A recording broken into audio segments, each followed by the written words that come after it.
This will be the first song to come on.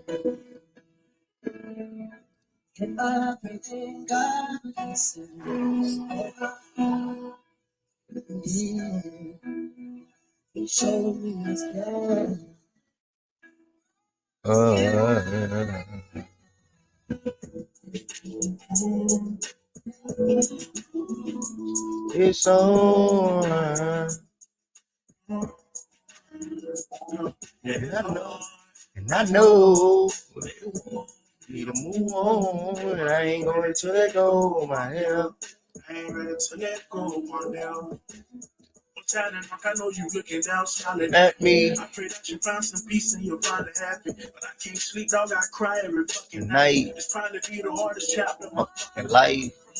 We used to ride, plotting on the plan. Me and my nigga had a bond, the world will understand. God help a nigga understand this crazy life of mine. So many funerals, court dates, sometimes I get to thinking about my nigga, I can't help but cry. Tell me how you leave me, nigga, without saying bye. Remember how we used to ride, dog, just you and me. We beat that road, we should have been sponsored by shit. Deep in my heart, I don't think I could live this life without you. Interstates and street lights make me forget about you. Between the clothes and sprinter vans make me shut up till you made me cry just like a baby, dog. It's some years. Gotta keep going in my brain, but in my heart I'm feeling pain. Beefing with depression, wish I had someone to blame. I follow your every move, go on and lead the way. If you want for bad and pain, nigga, I'll follow you.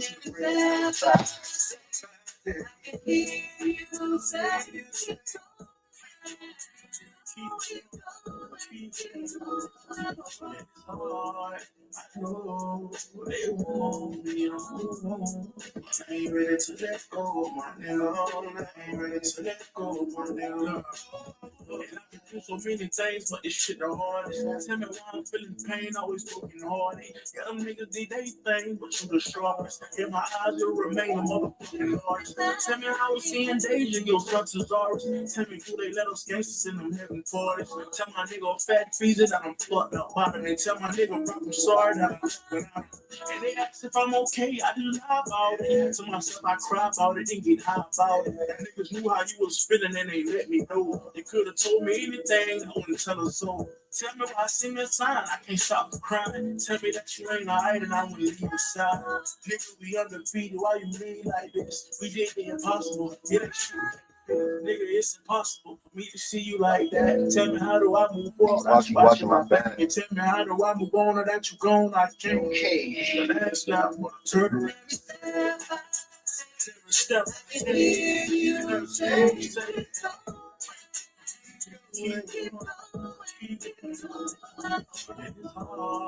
I know they want me. Let go of my head. Let go of my nigga.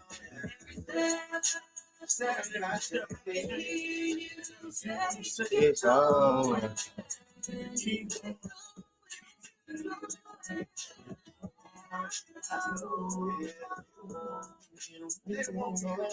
ain't ready to let go of my nigga. I ain't ready to let go of my nigga. I ain't ready to let go of my nigga. I ain't ready to let go of my nigga. I ain't ready to let go of my nigga. I ain't ready to let go of my nigga. Let go of my nigga.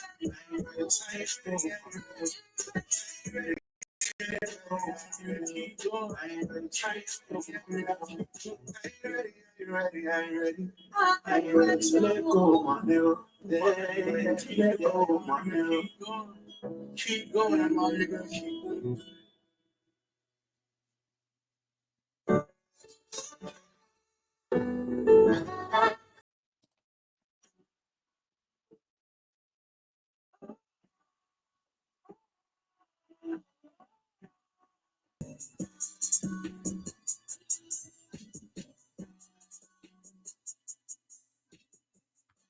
Yeah, that song honestly wasn't it. I ain't gonna lie, I'm mad I even played that song, to be completely honest with y'all. Yeah, I'm a little mad I played that song, but we here. Good morning to every single body that's in here so far. Welcome back to another daily Facts and Stats show. Monday through Friday, 11 a.m. Eastern Time. Sundays, 11 a.m. Eastern time. This Sunday is not a guarantee though. For anybody that may replay this space. For anybody that may play the show today. This Sunday is not a guarantee. I won't know until literally that Sunday morning. To be completely honest with y'all, probably not likely. With that being said, appreciate everybody that's been here so far. Again, welcome to the best show in the world. It's Fact and Stats with your host here, Everwood Jr. or Ev Jr., whatever y'all want to call me. If you are in here, we're going to go ahead and start it off the right way. If you are in here so far and you don't subscribe, make sure you hit that subscribe button live again, like I was just saying, every single day. If you already subscribed to the platform, hit that like button. That'll help more people come in here as well due to the algorithm. There are also 4 different ways that you can show your support for Fact and Stats in the platform. And that's becoming a member. I just started the membership thing.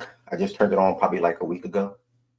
Or I want to say like 4 or 5 days ago, something in that ballpark. I just turned it on like a week ago. We got 16 members this week alone. Today is Wednesday. On Monday, we had 10 plus members sign up and join. You have to be on a desktop to join. So if you're on a desktop, just hit join and you can become a member of the Fact and Stats community on YouTube. We'll greatly appreciate that. Also, throughout the show today or any day, you can send super chats, super stickers, super thanks. That also is showing your support for me and the platform as well. Also, with you guys just being here as well, that support too. And so keep that in mind. If you want to show or extend your support for the platform, you can become a member. We'll greatly appreciate and welcome everybody to the community.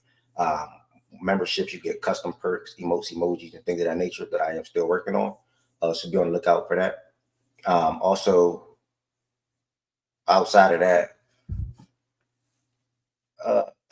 make sure you all follow the platforms on follow Facts and Stats on all platforms. That's Twitter, Instagram, and TikTok at Facts and Stats. Mainly the Twitter, so you guys can know where the show be hosted at or held at that day, whether that's playback and YouTube or just YouTube without playback. That is very important. Also, I always tweet where the show is going to be live at. I always tweet either that morning or the night prior where the show will be live at. Keep that in mind. Today will be just a day where we talk about where we get some quick MLB playoff updates. Outside of the MLB playoff updates, going to give our quick predictions for the WNBA Finals Game 3 today, which that will be a watch party today in playback. That's another thing I forgot to mention. Playback.tv/Fact and Stats is another platform similar to YouTube, where I basically host my show at. People come on the stage and talk, turn their camera on, or keep their camera off. We watch WNBA games together. We watch NBA games together. We watch WNBA and baseball games together. So be on the lookout for that, especially today where we got Game 3. We also got Lonzo Ball returning to the court. Julius Randle making his Minnesota Timberwolves debut. So we'll be shuffling between games and playback. So make sure you pull up, come watch the games, come talk hoops, and playback.tv/Facts and Stats. And with that being said, now to start the show off, and whoever subscribed this morning, thank you. Appreciate that. 11 subscribers away from 600. I appreciate the support. Appreciate the support. Truly. With that being said, though, we're going to go ahead and start the MLB playoff updates off real quick. We have Josiah up here that is loading to come on the stage. Give us a rundown of what took place in his Yankees game yesterday. Looking ahead to the one game that we have today with the Dodgers and Mets are at the same start time at the Liberty and that Chicago Bulls game that I was just referring to. And then we're going to go ahead and give our Game 3 predictions. After the Game 3 predictions, we'll work our way into NBA talks. We're talking about some NBA preseason and also looking at the top 15 forwards in the league. And then also looking at ESPN's 11 through 50 rankings that they dropped today and giving our thoughts on that. Black, what's good, Birdie? What's good? Josiah, man, welcome, man. How you feeling today? Good morning. Good morning to everybody here. Good morning to you. Good morning to the chat. I'm feeling pretty good. Yes, sir. Yes, sir, brother. We obviously had a baseball game take place yesterday where the Yankees got the win over the Guardians to go up 2-0, 6-3. I want you to go ahead and dive into that game and sort of kind of tell us what took place in that game yesterday. Yes, indeed. So yesterday, my Yankees picks up a big Game 2 win to take a commanding 2-0 series lead against the Cleveland Guardians 6-3. Um, Garrett Cole. It was Garrett Cole versus Tanner Bibby. Uh, Cole went. Hold on. Let me go to my Give me 1 second, y'all. Yes, Garrett Cole went 4.5 innings, 6 hits, 2 earned runs, 4 strikeouts. But the thing was he allowed 4 runners on via the walk.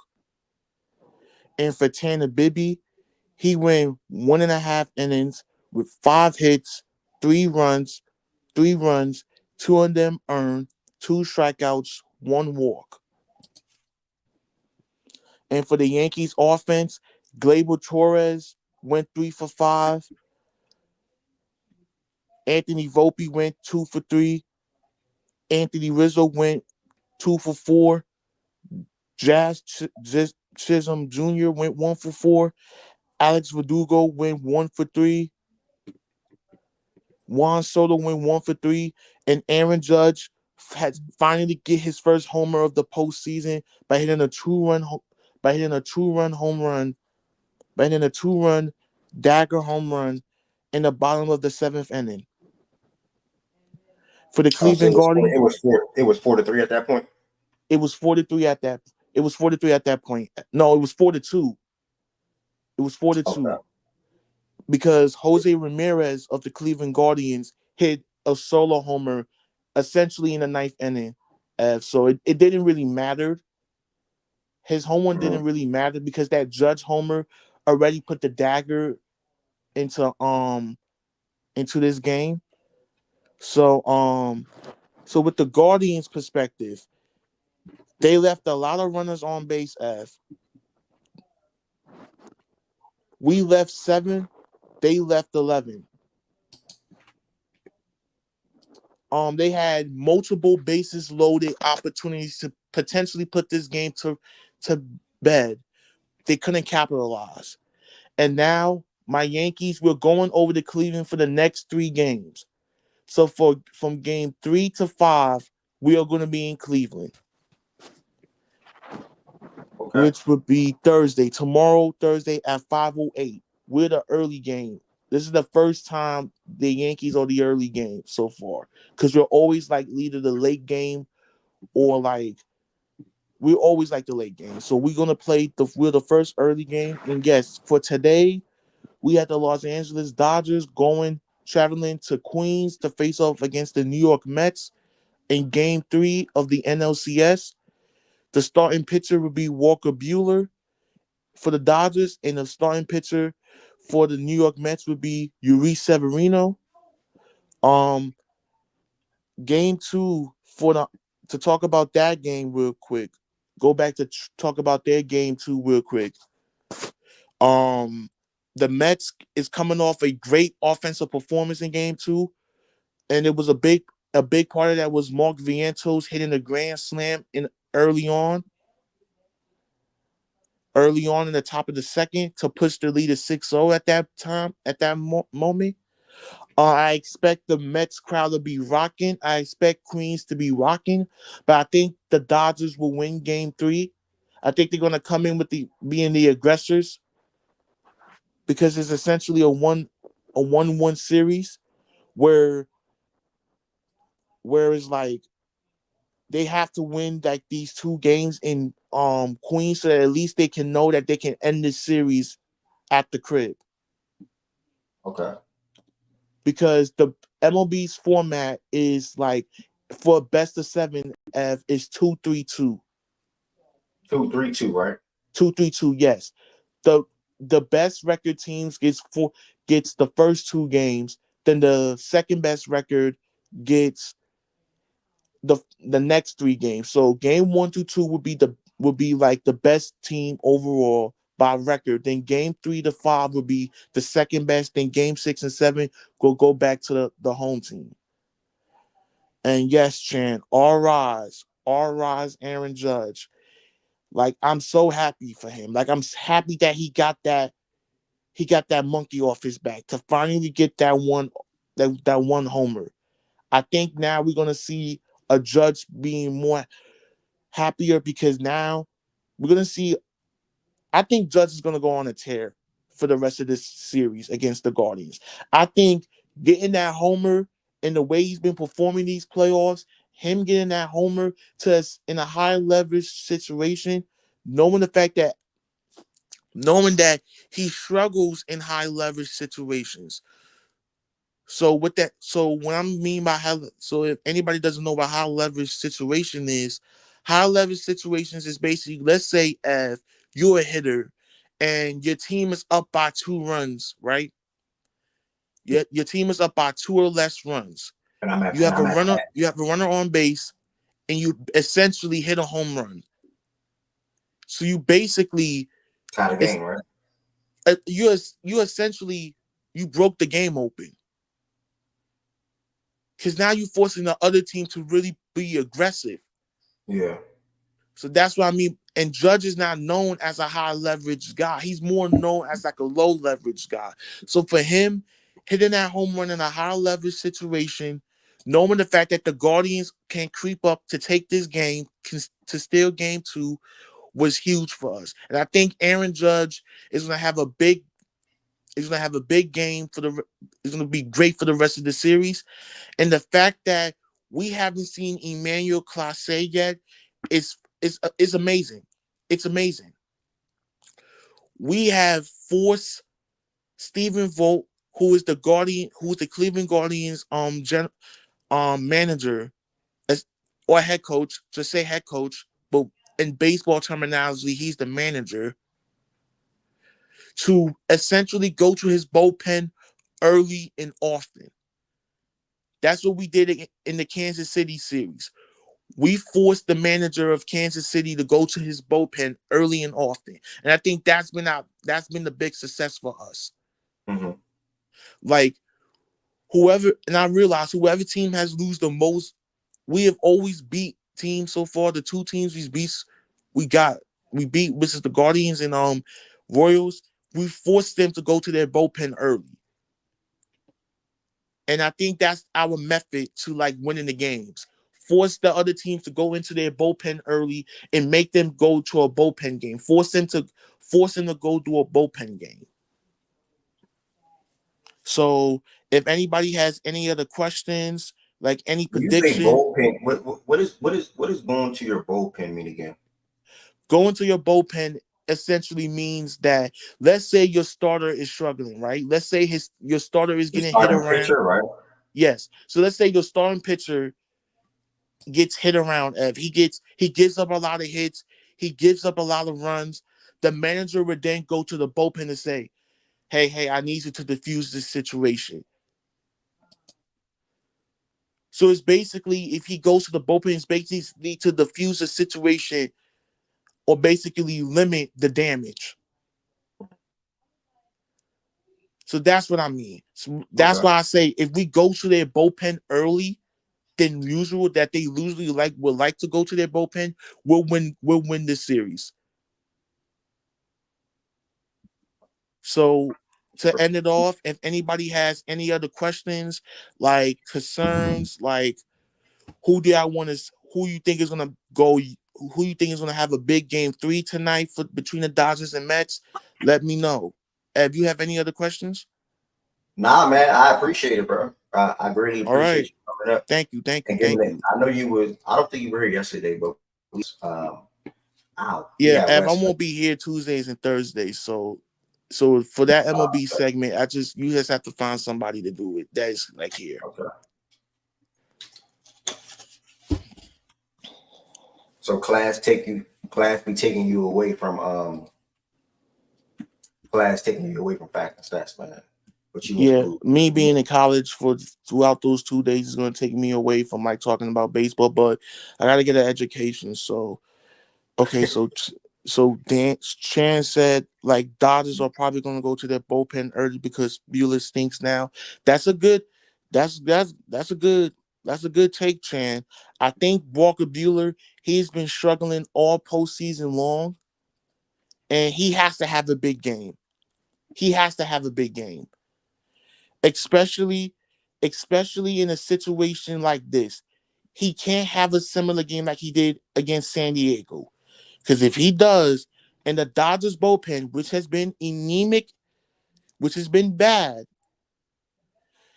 I don't know. The Mets might take the game 3. Walker Buehler needs to be Walker Buehler. He has to go at least 6 innings. He has to go at least 6 innings of great baseball in order for like to the Dodgers to really like win this. But he also do need his offense like to really like get to Severino, which to get to Severino. If the Dodgers offense actually plays like the Dodgers offense like they are, then the Mets can't do nothing. You Because holding when it the down. Dodgers offense is hot, they're hot. Okay. Nobody mad at you, bro. I think everybody in here appreciate everything that you just did. Bro, shit. Mm-hmm. Everybody appreciate what you just did, bro. Even me. For you coming up in here and giving us the updates and giving us your thoughts on both series at that. Listen, y'all up 2-0. It's probably an amazing feeling. You know, 2 more wins to ultimately reach the World Series for you guys. So Yes, hopefully y'all do it. Hopefully y'all get it done. Uh, yes. 2 more wins, Ev. And it's going to be a hard to get 2 wins because we go to Cleveland for the next 3 games. Cleveland has to at least win 2 out of the 3 games to at least force this series to a 6 game to at least have a chance in this series. Because if we win game 3 tomorrow, the series is over. yeah, I agree. The series is over because you can't Has afford a, to has a lose team game 3. has a team ever came back from down 3-0 in baseball? Let me from yes. Came back from down 0-3? Yes. It was the Boston Red Sox. It was the 2004 Boston Red Sox. They beat us, Ev. I was 2004? Yes, Goodness. the 2004 Boston Red Sox. Hmm. I was 1 years old at the time. But there's a documentary out on Netflix that's coming out on Netflix that describes the 2004 Red Sox season. We were up 3-0 against the Red Sox, then we blew a 3-0 lead to losing game 7. Look, I ain't gonna lie. Thanks. Who's your dad? Big Pop. What was his name again, y'all? Fresh me on his name. Who? Big Poppy. What was his first David name? Ortiz. Yeah, David Ortiz. Thank you. David Ortiz. Thank you. Wow. All right. Well, thanks for the information, bro. Appreciate all the updates in regards to the playoffs. We have one game today, obviously, with the Mets versus the Dodgers. That series versus the Yankees and Guardians is at one apiece. So No, the Mets and Dodgers are at 1 apiece. Our series I is at just 2-zip. I just said that. I was Okay. like that series versus the Yankees and Guardians is at one apiece. So I'm saying that series and the Mets and the Dodgers is one apiece Okay, versus I the give it. Dodgers. Okay, my Yeah. bad. My bad if I said it wrong. You good. But I see more people is coming into the chat. So if anybody has any other questions, cause like if y'all wanna like have any other questions, like concerns about the Dodgers and Mets, just let me know. Sure.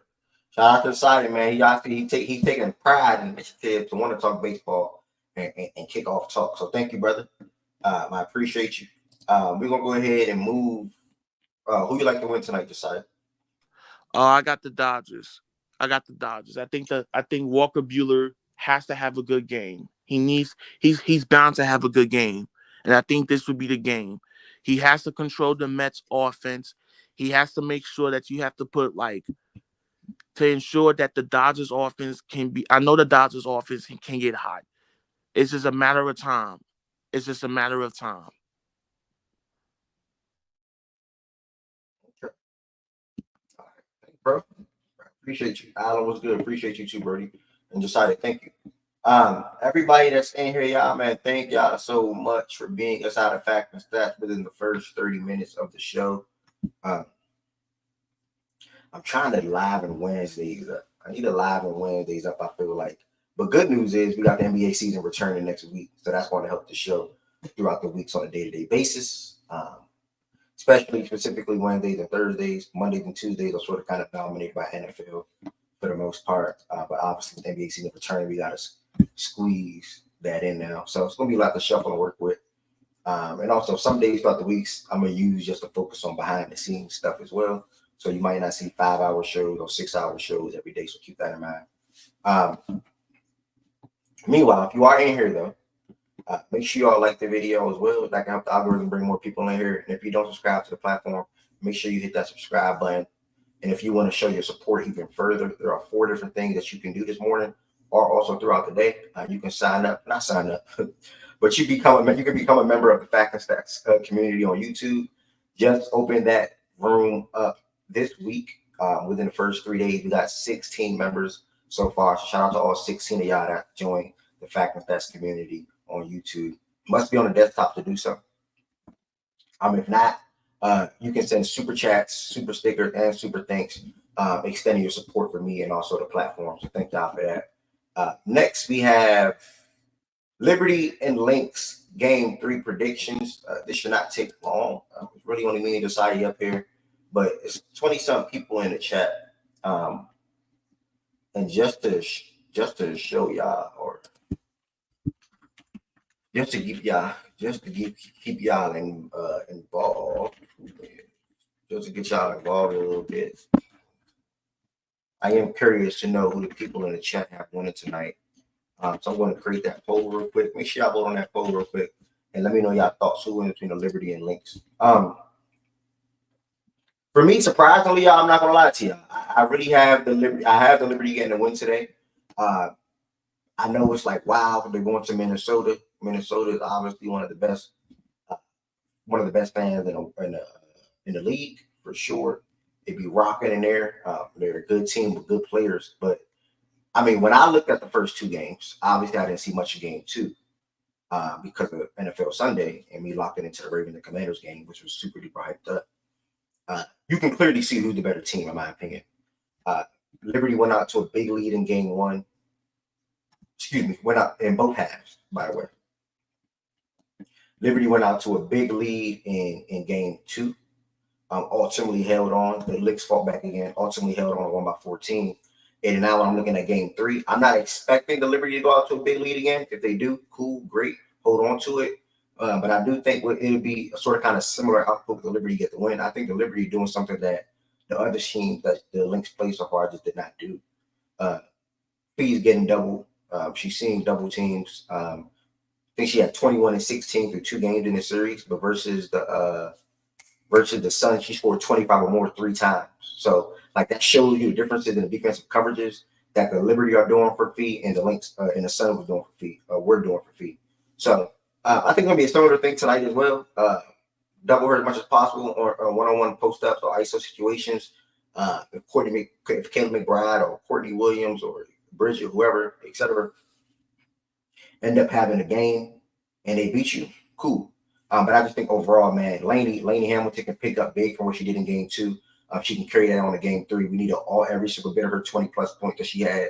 John Quill will still be John Quill, and I think Stewie offensively and defensively will still beat her. 8 stocks in game 2. That's ridiculous, similar to what Fee did in game 1 with 9. So looking at Stewie and Fee, man, whoever performs better offensively and defensively, team is probably going to win the game. But also, if Stewie gets that star level guard play from Sabrina, which she got in game 2, or at least to start at game 2, I'm continue to lean the Liberty in this one. They are the favorites on the road. That's 3 straight games in the WNBA Finals. The Liberty are the favorites. Vegas even knows it. Vegas knows who the better team is. The spread is set at -3.5 in favor of the Liberty on the road. That's a little ridiculous. I'm not gonna lie to you.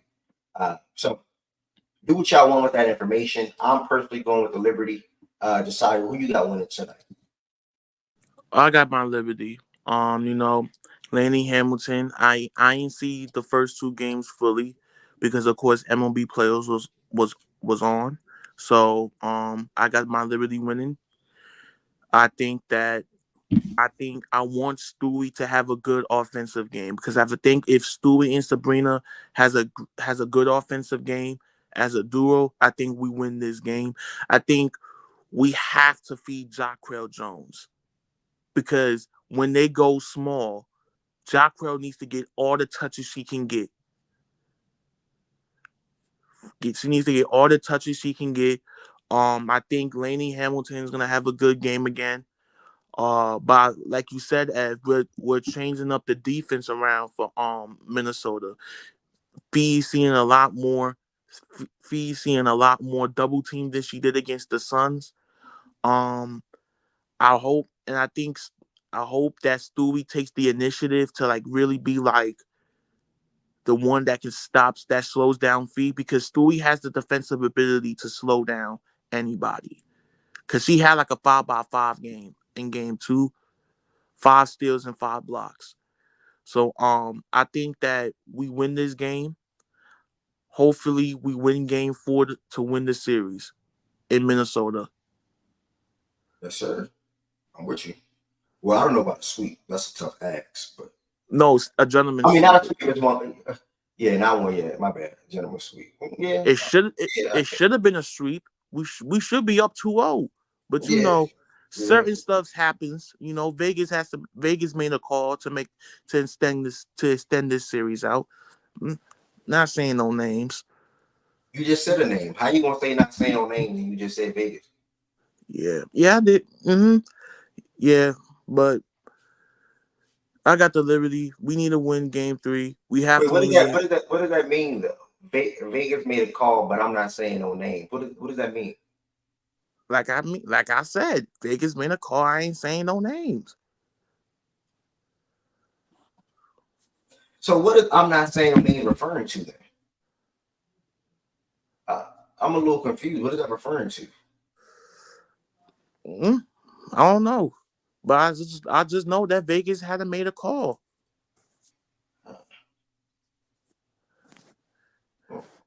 Okay. Okay. Uh, nah. Okay. Sorry, either way, thank you, brother. Thank you. You are a funny guy. I'm not gonna lie to you. You are a funny guy. We're gonna go ahead and move. Sorry, I'm in the middle of my. We're gonna go ahead and move. Why does my phone do this, bro? All right, we gonna hear that on Twitter, dog. We just gotta move around things. New York took their foot off the gas in game 1. Lynx took advantage of that. Lynx defense. Lynx played good defense in that second half, specifically the fourth quarter. In that game, not gonna lie, and I thought overtime. Poll finished with 13 votes. A lot of people are leaning the Liberty in this one. It looks like they won the poll with 60, 62%. I lost the poll though. I can't even find it. I think they won at 62%, but that's cool.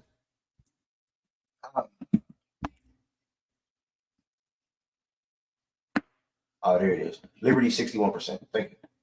All right, so next thing that we're going to be talking about today is really just briefly letting you guys know what to expect in the NBA games tonight.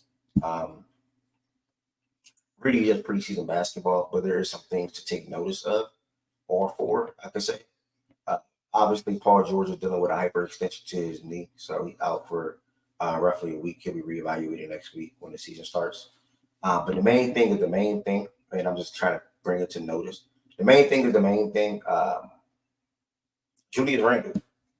Expecting the Wolves to have, expecting the Wolves, I got to look into it more, but I think the Wolves, if I assume, will be playing their starting 5 tonight, just to get them to kind of get a mix of what that'll look like. Probably not Conley, I don't know, we'll see, but Conley and J-Mac, Randall, and Rudy, with Dante coming off the bench now, and Robin, et cetera, and Nas, and et cetera. So we can get our first look at the Wolves post-trade. We've been seeing a lot of the Knicks and with Cat. I think Cat and them boys played like 3 games together probably so far. 2, 3, somewhere in that ballpark. Also, on the other side of things, we get to see Lonzo Ball play basketball. Lonzo has not played basketball in like 2 years.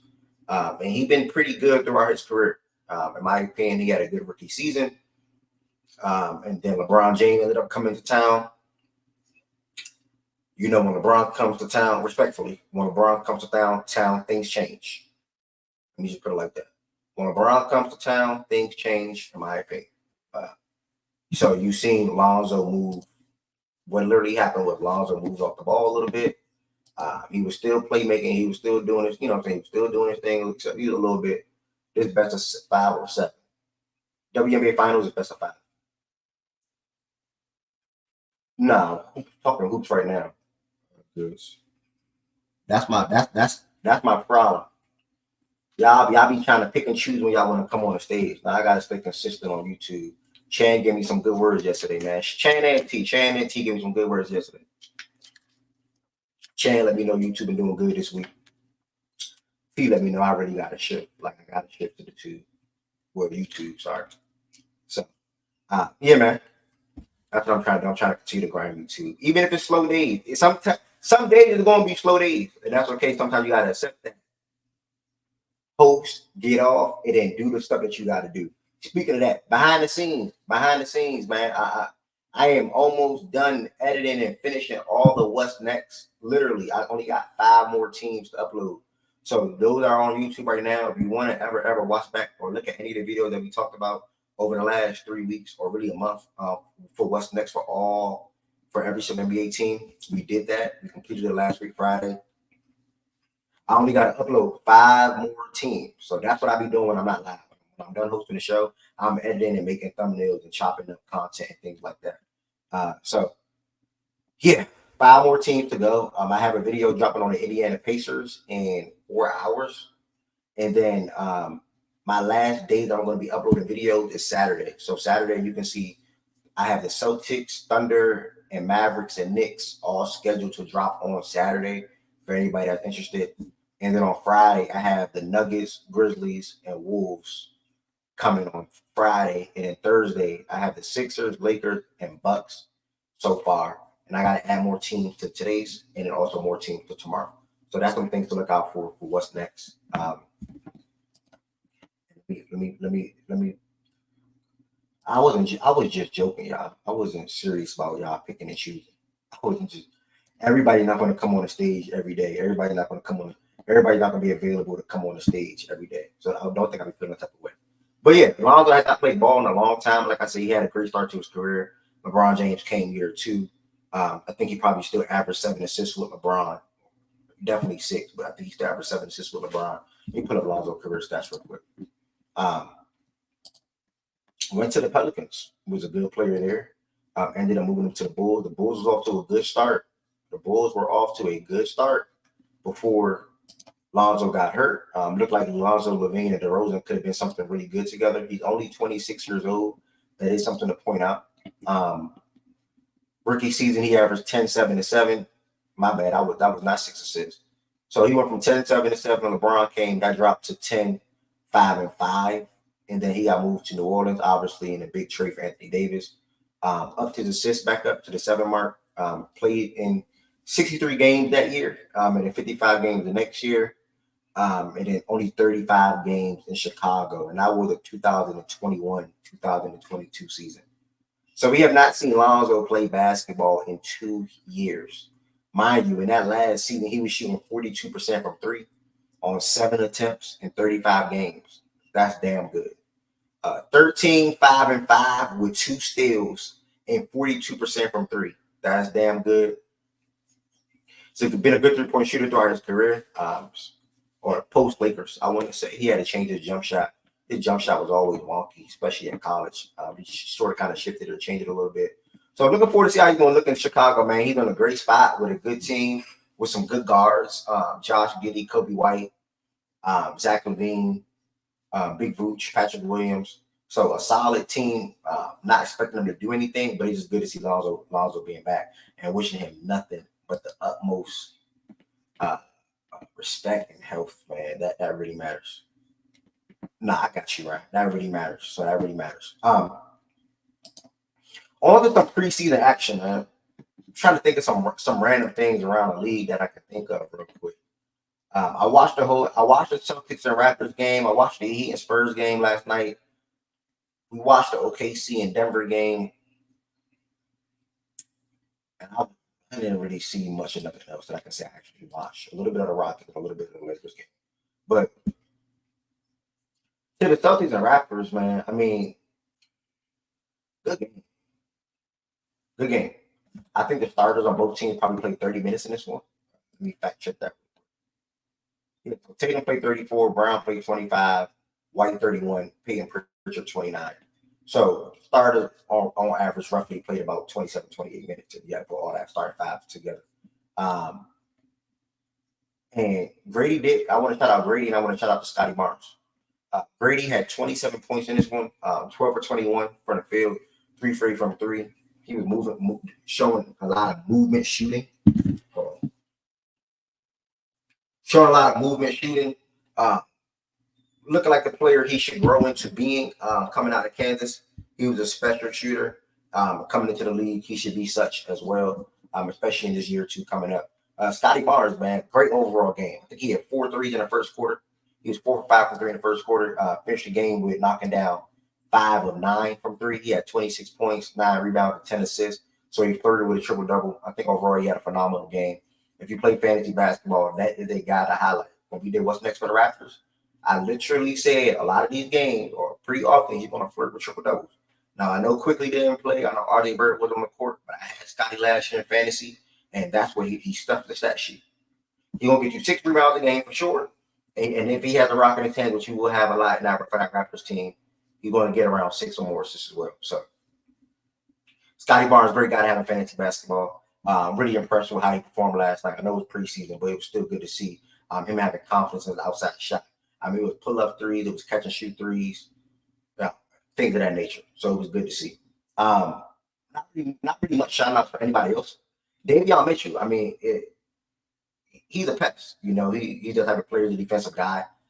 He took on the challenge of guarding Jalen Brown, Tatum, Derek White, and Peyton Pritchard. And every time he was one-on-one with those guys, for the most part, he played good defense. So it's a double game when he was on Tatum. He played good defense. I was also impressed with Jakob finished pretty well around the rim yesterday. He had 15 points, 16 rebounds on 6 for 8 from the field. So overall, man, listen, the Raptors, they're not no head turners. You're not prioritizing watching Toronto Raptors. Well, I'm not. I can't say you're not. I can't speak for everybody. I'm not prioritizing watching Toronto Raptors games, but when it comes to some young assets or a team that's going to fight and work hard, or try to win, I think you look at the Toronto Raptors. I don't think they're going to be no Washington Wizards ass team. I don't think they're going to be no Brooklyn Nets ass team. I think they're going to try to win games. So yeah, on to my Heat. This is the second Heat game that I watched in full this preseason. I really don't care about preseason. To be honest with you, I really don't care about preseason, but I think we have a good team 1 through 10, 1 through 11. However you want to see it, however you want to call it. So I know watching my starters play, I'm going to enjoy it. And I also know watching my bench play, I'm going to enjoy it. So I watched 2 full Heat games this year. This is the second game that Tyler Herro and Duncan Robinson. Tyler Herro and Jaime played in. 2 good young guys on our team. I'm going to start with the Heat side of things first. All of our starters played 24 minutes on the nose. Biggest improvement for this team, in my opinion, which I've been waiting on, was Bam. Bam willing to extend his game / range. Last year, we seen Bam be a phenomenal mid-range shooter. We seen Bam do like a little shimmy post fade. That's like his go-to move. Bam always had the ability to finish with either hand around the rim. Still a work in progress. Always a great lob threat or / finisher. He's now expanding his range. We've seen it in Team USA. He said, and him and spoke on how he wants to extend that to this season. He is actually, fun fact, he's actually leading the Heat. Do what y'all want with this information. I don't know how I feel about it. He's actually leading the Heat in 3-point percentages preseason. And he's actually shooting them too. It's not like he just shooting 5 threes and he leading them at 3-point percentage. Nah, he's getting them threes up. He was 2 for 3 last night, 66%. 20 points, 3 steals, 2 blocks. Overall, good game. Tyler Herro, the biggest thing that I'm noticing this year, his extra effort on the defensive side of the ball. He knows he's not the best on-ball defender, but he's working in lanes. He's working in lanes. He's moving. He's having active hands. That matters. He's having active hands and things of that nature to make him not be, or to make him be less of a liability, right? He's also speaking to how this is the most that he is going to be playing off ball this year. He referenced it back to his rookie season where we had Goran and etc. This time around, we had Terry Rozier, who should be running the show with Jimmy as our main ball handlers, and also Bam Adebayo. Black, to answer your question, Khalil Ware is not starting. He probably will not be playing a lot this year, to be quite honest. Probably later on in the year, because to me, he's definitely better than Thomas Bryant, but he's so raw. He's so raw. I know he did 2 years in college, but yeah, facts. I agree with B more. 3.3 attempts, 18 minutes per game. I think he's shooting like 40%. Yep. Facts, be more. So yeah, that's my thoughts on the Herro and Bam so far. Jimmy played in every single preseason game this year. That's one of the biggest differences. I think the Heat are taking a different approach and trying to be more serious. And I think they look at each other in the mirror quite a lot this offseason. I think they look at each other in the mirror this offseason and realize that, all right, if we're going to do it, this is the team that we're going to do it with. You know, they didn't trade any of us. Herro name been rumored in trades. We got Terry last year. We added a couple of guys in the fold of our so-called or our core, and now we're healthy. So the biggest thing that we're making on is health. But even if a guy like Herro goes down and have to miss some games, we have the supporting cast, in my opinion, that can keep the offense or what we're doing still. Same if Terry goes down, in my opinion. I'm not saying I want anyone to go down for an extended period of time, but speaking of that, now speaking towards the bench, we added Alec Burks this offseason. That guy will be playing minutes. It'll be him or Jay Rich, who is working his way back to return to the court very soon. I would expect Josh Richardson to be playing basketball within the next month for the Miami Heat. Kevin Love was solid last night. Duncan Robinson was solid last night. Drew Smith made me mad a little bit offensively, but he's might be seeing him get some minutes this year as well. Jaime, man, 15, 6, and 5 last night on 5 for 11 from the field. Phenomenal player. I'm expecting to see growth out of him in his year or two. Coming off the bench, I expect good defense, good offense, good cutting. That's one of the biggest things I'm noticing with this Heat offense this year, or preseason so far, is the off-ball movement. Not seeing a lot of guys standing around and watching. We're moving. If somebody's going on the baseline, if somebody's working the ball, having the ball in the post, the elbow, wherever, you will see Duncan or Jaime or Tyler flashing through to the basket for a layup, or even Larson that I saw yesterday in the game. So we have a really deep team, in my opinion. I enjoyed the game yesterday. Spurs side of things, Wemby was limited to 15 minutes, supposedly. He played 17. Looked like Wemby in his short stint. Really not much to say. Jeremy Sohan was a positive for them, 18 and 11. Chris Paul was Chris Paul. Keldon Johnson was Keldon off the bench. Malachi was he also gave them 15 off the bench. But like I said, I don't really have much. I don't have no negative things to say about the Spurs. It was just overall, it's a solid game. Honestly, it was just a good game. He finally taking the regular season serious. I do think that. I actually agree with that. I do think that he ought to take the regular season more serious this year. So that's all I got to say, bro. I didn't lock into any other real games last night, but I know. Let me tap into what the Rockets and Pelicans were looking like. I saw West make a tweet about BI. Tweeted something like, and they say BI can't get paid. But I guess BI was looking good yesterday. 18 points. DeJounte, 12 and 7. CJ, 3 for 11, 8 points. Okay. The Rockets is another deep team, bro. They're a deep team with a lot of guys that they can look to for offense and a lot of guys that they can bank on for defense. Jabari, Dylan, Thompson, Reed, etc. Offensively, Fred, Jalen, Sengun, Cam, and even Jabari if he's knocking shots down. So, I mean, the Rockets will be a fun team to watch. I think they're going to get up and down this year. I think they're going to be one of the better defensive teams in the league again this year. They won by 20 points last night. And, I mean, like I said, overall, just a good team on paper at least. Steven Adams had 6 points, 11 rebounds. Traded for him towards the end of last season or midway through the season. I meant to say before the deadline, I believe. Or was that this offseason? I forgot. No, that was last year. I think they got Steven Adams last year. Yeah, that was last year before the deadline when they got Steven Adams. So he's obviously going to bring interior defense, a physical presence, and also rebounding to that team. So when Sengun is off the court, they're still relatively looking like the same when it comes from a rebounding standpoint. Our BB and boy Reed Shepard going to be nice and thin for them this year. I agree, bro. I'm not going to lie to you.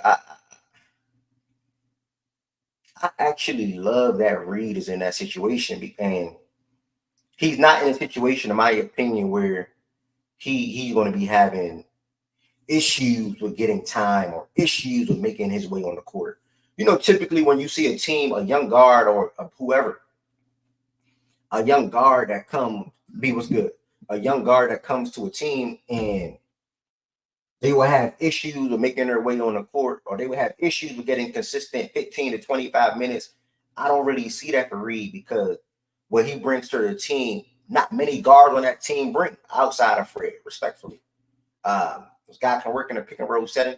He can shoot off the pick and roll. He's a high IQ guy. He has phenomenal defense. He displayed that in college. That's going to transfer over to the league. Everything that he did in college will literally transfer over to the league. He's just that kind of player. So I think Reed is in a phenomenal spot in Houston. And then because he has a world where he can end up being a starter for that team literally next year, if not next year, 2 years from now. Within 2 years, Reed Shepard should be starting on the Houston Rockets. Within 2 years. That's a fact. So that's why I love it for him. Coming off the bench, he learned behind Fred VanVleet, and he said him and Fred been getting a lot of good work together. He's learning a lot from Fred, so that's really important. And Jalen Green, who knows what he can be for them?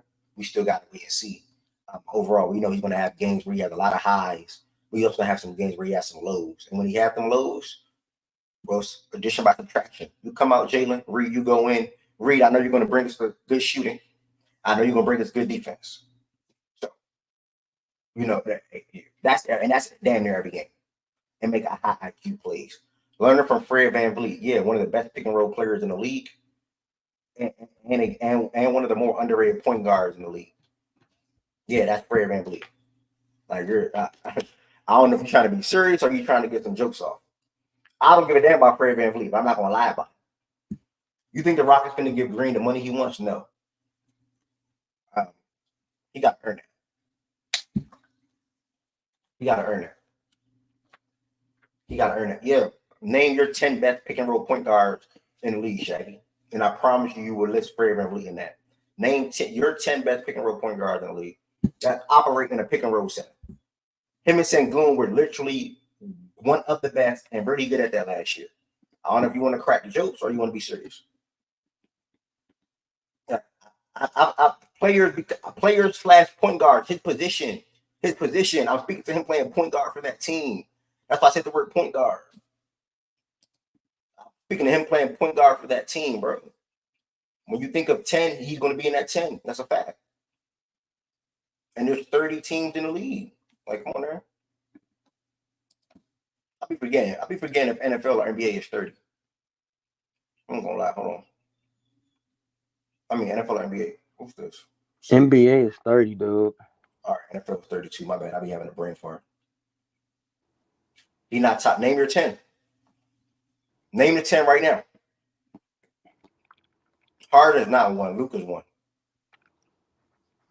Luka, Harden, Hallie, Trey, Fox. No. You said pick and roll? Yeah, pick and roll. I'm not saying. I feel like you still got to put CP3 in there. Hallie, bro? I'm not saying that. Why the fuck? Nah. I'm gonna continue to move though.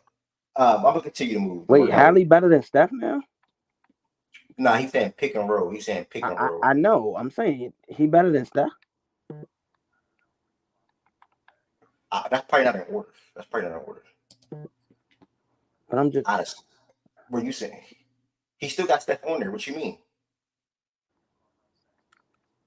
Yeah, he got Steph on there. I just don't agree with Hallie, but you know, I forgot Dame. I mean, you gotta look at how Dame play basketball. No, Dame not a pick and roll. Dame, I ain't gonna lie, Dame is a selfish shot chucker. Dame, I'm not viewing Dame. Kate is not. You're saying you're not even naming good point guards. But I will agree to disagree, or mainly agree with be more comment. I know B Moore's coming from a serious matter. He's not top 10, but he's good at it. The moral of the point was Reed is learning from Fred with that regardless. And the fact that he is good at it. He is good at it, and Reed is learning from that. And you, Shaggy, specifically, Shaggy410 in the chat, said Fred VanVleet would laugh at emojis as if he's not good at it. That was the main point. Did I probably jazz up the top 10? Cool. I'll take that on the chin. The moral of the point was that he is learning from Fred in that aspect, and that is a good guard from a pick and roll setting or standpoint, or even the knowledge of the game to learn from. So let's keep the main thing the main thing. What else did I watch last night? Or what can I speak to in preseason? Right? OKC, man. OKC look good. OKC look good. OKC look good, bro. OKC look good. That's one thing I can say, right? OKC look good. They started the two bigs last night. So we got to see what Isaiah Hartenstein and Chet would look like this year. I'm a fan of either lineup or either way they go.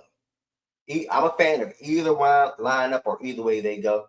You can go Caruso, Dort, Jada, Chet, but I'm probably going to lean this one right here.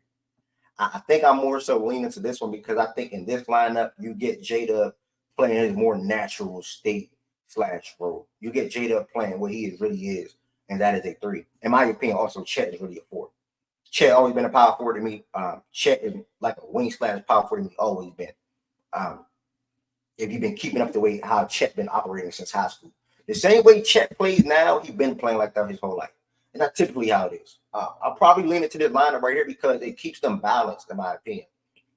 You always rebounding. You still have your defender or defenders on the court. And then you still have your 2 playmakers with the ball. And then also Isaiah from a connective standpoint in the middle. So that's 3 different guys that can do things for you offensively and distribute forward, really. That can do things for you offensively and distribute good passes and things of that nature. So I'm probably leaning towards this big lineup right here now. And then nothing is wrong with bringing Kentucky fans call him Kaysen. Supposedly now he made a video or last year or whatever, say his name is Kassan, but I'm going to still say Kaysen. Nothing is wrong with having Kaysen Wallace and Caruso come off the bench and be your 2 guards causing havoc. Nothing is wrong with that.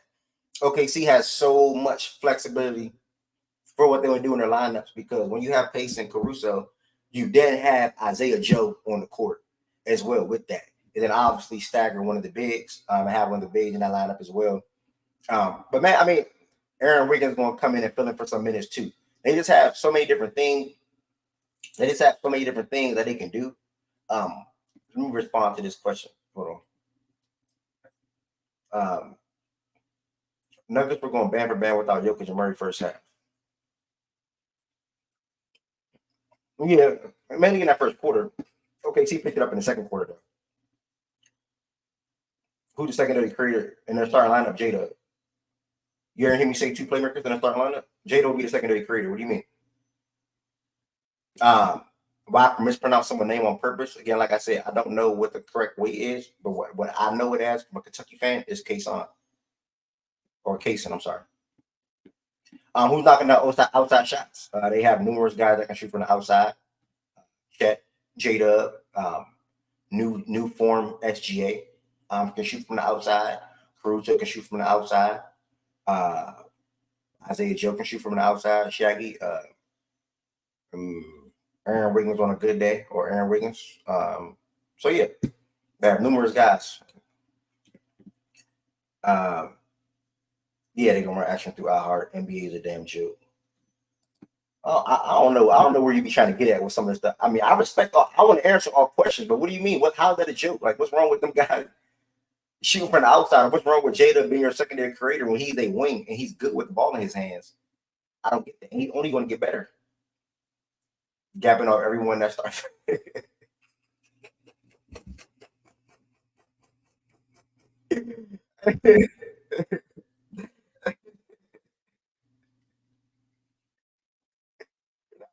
My dog, bro.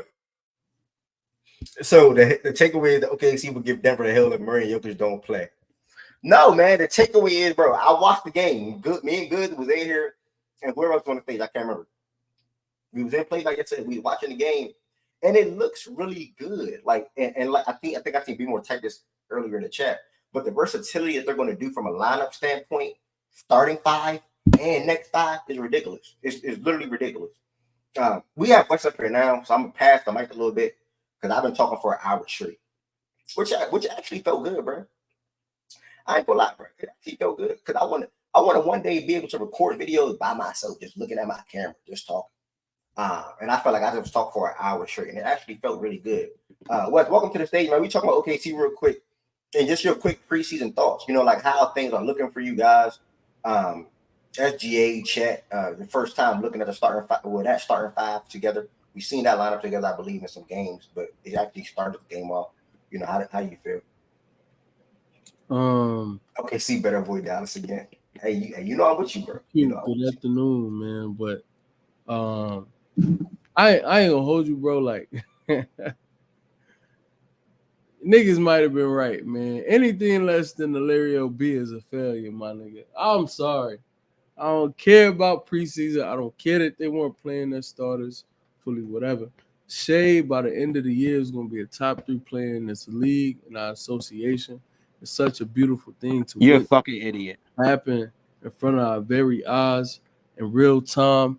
And quite frankly, bro, like, nobody's fucking with OKC, man. Like, Glad you came around, brother. This team's so ridiculous, bro. Like, yesterday we did the double big, and you ain't never seen like, bro. OKC gonna sweep through the West, y'all.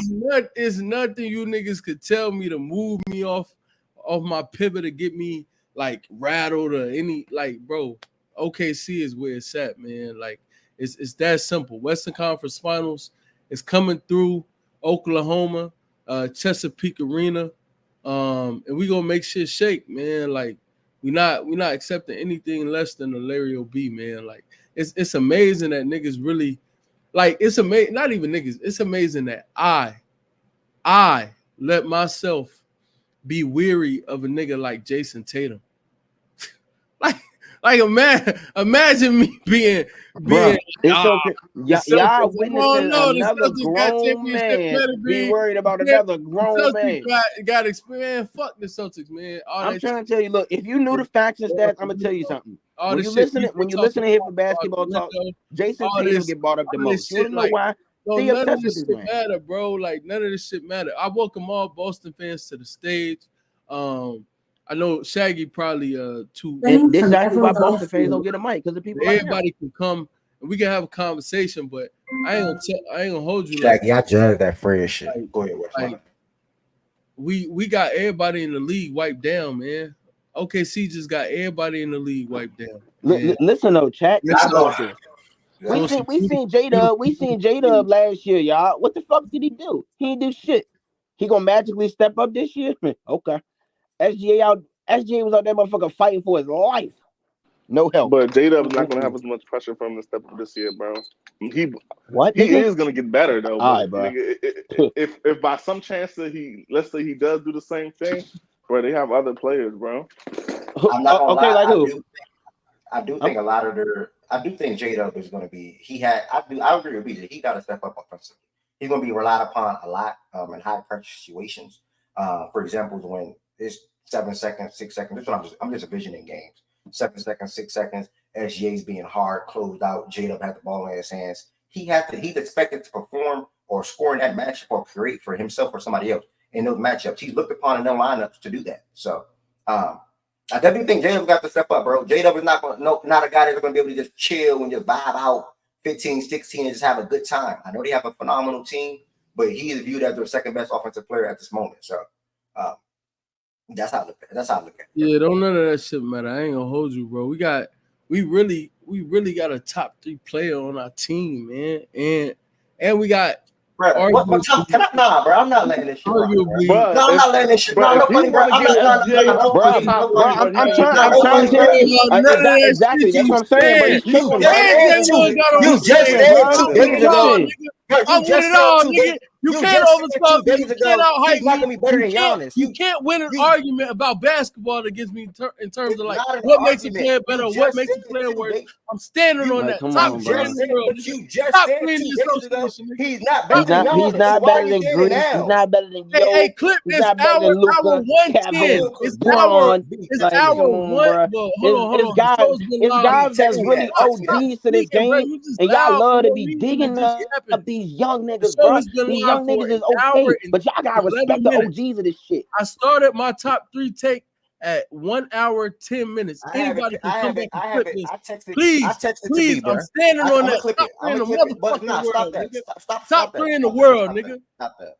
Because, bro, you're trying to stop what? The flip-floppy shit, bro. You just came in here on Monday and said, I held myself down.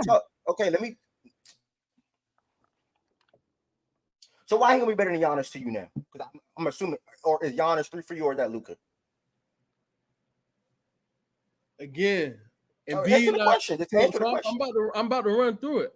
Jokic number 1. Like nobody, nobody touching that nigga. Like he the best.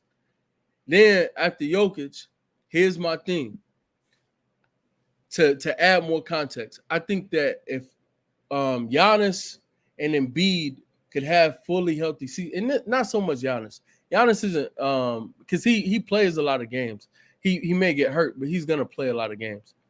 Embiid, if he could have a fully healthy season, I wouldn't mind somebody favoring Embiid. I just don't think he's gonna play enough games. Like I don't even think he's gonna qualify for awards.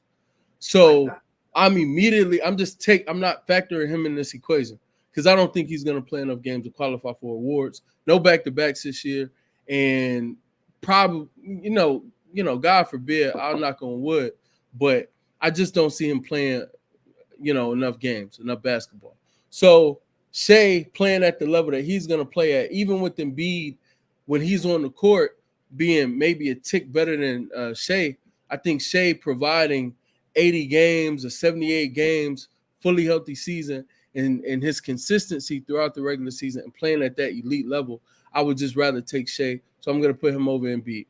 Then we have a player like Luka, and we have players like Giannis, right? Those other two players, only players in this conversation, right? It's 5 people total. Shea is of that ilk. He's in that 5. Nobody else enters this conversation. Respectfully, I love Durant. He had to fall back a little bit. So when I evaluate it and I go for Giannis and Luka, I'm comfortable with people saying either one of them are better. I think my argument for Shea over Luka this year is going to be, I still think he's going to be more efficient. All right, time out. Sorry, I'm sorry, but I do not. I can't hear you. We can't hear you. Your mic, is like in and out. Can you hear me now? Yeah, it's clear. I don't like when you do that hypocrite shit, bro, because you are one of the big, since I met you within the last year, you said you don't move your rankings and all that. You don't do that shit. You say you really look at this shit and then you move it when it's necessary to move. So you don't go game by game or week by week or month by month. This is what you said, by the way. I go year by year. What is no West? And this is a protection. I said you go to the top 3 in the world this year. What's wrong with that? Yeah, nothing's wrong with that, by the way. I love SGA, phenomenal player. And I'm explaining it, so I don't get where you're going. Top 5 for me, phenomenal player. But Wes, when you look at the game of basketball, you really think SJ this season or this period overall as players has a case for being a better player than Luka Doncic? So again, yes, I think he will have not only the case, I think he will have a better season than Luka. I was explaining why I think he'll be more efficient. I think he's going to be a better defender for sure. Luka's going to be the better playmaker, but I think we're going to have the better record and being the best player on the best team in the West for sure, arguably the best team in the NBA, depending on where we finish in games. Shout out Goods. He expects us. He's predicting 60-plus wins. I predicted 58 and 58 plus, but I think 58 is what the marker for us. Maybe someone wins more games. I don't see it, though. So I'm projecting we're the best team in the NBA. He's the best player on that team. I think he's going to be more efficient than Luka, and I think he's a better defender. He's like, not even think, he's clearly a better defender. So when I take those things into consideration and I get the impact, I get Luka scoring, even though he's less efficient, he's not inefficient, you know? So it's not like a, damn, this nigga's not like, I'm saying he's inefficient or anything, because he's not. But when I compare Luka, when I look at Shea, and I'm talking about the seasons I think they will have, especially the growing pains that I think that will be in Dallas. Again, he will always be the number one option, but I think they will have some real growing pains with trying to make sure that Klay not only feels like he matters in their offense, but also can really get going. Like, he needs to be a good player for them to have success. And I think that Klay, over the past few years, paying attention, it's a lot of ebb and flow. Like, he'll peak, he has his valleys, has his peaks. And I think that when discussing the season and what Luka will do with Dallas and just their whole makeup, I just think they have a lot of different things to incorporate. I think they'll be looking at a lot. I think Luka has a lot on his plate, and I don't think they'll be as good of a team as OKC, especially in the win-loss column for the regular season. So with everything that I just outlined, I'm gonna say Shea's gonna be a better player this year than Luka in terms of having a better season. And I don't care about how you feel, just everything flat. You put them on the same roster. Who do you think is going to be a better player? That's a different conversation. I'm saying my guy's going to have a top 3 season, which is going to make him a top 3 player next year. And I'm not. But that's not how it works. I'm not interested in that other stuff, man. But that's not how it works. You can't argue against that. You can't argue against that. Wes, that's like somebody. What's wrong with that, though? Wes, that's like, let me explain this, love. And this is something that can really happen this year. That's like somebody coming in here and saying D. Mitch can have a top 7 season, so D. Mitch is a top 7 player for et cetera, et cetera, et cetera. That's what Wes just did. Is that not possible? Nah, but listen though, SJ has a prerequisite. He's already viewed right now as basically a top 5 player. But there's nothing wrong with Wes saying that another season of being a top 3 on top of that already had a top 5 season. He could get to top 3. There's nothing wrong with that. Yeah, but you know what's making me a little upset about what he's saying? Not upset. I'm not upset. It's an interesting conversation. But excuse me. What's throwing you off? I got you. He's bringing up the efficiency thing, right? As if it's like a gap or something between Luka and SGA. I think SGA was at, for the last 2 years. 2 years ago, I think 62. Let me see. No, there is a gap in efficiency. 62, 2020, 2023, 63 this past season. Luka, 60, 61. However y'all measure that, if that's a gap, that's a gap. Whatever the case may be. I'm not going. It's not galaxies, but 2% true shooting is a clear difference in terms of efficiency. Okay, not a problem. When we look at the better overall player, who's the better scorer to you, by the way? I mean, Luka with his 3 ball, I'll lean Luka. So Luka's the better scorer to you, correct? I'll say Luka with the 3 ball. But again, it's so nip and tuck because again for Shea, Shea has the efficiency argument on his side. The efficiency, and I think he takes better shots. People malign. Okay, we'll give mid-range shots. Cool. I understand that. But I think Shea takes better overall shots than Luka. It's just the fact that Luka has the 3 ball and he shoots so many per game, and he shoots a good percentage. So where it's like, in terms of we had a conversation about explosion. Like I remember we did that segment like 2 years ago. Explosive scores. Luka's just a more explosive scorer, like by far. Like it's but you be making it seem when you bring up the efficiency, obviously he's more efficient. from the 2-point range because of how he operates and just how good of a mid-range shooter he is. 52-53%. And he's a better finisher and he takes better shots. Yeah, but you be making it seem like Luka is just not above average when it comes to 2-point field goal percentage or 3-point field goal percentage. He's above league average in both of those areas. So I said he's a good 3-point shooter. When did I make it seem like he wasn't above average? I said he was a better scorer too. I spoke to better scorer, better playmaker, and SGA is going to finish above him because of efficiency and better defense. Correct. Meanwhile, Luka is efficient as well, though. Correct. Again, you're SGA's probably gonna have team success. But he's efficient too. I didn't say he's inefficient. I like Jay Will. Everybody up here can attest. Low, Jay Will, BJ, whoever else is up here can attest that I threw out. Look, I'm not calling Luka inefficient because he is efficient. He's just less efficient than Shea, and that is a fact. No matter how you want to slice it, you can't keep telling me, but he's efficient. I never said he wasn't, but he's not as efficient as Shea, and that matters. Like Durant is efficient, LeBron is efficient. There have been years where Durant has been more efficient than LeBron. It doesn't make LeBron inefficient.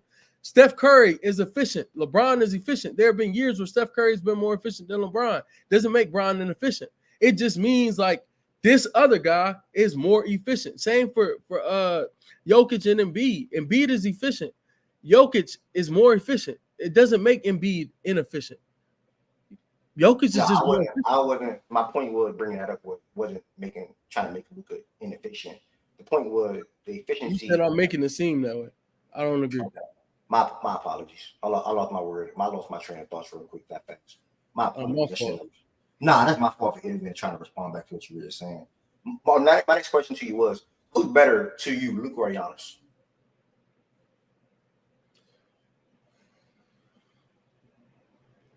I prefer Luka's game.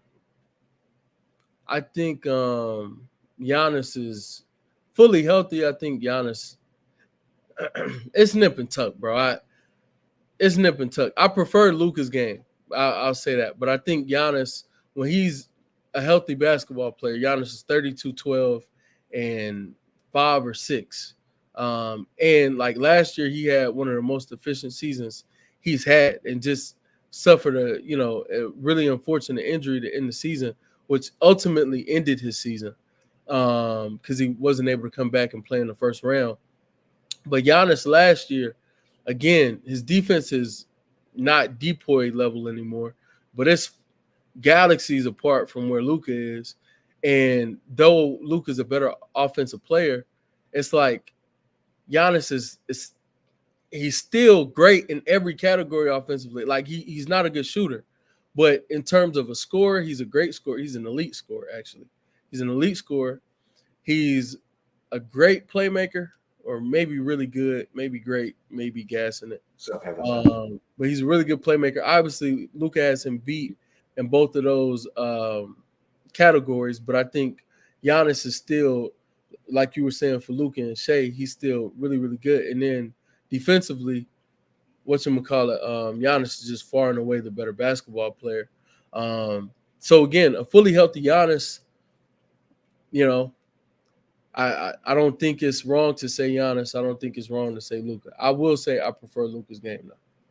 But I don't have an answer for you. Yeah, that's what I was getting at. That's basically what I was getting from that. Like, you didn't give me an answer for it. It's a toss-up for real. It's a toss-up. It's really a preference. I'm gonna say Giannis. So now it doesn't really matter who you say. It really don't. So with Giannis being better. So out of the listen to this real quick. Out of the three players of Giannis, Luka, and SGA, with Giannis being the best defender and the more efficient player out of the bunch, why would SGA, if all three are healthy, assuming because relatively they're pretty much healthy throughout their careers, if all three are healthy in the regular season, why would you think SGA would have a better season than Giannis this season coming up? I didn't say he would. I said he would have a better season than Luka. Okay, do you think SGA would have a better season than Giannis to you then? My bad, you didn't even get to Giannis. We stopped at Luka. Yeah, you gonna continue at Giannis, or you? Luka is the player who I'm saying he's gonna have a better season than. Giannis is not the player. I literally and I. Hey, bro, I'm no led funny. with I'm listening to the Embiid. I led with question. Embiid's injuries. And, I'm listening to the question, bro. I'm like, where did Giannis come from? you trying to be clear? Well, I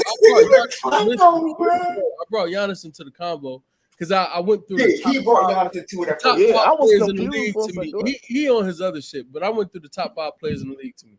Jokic, there's no order outside of Jokic. Jokic, Embiid, Giannis, Shea, Luka.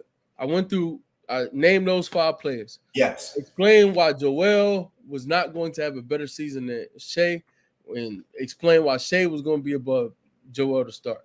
Then I went Luka, and now he's asking about Giannis, but I never said he would be better than Giannis. No, because we got to remember, you was going to walk. You said I'm starting. I'm going to get to everybody, and I'm explaining why. We stopped at Luka for obvious reasons. So I wanted to hear what you was going to say for Giannis, because you were going to say something. So I was just curious. No, I was going to say again. I expect him to be healthy. The biggest thing is just like, can he finish like the full season, not just regular season, but the full season in good health? And I think that'll make the biggest difference in his overall season and how we look at Giannis's performance this year. But a healthy Giannis, I think, is going to be a really, really good basketball player as always. He's elite at every facet of the word, and that's just my take on Giannis. Like, bro, you're a funny guy, bro. You know what you just did? You just pulled a heaven sent, bro. Ball hog, much love, Birdie, much love. You know that. I ain't pulling heaven sent. I told you I had Giannis over him. You just pulled a heaven sent, bro. How? I told you I had Giannis over him. That's not pulling a heaven sent. I was about to get you on the ropes, and instead of getting on the ropes, you pivoted to something else. No, I didn't pivot. You asked me why would Shea be better than Giannis, and I told you I shouldn't have cut you off. It's my fault. I shouldn't have cut you off. It's fine. I still wasn't gonna say he was gonna be better than Giannis in terms of overall. I do think he'll have a better record than Giannis this year. All right, so at the end of the season, SGA will be a better player than Luka in your eyes. Yes, I think he'll have a better season than Luka. You muted yourself. No, I didn't. Oh, it went out then. It sounded. So with him having a better season than Luka this year coming up to you, therefore you will move him above Luka in your rankings going into next season, correct? For this, yeah, at the end of this year, I will have. I'm projecting that Shea will be better than Luka, and I will have Shea as the 3rd best player in the NBA. At least the 3rd best player in the NBA. Okay. Who again, like I said, he's 5 for me. I don't, you know what I'm saying? It's not that much of a stretch. It's all a preference thing. But I do think if you would prefer Luka over Giannis, which you said out your mouth just now, you would prefer Luka over SGA. But here nor there, bro. Why would I prefer Luka over Shea? Because the better scorer and playmaker for your team, that would pay dividends. If Luka was on that OKC team, if Luka was on this OKC team right here, y'all going to the finals 3 straight years. That's a fact. If Luka was on this team right here, and with Shea, we're about. And you know that. You will admit that. We're about. I don't know anything because I know that. If Luka was on this team, bro, you're West speaking, on my soul. West on my soul. A player who has more glaring weaknesses in his game. West on my soul. Shea has on my soul. Who has more glaring weaknesses in their game? Who has more glaring weaknesses in their game? 3 was Jazz. West on my soul. No. Answer the question. Who has more glaring weaknesses in their game? Let me say that's covered. On this team that's covered, it don't matter. Nigga, it's not covered. Nigga, what are you talking about? It's not automatically covered, nigga. He's still he's a clear negative defensively. It's nowhere near close. He in that Giddy tier defensively. He actually might be worse. You're jazzing that. No, he's not. I'm not jazzing that. Only thing he does well. But you talking about Luka's defense? He can guard up. Awful. What do you mean? He can guard up. That's it. He can guard up. That's it. He might help with rebounding too. He got a little weight on him. So he will help us with rebounding. 3 straight finals was Jazz. Now hold on, y'all. Let me walk y'all through. For anybody that's new, I never even seen a user Z Blaze 95, right? But I appreciate you being in here. For anybody that's new, this guy West and West is a OKC fan. We just did a West Next series on OKC last week on Playback, which is dropping on YouTube Friday or Saturday. I can't remember which day I said. 3 straight finals is crazy. I was jazzing. If you know me, I just be jazzing shit. I'm from Maryland. West said out his mouth last week, "Oh nah, we not guaranteed to make the finals. I'm not doing that right now. I'm not penciling us in as that. Et cetera, et cetera, et cetera. My point, Wes, I'm gonna ask you this question directly. With this same exact roster, and you swap Shea and Luka, would you expect, or would you have expected y'all make the final this season coming up? Hold on, repeat your question. My fault. If Luka and SJ swap right now, and I asked you the question I asked you last week, or people asked you last week, hey Wes, do you expect OKC to make the final? You were hesitant on that, which you referenced this morning. Would you have been hesitant on it last week with Luka as your best player on the team with the same exact roster? You said would I have been hesitant with Luka on my team? Okay. Yeah. Yeah, I think the same thing exists. Because again, my hesitancy wasn't about Shea. The hesitancy was about the secondary players. Respectfully, when you play with Luka, respectfully, no Jazz. This is not Jazz at all. When you play with Luka, you doing that? You doing something? You know I'm about to say some real shit. He's doing trick crazy right now. I'm gonna stop. I'm gonna stop. I'm about to say some real shit. He's ready to just make it sound like Luka Jesus, bro. He's doing something crazy right now. Bro, it don't matter because of how he controls the game. He will control the whole entire offense and get Chet, J-Dub, and etc. easy looks every single time down the court, and that is a fact. Chet and Luka will be lethal in the pick and roll. And you mean to tell me Isaiah Hartenstein is the roll man instead of Derek Lively and Gafford? Are we serious? Niggas not even having a conversation about who the fucking best team in the West will be. It's clear, but they're not having that now. Well, majority of people think it's OKC right now anyway, period. Majority of people think it's OKC right now, period. But the levels and the heights that Luka will rise that team to in a playoff half-court scenario / setting will be ridiculous when it comes to a scoring and playmaking standpoint, on top of the defense with Caruso, Dort, Chet, etc. Like, are we serious? I still think SGA raises their game to an extremely high standard as it is, though. So I don't necessarily subscribe to the fact. I think Luka's better, that he does make them a better team, but I don't think he guarantees it from that standpoint. From a playmaking standpoint, it matters, D-Matt. People, I think it matters. Mainly OKC fans said that they don't hit Chet on lobs, they don't hit Chet on rolls, etc. It's night and day with him and Luka. I think he improves the teams in some aspects. He makes us worse in some aspects. Our defensively, we get worse. And again, while Luka's an elite scorer, be more stage up, man. You said what? No, I said be more stage. No, you talking be more. Yeah, like be more. AJ, Goods, anybody in the chat, anybody who talks about, get on stage. But what I was gonna say about Luka, I think his shot selection. This could be a little gas, but I think that game. I'm not because again, when it comes, I mean, I may be. Let me not say I'm not. I may be. Let's be real. Every superstar. When it comes to Luka, his overall game and the way in which he scores, I think he has some nights where offensively, because again, his game is amazing. He's an elite playmaker. He's an elite scorer. There's offensively, he's elite. Every facet of the word. But he still has some games where it's like he truly just be tripping, like in terms of shot selection. So he'll have games where, and even as good as he is, as great as he is, he could be even better sometimes if he trimmed out some of the fat in his game in terms of his shot selection. And I think that for our team as a whole, one of the things that's underrated and doesn't get talked about enough with Shea is how the way he plays, how that helps our team like so much. The fact that he's consistently driving to the basket, getting as close as he can to the rim to get good shots, or creating good mid-range shots and just being uber efficient in the style of play as well as the overall numbers, as opposed to Luka. So that's it, man. You know, respectfully, I will say this actually. Now that I think about it for a little bit, I actually think I have to reverse course. Not from the standpoint of I don't think that makes the team unbeatable, but I do think it makes it better. But if you're swapping Shea and Luka, then the Mavs are worse.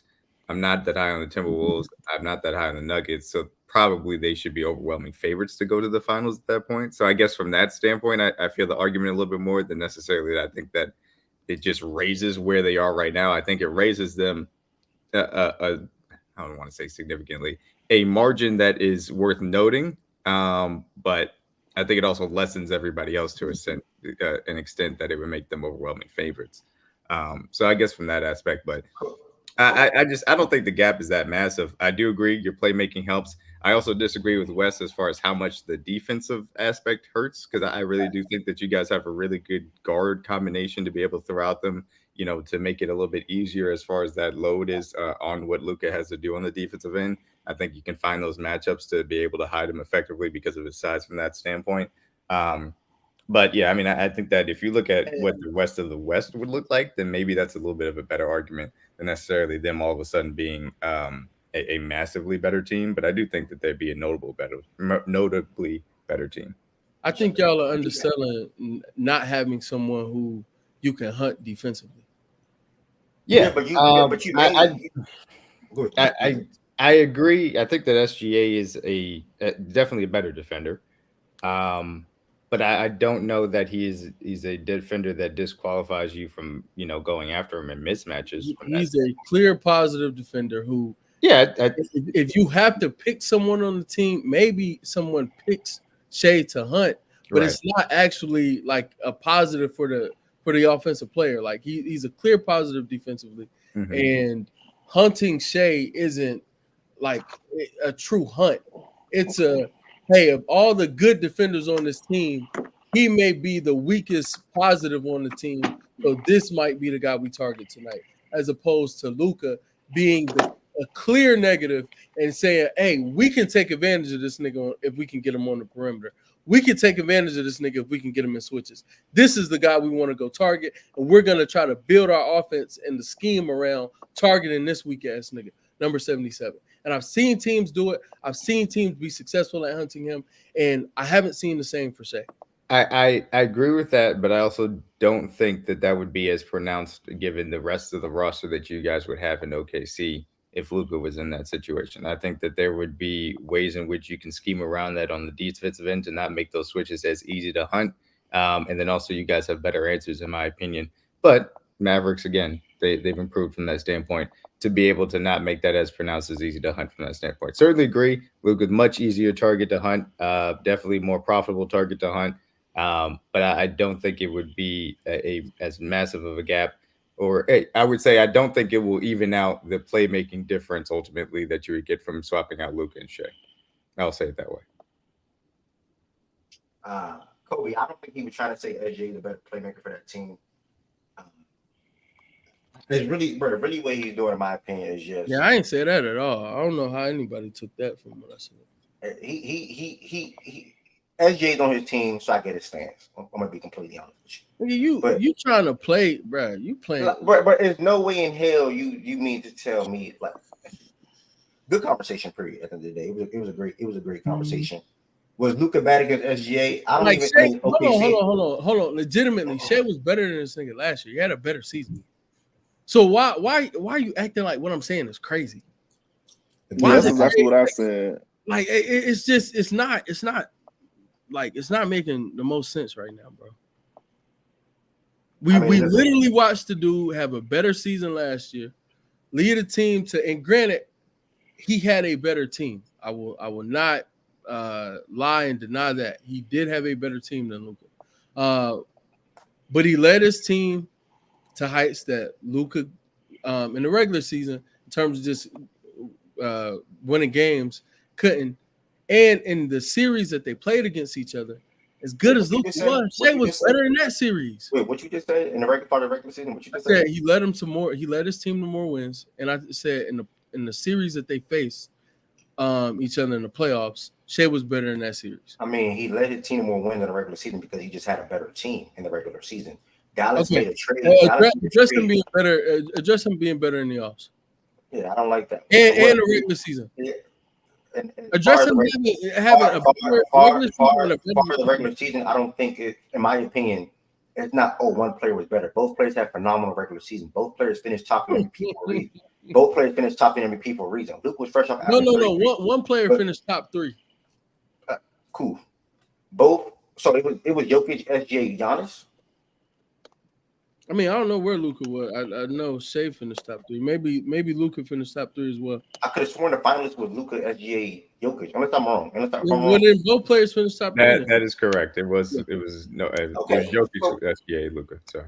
So yeah, both players finished top 3 in MVP voting. So both have phenomenal regular seasons. The voting points for what it's worth is 640 to 566. So that it was a gap in less than 100. For what it's worth, far as with players, Luka. No, I was just saying what the MVP voting gap was. Who was ahead? Luka. SGA had 640 points and Luka had 540 or 566. My bad. Okay, 645, 66. Okay, cool. Rightfully so. Wipe down, but keep going. Rightfully so. Yeah, a lot of that comes with the regular. No, don't tell me a lot of that comes with the regular. Wipe down. You know how wipe down. So go ahead. Regular season success, regular season record, and again, a lot of that is due to them having a better roster coming into the season. Dallas became a good team when what happened, Wes? When Daniel Gafford and Peter Washington came into the building, which you know, by the way. Like, come on, and that's what we fucking seen in the playoffs. Now you said speak to the play. Now you said speak to the playoffs. Better in the playoffs. Now you said speak to the playoffs. And they're not the playoffs as a whole. In their series. Yeah, I mean, do you disagree with that? Do you feel like y'all never hear me bring it up? But I mean, if you want to be real, let's be real. Fucking situation. He was banged up. He was banged the fuck up. I'll shake your hand. We can move. Yeah, I mean, let's be real. I mean, but you want to bring that up now? It's real. I'm not bring it up. I'll shake your hand. We can move. You crazy? Yeah, we can move. They will. 100%. Yeah, I mean, SGA outplayed him.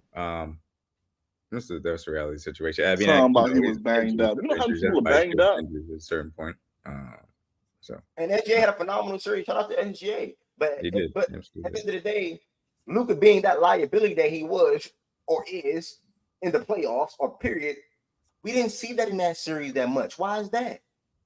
Why we didn't see a lot of SGA versus Luka, Wes? You said why didn't we see a lot of you in the kitchen? One-on-one situation in the playoffs. Why we didn't see a lot of SGA versus Luka? What you mean, like him hunting? Like SGA with the ball or Luka with the ball? Yeah, he's saying SGA. Like SGA with the ball and Luka guarding him one-on-one? Why didn't we see a lot of that? I mean, maybe defensive schemes. Maybe the coach will ever like. Watch this. Watch what though? Like, hold on. Hold on. Defensive scheme. Bingo. Right? Dallas is a team defense. When you implement a guy, this is tying back to my main point now. When it always tied together. Y'all walk with me. When you implement a guy like Luka to that okay situation, they have two of the best guys on ball when it comes to operating in the pick and roll defensive standpoint, going over and under and Caruso and Dort. No, because it makes sense. It makes sense. Nobody in the West. It makes complete sense. Let me finish. It makes sense. When you see me making a point, what really matters. When you see me making a point, you're trying to cut me off now because my point is what matters. You guys have Caruso and Dort. You made a point. Let me finish. Let me finish. You made a point off an answer that was incomplete. No, it's not. It's not incomplete because it's tied back to my main point. I said my answer. My answer was incomplete. To say my main point earlier because B-Mac came in, which I respect. That's not why, nigga. You just asked me a question. I've been here. What are you talking about? On my life, I've been had that whole Caruso and Dort thing on my mind, bro. I don't bring out everything. I don't care about that. This question that you just asked me. That's the main point, though. That was the main point to the conversation. Yeah, you got it. You just asked the question, but again, I understood team defense. They can help hide a player. Also understood Shea, who's not like again, gotta talk about the team. And it's not that he never hunted Luka because he actually did go at Luka at points in that series. But Shea also does not mind facing whoever his quote unquote primary is because Shea is like so good at getting to his spots and eliminating what a defense is trying to do to help take him out of his game. Correct. And when you all were shading and you were hedging and like we're not talking your normal elementary school shit. We're talking hard hedges, hard shading, overextending and doing things like that. What was Shea doing? Okay, if you're going to pack the paint and keep me from the rim, then I'll settle for the mid-range shot and dot you in your eye the entire series in which he shot over 50% from the mid-range. What are we talking about, my nigga? He did whatever he wanted to do, no matter who was defending him, and he didn't rely on just targeting Luka because he targeted your whole weak-ass team and said, here, take this, nigga. So what? What are we talking about? What are we talking about? 29 a game on +2 efficiency in the playoffs. What are we talking about, my nigga? In that series, nigga. Come on, man. You can't do this with me when it comes to Shea. Not in that series. You can't play with me when it comes to that. He did ultimately lose the series. It's not like we're talking about who played better. We're not talking I'm just saying about you made it sound like he just walked out and did whatever he wanted. He walked out and did whatever he wanted to do. If he did, he would have won the series, in my opinion, the way you framed it. Man, I'm talking about how he played. I'm not talking he played at an extremely high level. Exactly. And what you already level, but you can't say that he got whatever the fuck he wanted. I don't even understand what you're trying to argue right now. You already conceded he was better than Luka. Correct? Right or wrong? In that series, yeah, he was better than Luka. Exactly. So why are you trying to? No, but stating it as, oh, he got anything he ever wanted against your weak ass team. That's kind of weird when he did lose the series. How is that weird when I'm talking about his individual level? He didn't just get whatever he wanted. He lost the series. If he got whatever he wanted, he would have won. What are you talking about, bro? We never addressed individual levels of play and getting what you want in terms and taking into consideration winning the series or losing the series. I think that's a pretty big deal in the playoffs. Yes, if you're gonna say he got whatever he wanted to and nobody could stop him, yeah. Okay, all right. I just disagree with that. I agree with that. He was certainly better and definitely had an exceptional series. Absolutely accurate. And to respond back to you, Wes, by the way, that whole Dort and Caruso thing, and I want Jay Will thoughts after this, but that whole Dort and Caruso thing, I've been gonna bring that point up, bro. I didn't need anything else to help me bring that point up. I was just waiting. When I'm getting in, pass the ball now. When I'm in debates in your eyes, this is a debate or whatever, I don't bring out all my ammo. That's like I gotta keep some shit in the tuck. So I kept that in the tuck. My point was, going back to the main conversation, SJ had a better series in that series. The better player or even team won this series at the end of the day. Simple put. Like, Luka performed game 5, and that was the biggest game of the series in both of our eyes. Game 5 is reviewed as the biggest game of the fucking series, and that is a fact. It was 2-2, and Luka did what he had to do and had an efficient game that game and won the series. My whole point now with this whole conversation, how it started, you swap Luka and SGA and put Luka on that team, the defense thing that you just brought up. I said he had the better team in the fucking regular season. That's why he had a fucking better record. Walk with me or walk away. It's just that simple. You either walk with me or walk away. If you're going to walk with me, walk with me. But if you're not going to walk with me, walk away. It's that simple. He's emotional. Who is he yelling at? He's emotional. I'm talking to Wes. If you're going to walk with me or walk away, hey, this is how you know you got your opponent on the ropes. This is how you know you got your opponent rattled, nigga. His corner ready to throw in the towel. His corner ready to throw in the towel. This is how you know you got your opponent, nigga. This is how you know nigga emotional. He's emotional. Stop trying to crack jokes and have a conversation, bro. Stop trying to crack jokes and have a conversation, bro. But now my fault. If I was trying to figure out why you just turned up like that, like what because the way he typed in the chat. I don't know if you were reading what he said in the chat, but he just typed some bullshit in the chat for no reason. It's like I wasn't. I'm reading it now. Okay. It's like you're not listening to nothing that I'm saying. I referenced the regular season and him having a better team, in which you said, and I said as well, pre-trade, Wes. I said pre-trade. Like, walk with me or walk away. That's my new saying, bro. If you're not gonna walk with me in conversation, just walk the fuck away. Now back to the main thing. The main point was, if you put Luka on that team, you try to run straight to the defense as if Luka is just clearly not a better player. You try to run straight to the defense and the liability or what liabilities that you would see on that court. I just disagree, because it'll be a team defensive standpoint, and he'll be playing along. He'll be on the court with 3 or 4 guys that are really damn good at their job on the defensive end more often than not, and he will be checking the weakest offensive player, and also that offensive guard or that offensive player that will have the ball will be getting hounded by Caruso and Dort in the pick and roll setting, and those guys are not just going under, and those guys are just not willingly switching. They are going over, and they are making the offensive player uncomfortable, and that is a fact, and you know that. That's how Dort plays defense. That's how Caruso plays defense. So the fact that you try to bring that up and make that your main argument about Luka being deep on his weakness on defense or a liability on defense was weak. Now, what do you have back to say to that? week. Yeah, I got you. I got you. Don't laugh it off. Don't laugh it off. I started. So again, what I said was he would make us weaker defensively, and his holes defensively would still be highlighted. I never said we wouldn't be a good defense. I never said our team would fall off completely based off of Luka's I never said anything like that. I said he would make us weaker defensively, and that is a fact. But he can be exploited even with all, even like, again, you just spoke, my nigga. I was quiet. Even with all of the things you spoke to that would help him defensively, it does not immediately just write out or rule out the fact that he's still a poor defender and his off-ball defense isn't great. His on-ball defense is even worse. And overall defensively, you can, or offensively for other teams, you can still develop schemes in which you highlight the weak link on a defense. We saw it happen last year with Giddey. Now we could say, and we're not talking about, maybe we are talking about this year's team with the offseason additions and incorporating Luka in that as opposed to last year. Somebody feel free to clarify. We doing last year's that's the whole conversation. No, I didn't miss the whole conversation. I'm saying, are we keeping I it? said, that's the whole conversation.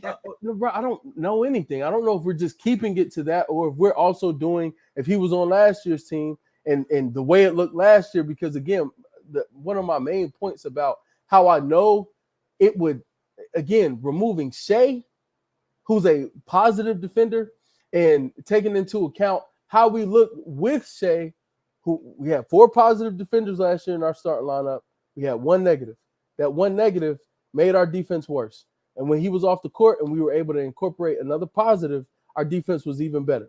Now, this coming into this season with the offseason additions, yes, it would be stronger. But again, we would take a strong defender, swap him out for a weak defender. And even though it may not drop off to a great degree, a great level, it will still suffer in some ways, in some instances, especially in the playoffs.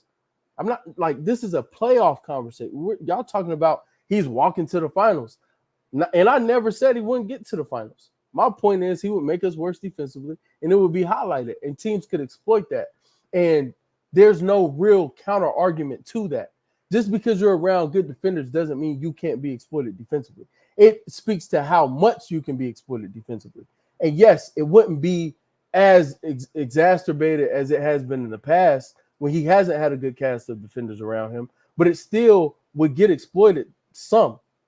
And to act like that's not true is, I'm not really following that. I don't follow that.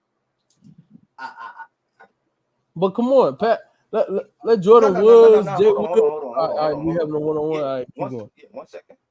Are Caruso and Dort good off-ball defenders to you? Yes. Is Chet a good off-ball defender to you? Yes. Now, how do you envision? One, you knew this whole conversation about this team because I literally referenced what you said last week in regards to this team, where you were hesitant on making the finals. You weren't so. I said I was hesitant on the expectation word versus, okay. And it was a conversation very specific for YouTube, for the people who are in here, for the people who play it back. We were having a conversation about goals versus expectations. I said the expectation for us to win a championship and make the finals is a little gas to me, considering the fact that we've been in the playoffs once.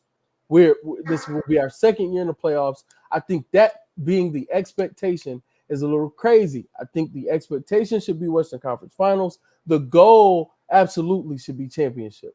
And that was the conversation. And specific to the conversation, I made a hell of an argument, if I say so myself. Okay, cool. That's what he said, y'all. It really doesn't change anything. At the end of the day, he said that last week. This week, he said something today, he said something totally different. So it really doesn't change nothing that I was just saying at the end of the day. My point is, you think Caruso, Dort, and Chet, or even Hartenstein, right, are all good defenders, off ball, whatever the case may be, rim protecting, help defenders. You really think that of all 4 of them guys? That's a fact. You think that of all 4 of them guys. Now, when you envision hold on, before I get to my main point. I think of all 4 of them? Just for they're good off ball help defenders. Off ball defenders, help defenders. Correct. Caruso, Jada, Chet, Alhart for sure.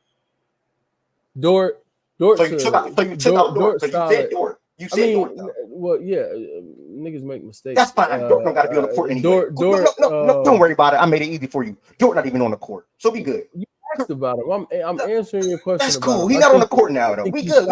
He's not on the. Stop trying to get focused on that. He's not on the court. We good. We good. You asked about him. I'm answering the question about. You changed your answer on Dort. He's not on the court anyway. He's not on the court. Go ahead, move. You changed. He's not on the court anyway. We good. Caruso, Jada, Chet. You changed the lineup because I changed the stance. I never changed the lineup. I never even said Jada yet, by the way. I never yes, you did. Or no, you didn't. You asked about the first three. You didn't ask about Jada. Yeah. You asked about Caruso, Dort, and Chet. Yep. So fuck Dort. Them four guys. Three of the starters. 3 of the 5 stars. Them 4 guys are good help defenders. Or off-ball defenders to you. Now, one, you keep highlighting that the defense will get a slightly worse or have a guy that they can target, but you're not highlighting or pinpointing how the offense will look better. Will it look better to you? Will the offense get better to you? Because you think Luka's the current better offensive player than SGA. So I'm just trying to understand your thought process real quick. Will the offense get better to you or look better to you? It may. It very well may. Okay. Right. So okay. The playmaking he brings to the team will definitely help in a lot of facets in a lot of areas. I think his 3-ball as well, just the volume would help from it will help for sure. I think the rim pressure is although it's not as good as Shea's, it's still really, really good. Mid-range game, but I don't think a mid-range game makes an offense. So yeah, the things he does well offensively would still be highlighted and will help the team. So okay, like you can envision Jada and Chet having better offensive seasons with Luka as the floor general, correct? No, I can envision Chet having a better season. I don't necessarily envision Jada having a better season because Luka's on the team. Okay, fine, that's not my main point anyway. It don't really matter. At the end of the day, you think the offense. Nigga, everything is funny when you ask questions. That doesn't change dude, man. That doesn't change. Go ahead, get to your point. Get to your point. It doesn't change anything. Go ahead, get to your point, bro. It doesn't change anything. At the end of the day, you still think the offense will look better. So it doesn't really matter. I said it may. I never said it would. But then you said it may. You said it may, and then you just listed 3 or 4 things. I listed things that he does well. And all I did was list things that he did well. I actually didn't list 3 things that he did better. Because he's not better. Okay. He doesn't create better rim pressure. He's not a better finisher. That's one of the things I pinpoint. Let me talk though. You're trying to make me lose my train of thoughts. Wait, I'm not. Nigga, you are saying things that are factually incorrect. But go ahead, speak. Go ahead. Get to your point. Let me shit directly then. One more time. Who's the better offensive player to you, Luka or SGA? Offensive player is Luka. Okay. Now, if you add a better offensive player to your offense, why would the offense not get better? What is it made for? Is it a yes or no situation? Would the offense get better if you had a better offensive player, Wes? Better playmaker. Would it get better?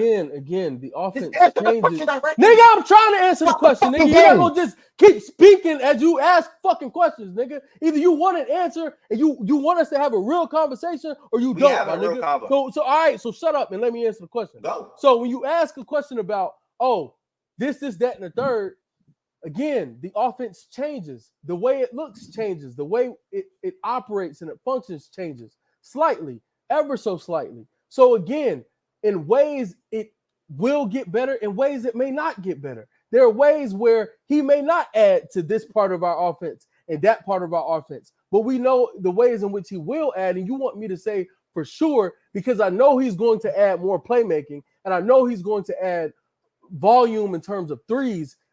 That those 2 things alone for sure are making our offense better as a whole. That's fine for you to say. I say it may get better. It may stay the same. I don't think it'll get worse. That's a better question. Do you think it gets worse? I definitely don't think it gets worse, but it may not get better. It may stay the same. Okay. It may not be any like it literally may stay the same. So I say it may. Go ahead. Fair. It may get better or it may stay the same. Would you lean one or you just that's just your stance? My stance is what I've said a few times. Yeah, I figured. All right, so cool. Back to the main thing now. You have Caruso, Jada, Chet, Hart, all good off-ball defenders / help defenders to you. Now, how do you envision a team attacking that big weakness in Luka? How do you think it would happen? Like, how do you just give me some scenarios offensively? I think teams could, for switches, I think teams could call for higher pick and rolls to extend, our defense and make sure that Luka is in actions that he otherwise would not be in. It's not as easy, not as hard. You can also set down screens if you put him on a weak link in their offense. Set down screens, get them off, have motion in your offense to get them lost defensively. There are a bunch of different things, and we see it every year. We see it all the time. I don't know why we're acting like this is so crazy because he's going to be on a good defense. He can still get exploited defensively, and it does not mean our defense is going to be awful, trash, bad, average. I still think we will have a good defense. I still think we will have a great defense. I said it gets worse. He makes our defensive unit weaker, and I stand by that. He's a much weaker defender than Shea. He's much worse, and I like much worse than Shea. So I don't understand why that's being lost here. I really don't get it. It shouldn't be lost. You put Peyton Pritchard in place for fucking Derek White on the Celtics. They still have JB. They still have Drew. They still have Tatum. They still have KP or Al. They still have a really, really good defensive unit. Great even. That defense gets worse. It's not quite as good. Let me ask you a question. If you say, he's too small, that's not fair, put a bigger player, then put a bigger player defensively who's still not a good defender, and that defense gets worse. Let me ask you a question. Typically, when guys are good good off-ball defenders or help defenders, that means they're really good at corralling space, right, and being in lanes, correct, or forcing a ball handler to pick up the ball, correct? Because we watch basketball, you would assume so, correct? Exactly. So you don't think there's a scenario or multiple situations throughout the course of the game, especially in crunch times, where Caruso, Jada, Chet, Hart would make sure that happens? Again, you are asking something that is just so stupid. I've said several times, I still think we have a good defense. So yes, there are times where our defense will cover up for Luka. Yes, I never said that wouldn't happen.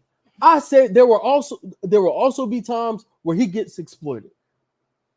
Two things can be true.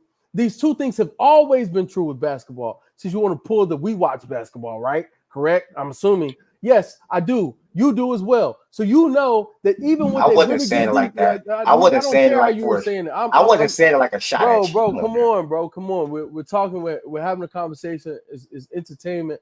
It's all come on.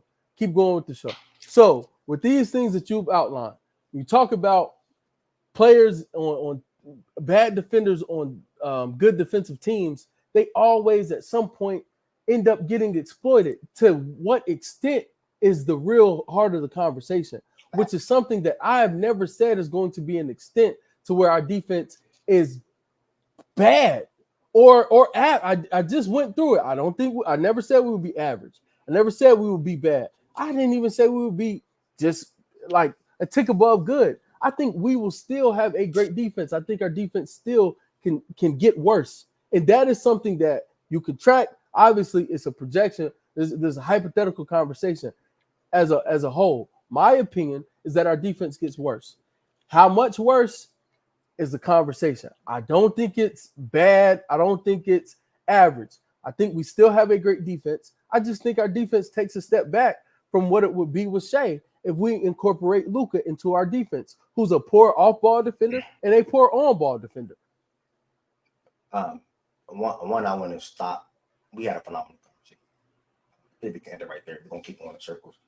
I do want to hear from others. But great combo, though. Something that B-More just said in the chat, I was really going to bring this up when you brought up him and compared him to the defensive level to Josh Giddey. Because throughout this playoffs that I just seen, I didn't see him being terrible against LA. I didn't see him being terrible. We saw him be terrible against the team that won the finals. Yeah, which is also a part of this conversation. Yeah, technically, because that's the angle. No, technically, that's a part of y'all say who walked to the finals. There, and I said in the that's all I said. I didn't say they will win it. I didn't. That's not what I said either. I said y'all said they would walk to the finals, and I said in the playoffs it's easier for teams to exploit a weak defender on a really good defense. One of the playoff teams that they could potentially face if they walk to the finals, Boston Celtics. That is a team that exists. Y'all can tell me it's an outlier. Oh, well, that's not fair because they have this amount of space or whatever.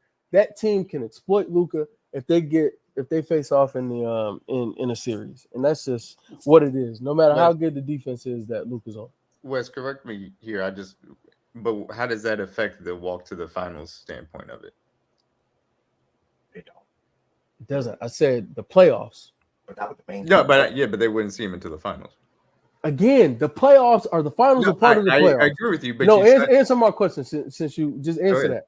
Are the finals a part of the playoffs? Yes, they are.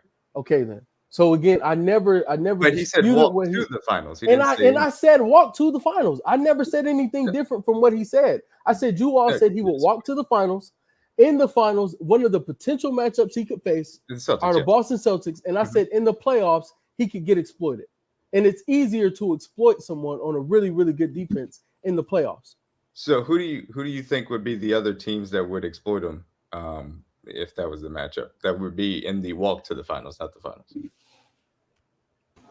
I mean, it really depends. It really depends on. I am simply asking. I don't know what the matchup would look like.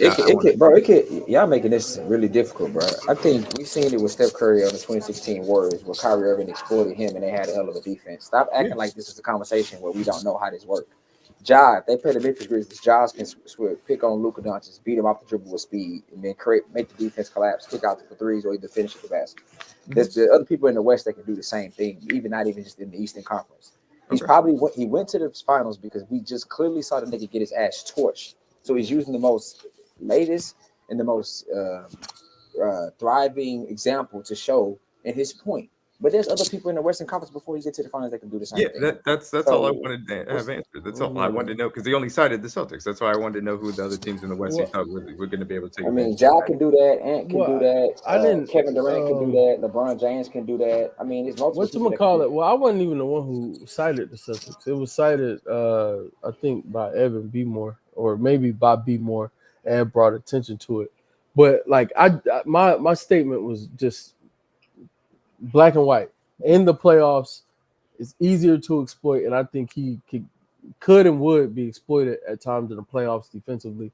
I didn't say it would change the outcome of a series. I didn't say, therefore, they won't walk to the finals or anything like that. And I just said I think adding Luka to the team would cause us to take a step back defensively. I stand by that. But again, it doesn't change the outcome of what they're saying. Yes, I think Luka could walk to the finals on this team. I also think Shea could walk to the finals on this team. So it's not a real point to me. That's not changing anything. Well, when he asked you, he said he asked you this a couple of weeks ago, and you said, I don't know about that. And then he said today, today he asked you, and then he said, so if Luka was on this team, when I asked you this question last week, would you be hesitant the same? And you did say that I would be hesitant the same. So now you're saying that they both will walk to the finals, but you just said I said they could. Again, no, you were hesitant though. You said they I said they could. I never said they would. I said they could. I said I think Shea could walk to the finals. I think Luka on this team could walk to the finals. So you're still hesitant? Yes, that's what could isn't definitive. And again, for last week, to just clarify one more time, conversation was expectation versus goal. I said the expectation for us to get to the finals is too stiff for me. That being the expectation, I don't think that should be the expectation. And it was specific to the conversation we were having.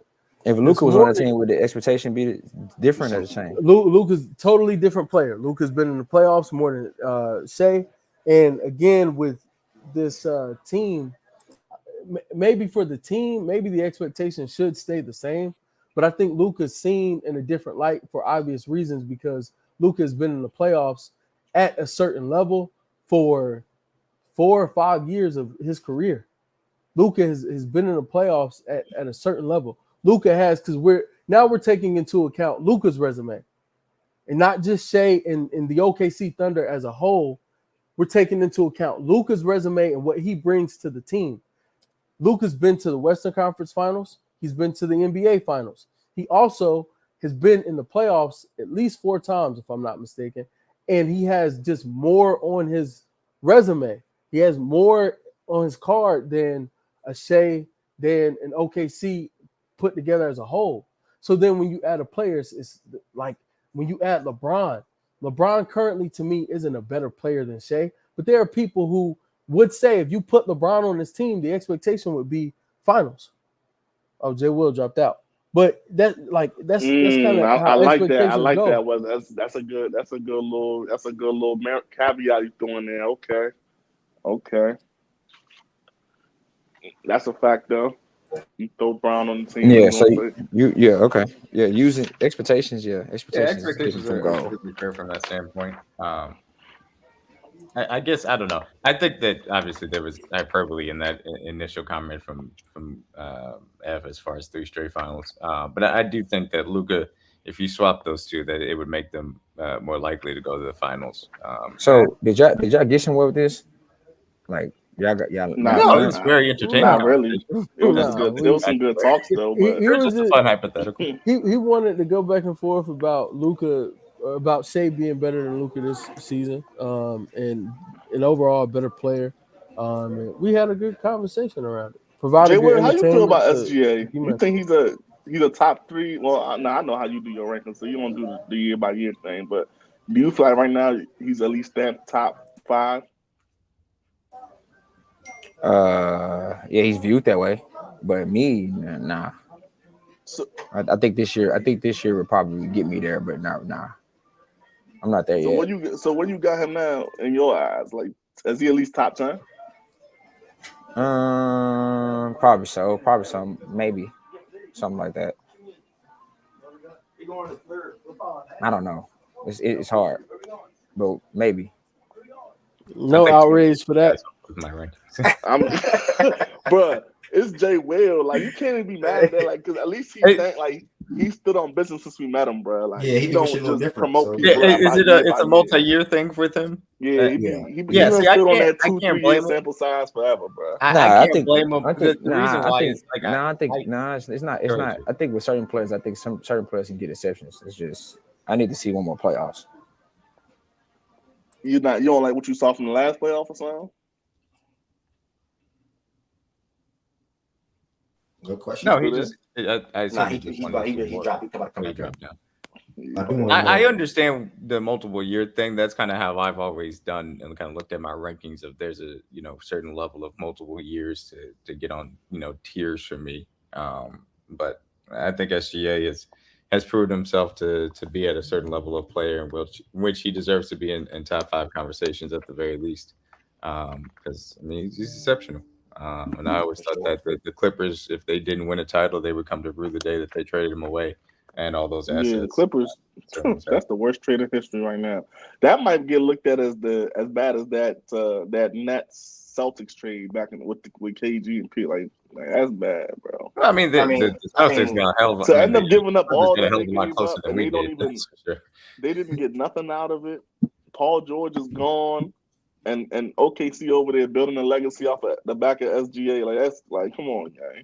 Yeah, I mean, I think if they had just held on to SGA and those assets, I think they could have built it better because SGA would have mitigated some of the regular season, workload on Kawhi, and I think that he would have returned similar value ultimately for PG. So, yeah, SGA at the time was still fresh. Let's be real. Right, he was, but he was one of those guys. I'll be honest, I didn't expect him to be, top 3 trajectory, but he was one of those guys I thought could be legitimately all NBA, one of the best guards in the league, because he just had all of the tools necessary to do it. So that's why I always felt like it was probably something that they were going to end up regretting. But I also, just bet against the Clippers in that sense too. So, Tanya, good point on YouTube.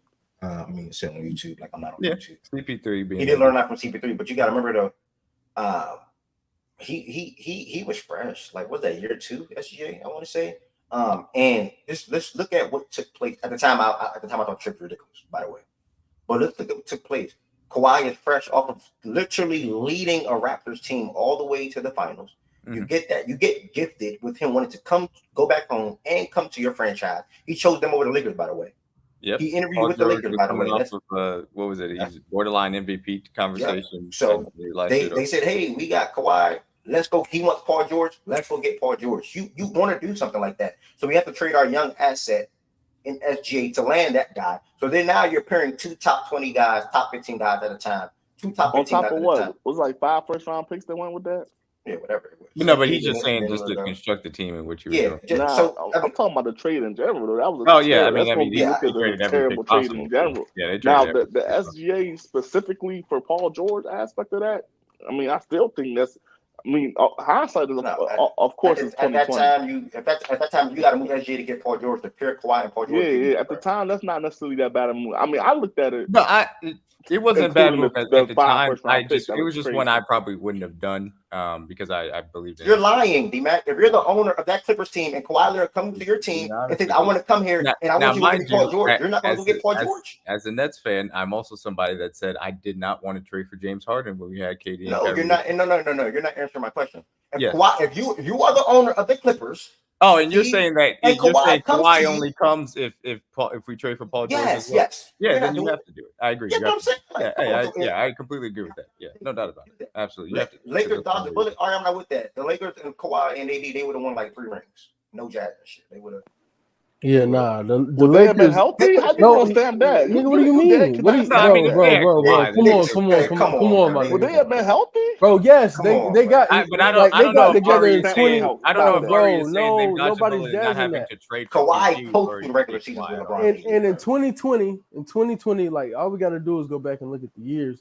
Now, granted, he may get hurt in 21, like he did in 21 on that team, but they win in 2020. And they probably do it like it's a much easier route to the championship, even though it wasn't that difficult. Like they just run through the league. I think it allows Kawhi to also truly, in terms of like, even though they were load managing him anyway, it's even more. And the load when you're playing in game, he just has less responsibility in games if he's playing with the Lakers. I can't accept that either. So I watched him load manage for a whole season and get hurt in the first game of the playoffs. I can't. I literally spoke the load management was going to help him stop him from getting hurt, bro. He just going to get hurt. I literally spoke to the load in games as well. So maybe he still gets hurt. I won't. We will never know. My point is, on top of load managing, which is completely missing games, I think he will also have games in which, because his load and his overall role on the Lakers would just be drastically different in terms of how much energy he had to expend in playing in games. And maybe it's not because, every game he's going to play hard. So he's still susceptible to those same injuries, whatever. But the wear and tear, I think, would just drastically be different for all players. I think for AD as well, for LeBron as well. I think their overall wear and tear and demand on their bodies for what they would be doing if they had added Kawhi, this would be different. But even if he was healthy during the playoffs in 2020, so at the very least they had the same ring that they won in 2020. In my personal opinion, I guess. Also, at that point, you don't care about being in the hard tax or the case can be like over the salary cap, bro. They don't make that trade. You still talking about the Clippers? Yeah, they don't make Lakers. They don't make that trade for us. They don't make that trade. Yeah, for that's us. what I'm saying. They don't. They can still have Casey. They can still have. No, I'm not trying to be funny. I'm being so serious. I know you're not trying to be funny, but that's hilarious. They can still have Kuzma. They can still extend and pay KCP or Caruso. You never know because you want to keep that core intact even more. Bro. Bron, AD, and Kawhi would still be a lot of money though. Like, but they would have controlled the bird rights. They would have controlled. They could go over the cap at that point. And for that team, you would do that because they're going to bring championships. That's what happened. I.e. Celtics right now. I.e. Warriors in the past that we saw. Okay. I'm thinking. Yeah. I'm still thinking. So you said they'll control the bird rights, so they'll be able to spend more money. Okay. Yeah, basically, and go over And they still had $40 million worth of Russ on the books at that time. So it wasn't like they were saving cost in a certain respect either. So they, if you add Kawhi instead of that, the value there helps. So I think that you obviously would have made that deal. And I agree with you, absolutely. If you're the owner of the Clippers, you have to make that deal because you secure Kawhi. And if you got to take, obviously, Paul George along with him, and I'm not saying take like it's a bad thing, because again, I think it was a perfectly fine trade. It was just one that I thought could have gone bad because I believe in SGA, and that it happened to even exceed my expectations as well. Hey, didn't you say SGA went to Kentucky, right? Oh, I'm tripping. Yeah. Okay, so you went to Kentucky. So watching him at SGA, you didn't feel like he could be what he is right now? No, I just said I agree with you. I agree with what D-Mac saying, and even you too. Like I thought because he was going to be a star guard, I thought he was going to be phenomenal. Yeah, he's just saying though, the owner, you got to do it if that's what gets Kawhi. Yeah, but like I said, he had some good games that rookie season. I think they even went to the playoffs that rookie season. Then he went to the playoffs with Lou Williams and et cetera, et cetera. Can't remember. You talking about SGA? The Clippers. I think the Clippers SGA went to the playoffs, if I'm not mistaken. Then he went to OKC. I think he went to the playoffs. And he went to Oh yeah, OKC. no, look, Manny. Ev, they did go to the playoffs because Manny and we talked about. He's a Clippers fan. Did he have a 30 ball in it? Did he have a 30 ball in one of them? Did he have a 30 ball in one of them games? Yeah, we used to talk about all the time how much he was doing for them because that was the fun Clippers team. Exactly. So we seen that SGA was going to be a good guard. Well, that had to be 2019, right? Because he went to OKC because Chris Paul went to OKC. That was 18-19, yeah. Wait, hold on, because Chris Paul and OKC and SGA OKC team went to the playoffs in 2020. Yeah, so I was right. They played the Warriors, not obviously the KD Warriors, right? So you just like what the fuck in that series? We're getting 2 games off of the KD Warriors. I mean, that's they pushed him to 6. They pushed him to 6. And game 1, SGA. But don't jazz that up, bro. We was trolling, bro. All right. We was out there trolling, bro. Don't jazz that up, bro. It's like, nah, I'm fucking with you. Now we was trolling that first loss though. That second loss, I can't. Shout out to them. No, we said it correctly. He said you mean Steph Warriors. No, we said it correctly. KD's Warriors. Bro, y'all be funny as shit in the comments, bro. y'all funny as hell, man. No, that's KD's Warriors. Stop it. That's Steph Warriors. Bethany, did you watch the Warriors last night? Oh, that's Beth? Yeah. Never mind. I thought you were talking about somebody else. Also reminder, everybody that's in here, y'all, shout out to Wes. It's been a great conversation. I think Jordan, I want to ask Jordan something, see what he had to say on the thoughts real quick. But make sure y'all hit that subscribe button, y'all. It was a phenomenal show so far today. We 2 hours in. Also, there are 4 different things that you can do to show your support for Facts and Stats. I turned on the memberships earlier this week. And we had 16 members so far. 16 people signed up and became members of the Facts and Stats community on YouTube. You can show your support by becoming a member. Must be on the desktop to do so. If you're on your desktop, just hit join if you want. Also, outside of that, you can send super chats, super stickers, or super thanks. All of that as you guys extended your support for Facts and Stats and the platform. All I will greatly appreciate it. So I have 4 different things that you can do to extend your support outside of just being in here, which I do appreciate just as much as well. 9 subscribers away from 600. That's big. 9 subscribers away from 600. If you're in here, you don't subscribe, make sure you hit that subscribe button. If you do subscribe, make sure you hit that like button. Thank you. Jordan, man, what's your thoughts on what you heard so far, bro? Can you hear me now? Yeah, we can hear you. Oh, I've been talking for 30 minutes, and I just realized I wasn't on my headset mic. I kept seeing your mic. But if you've been talking for 30 minutes, that's crazy. No, not like 30 minutes straight. Not like 30 minutes straight, but like chiming in. I'm like, damn, these niggas can't hear me. They just okay. They just locked in, I guess. Okay. Come up, Bethany. It's the pin. But hear about you talking about the Luka shit? Yeah, everything that you heard so far. Thank you. Bruh, like I said in the comment, they moonwalking with Luka, bro. Like, I don't really care. I'll lean more towards your side. I'll say that. I lean more towards. I don't think the defense would be bad, downgraded enough to where the offensive gains, primarily because of the coaching does have to play a part in this. I think if they had Jason Kidd as the coach, it would make me more hesitant because I don't think he's all that good at, schematically at like maximizing the guys that he has. But the fact that they have Mark, I trust that they would be able to make the proper adjustments to have that offense running at a level with the pieces they have running at a level to where any defensive downgrade, which there will be a slight step back, maybe they're not top 3, maybe they're like top 5 or top 7, but it's not going to be enough to offset the offensive gains and just like down the stretch of a game, being able to create for you and others and control pace. I think SGA is going to be better at, obviously getting a shot for himself, but just like overall being effective in all situations late in the game, no matter what the defense is, no matter what situation is. I'm going to take Luka in those scenarios. So I would go with Luka. But again, I think OKC's still going to the finals this year with SGA. So, do you think there's a world where he can be a top 3 player into the season in your eyes? Who? SGA? Yeah. Yeah. I think for sure. I think it's very possible. I think Giannis. Would be the guy. I don't think the Sixers are really going anywhere as far as like to the finals. So I think the Embiid thing would kind of be stale to people because it's like, okay, well, because it won't at that point. It won't be like SGA isn't putting up similar regular season accolades. He will have had 3 first team NBAs potentially, MVP potentially. So it's like you got the regular season shit, and if you take your team to the finals, in a tougher conference and or win the finals, like what's the argument for him to not be above Embiid at that point? Like there's no argument.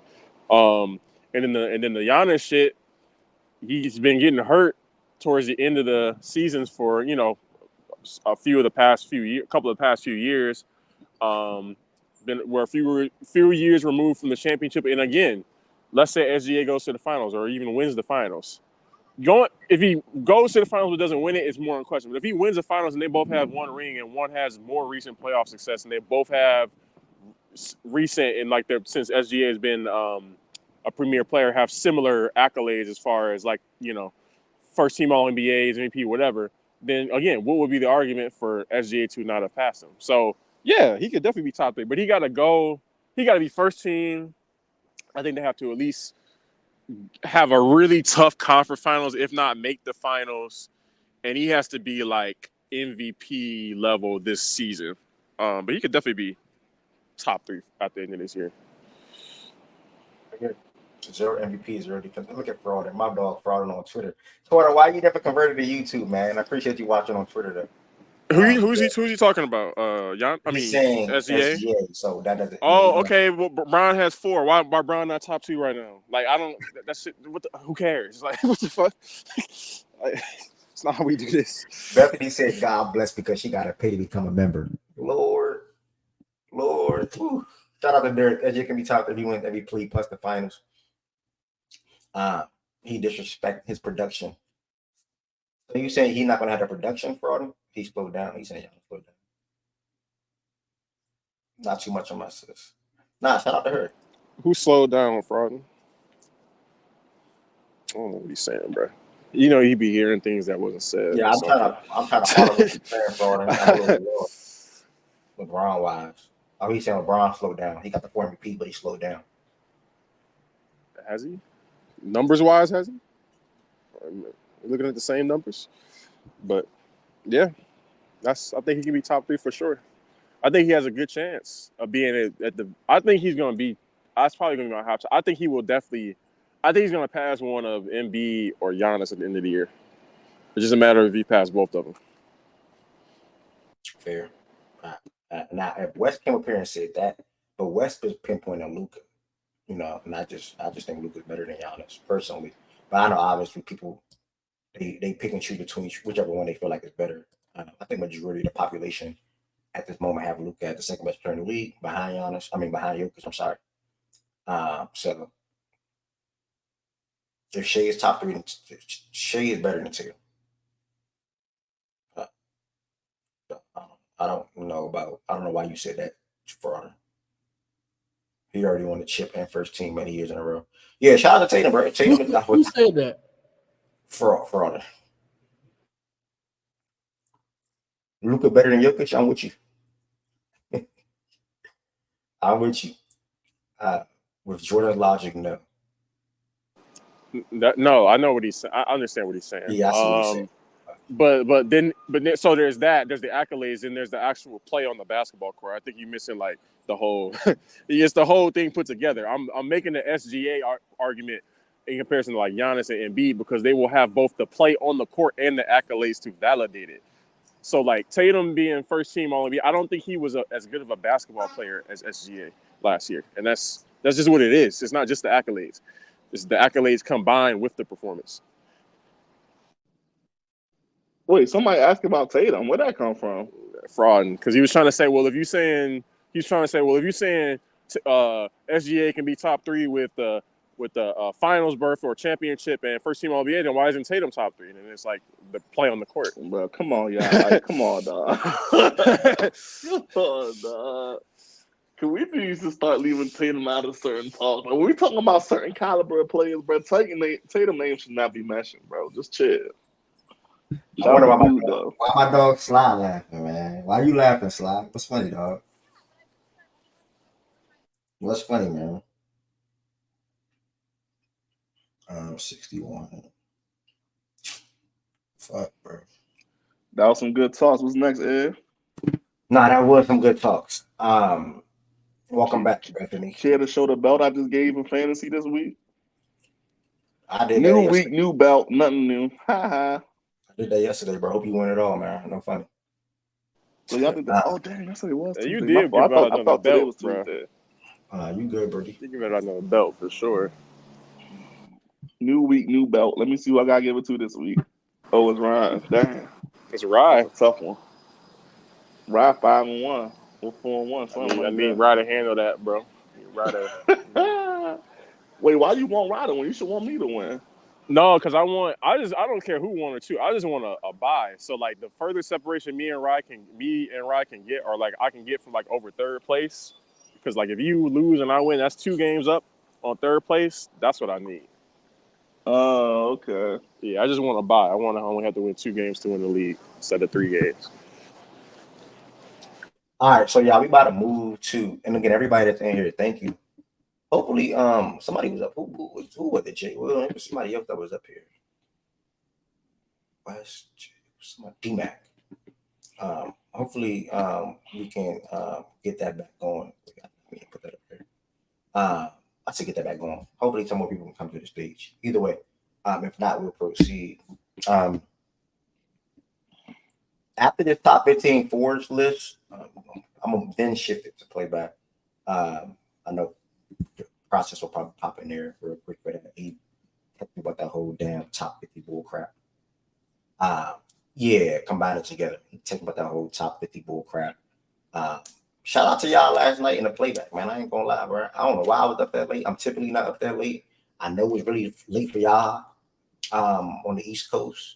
But shout out to y'all. Hey, hold on. I ain't gonna lie, bro. Listen, I'm half asleep. I'm half asleep. All I hear is you yelling about $5 trivia questions and $10 trivia. Talking about you got money on. So, I was faking them, bro. But hold on, though. But why I see you trying to go at it with Josiah though? Like, why you doing? No. They try. Hold on, don't act like Josiah can't know math, bro. Don't do that, bro.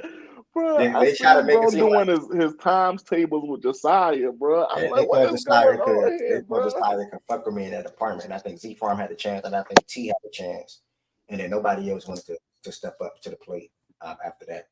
But yeah, I was trying to pay somebody to beat me to answer the question before me. That's what I was trying to do. They needed some harder questions. It was a little too simple, but I still can do that pretty quick, personally. But yeah, after this forwards list, probably going to shift the playback and see what conversations start up in there. Whether that's ESPN. So we combining power forward and small forward. Yeah, top 10, about 15. I'm sorry. Okay, I like that. I ain't gonna lie, power forward list is crazy mid. We need to shake it up a little bit. Yeah. So for this activity here, I'm open to one list. To be honest, and I think centers we can go individual route. But since it's 15, I'm open to one. We'll just see how the room go. Oh, what? Okay, I thought I had to do live. We can see how the room go. But let me start to get that pool generated in a second. Y'all can drop some names in the chat as well. I like doing this. What you just doing a pool? Yeah, but yeah, top 10.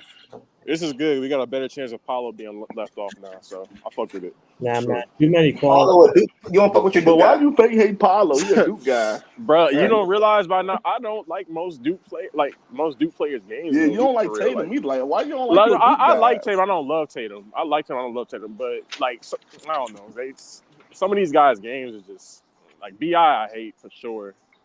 I ain't never heard you talk about Zion either, though. Yeah, no, I Zion. I never heard you talk about Zion. That's a fact. I don't hate Zion, but I hate aspects about his game that is just like you need to develop at some point, dude.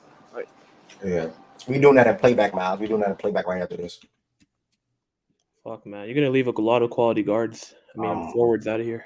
It's tough. Hey, that's why it's 15. If they was really good, they'll be in there. LeBron, Tatum, KD. Oh, you're already off to a good start. LeBron too. Kawhi.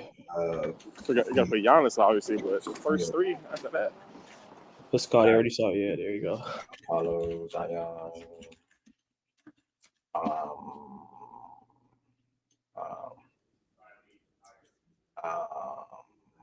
They're both, Miles, both. I think Jaren Jackson is going to make the pool. Yeah, definitely. What you mean was that? Of course. Oh, yeah, Jaylen Brown. Let me just say JB. Oh, yeah, Jimmy. Jackson, Siakam's a good thank you for that. Wait, JB playing? Well, yeah, I guess. Because they got them two, yeah. Yeah, JB playing it, yeah.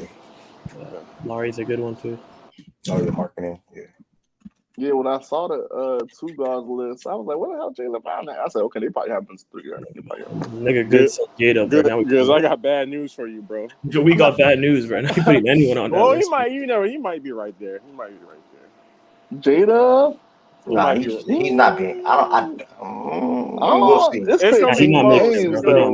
He is not making it, bro. OG?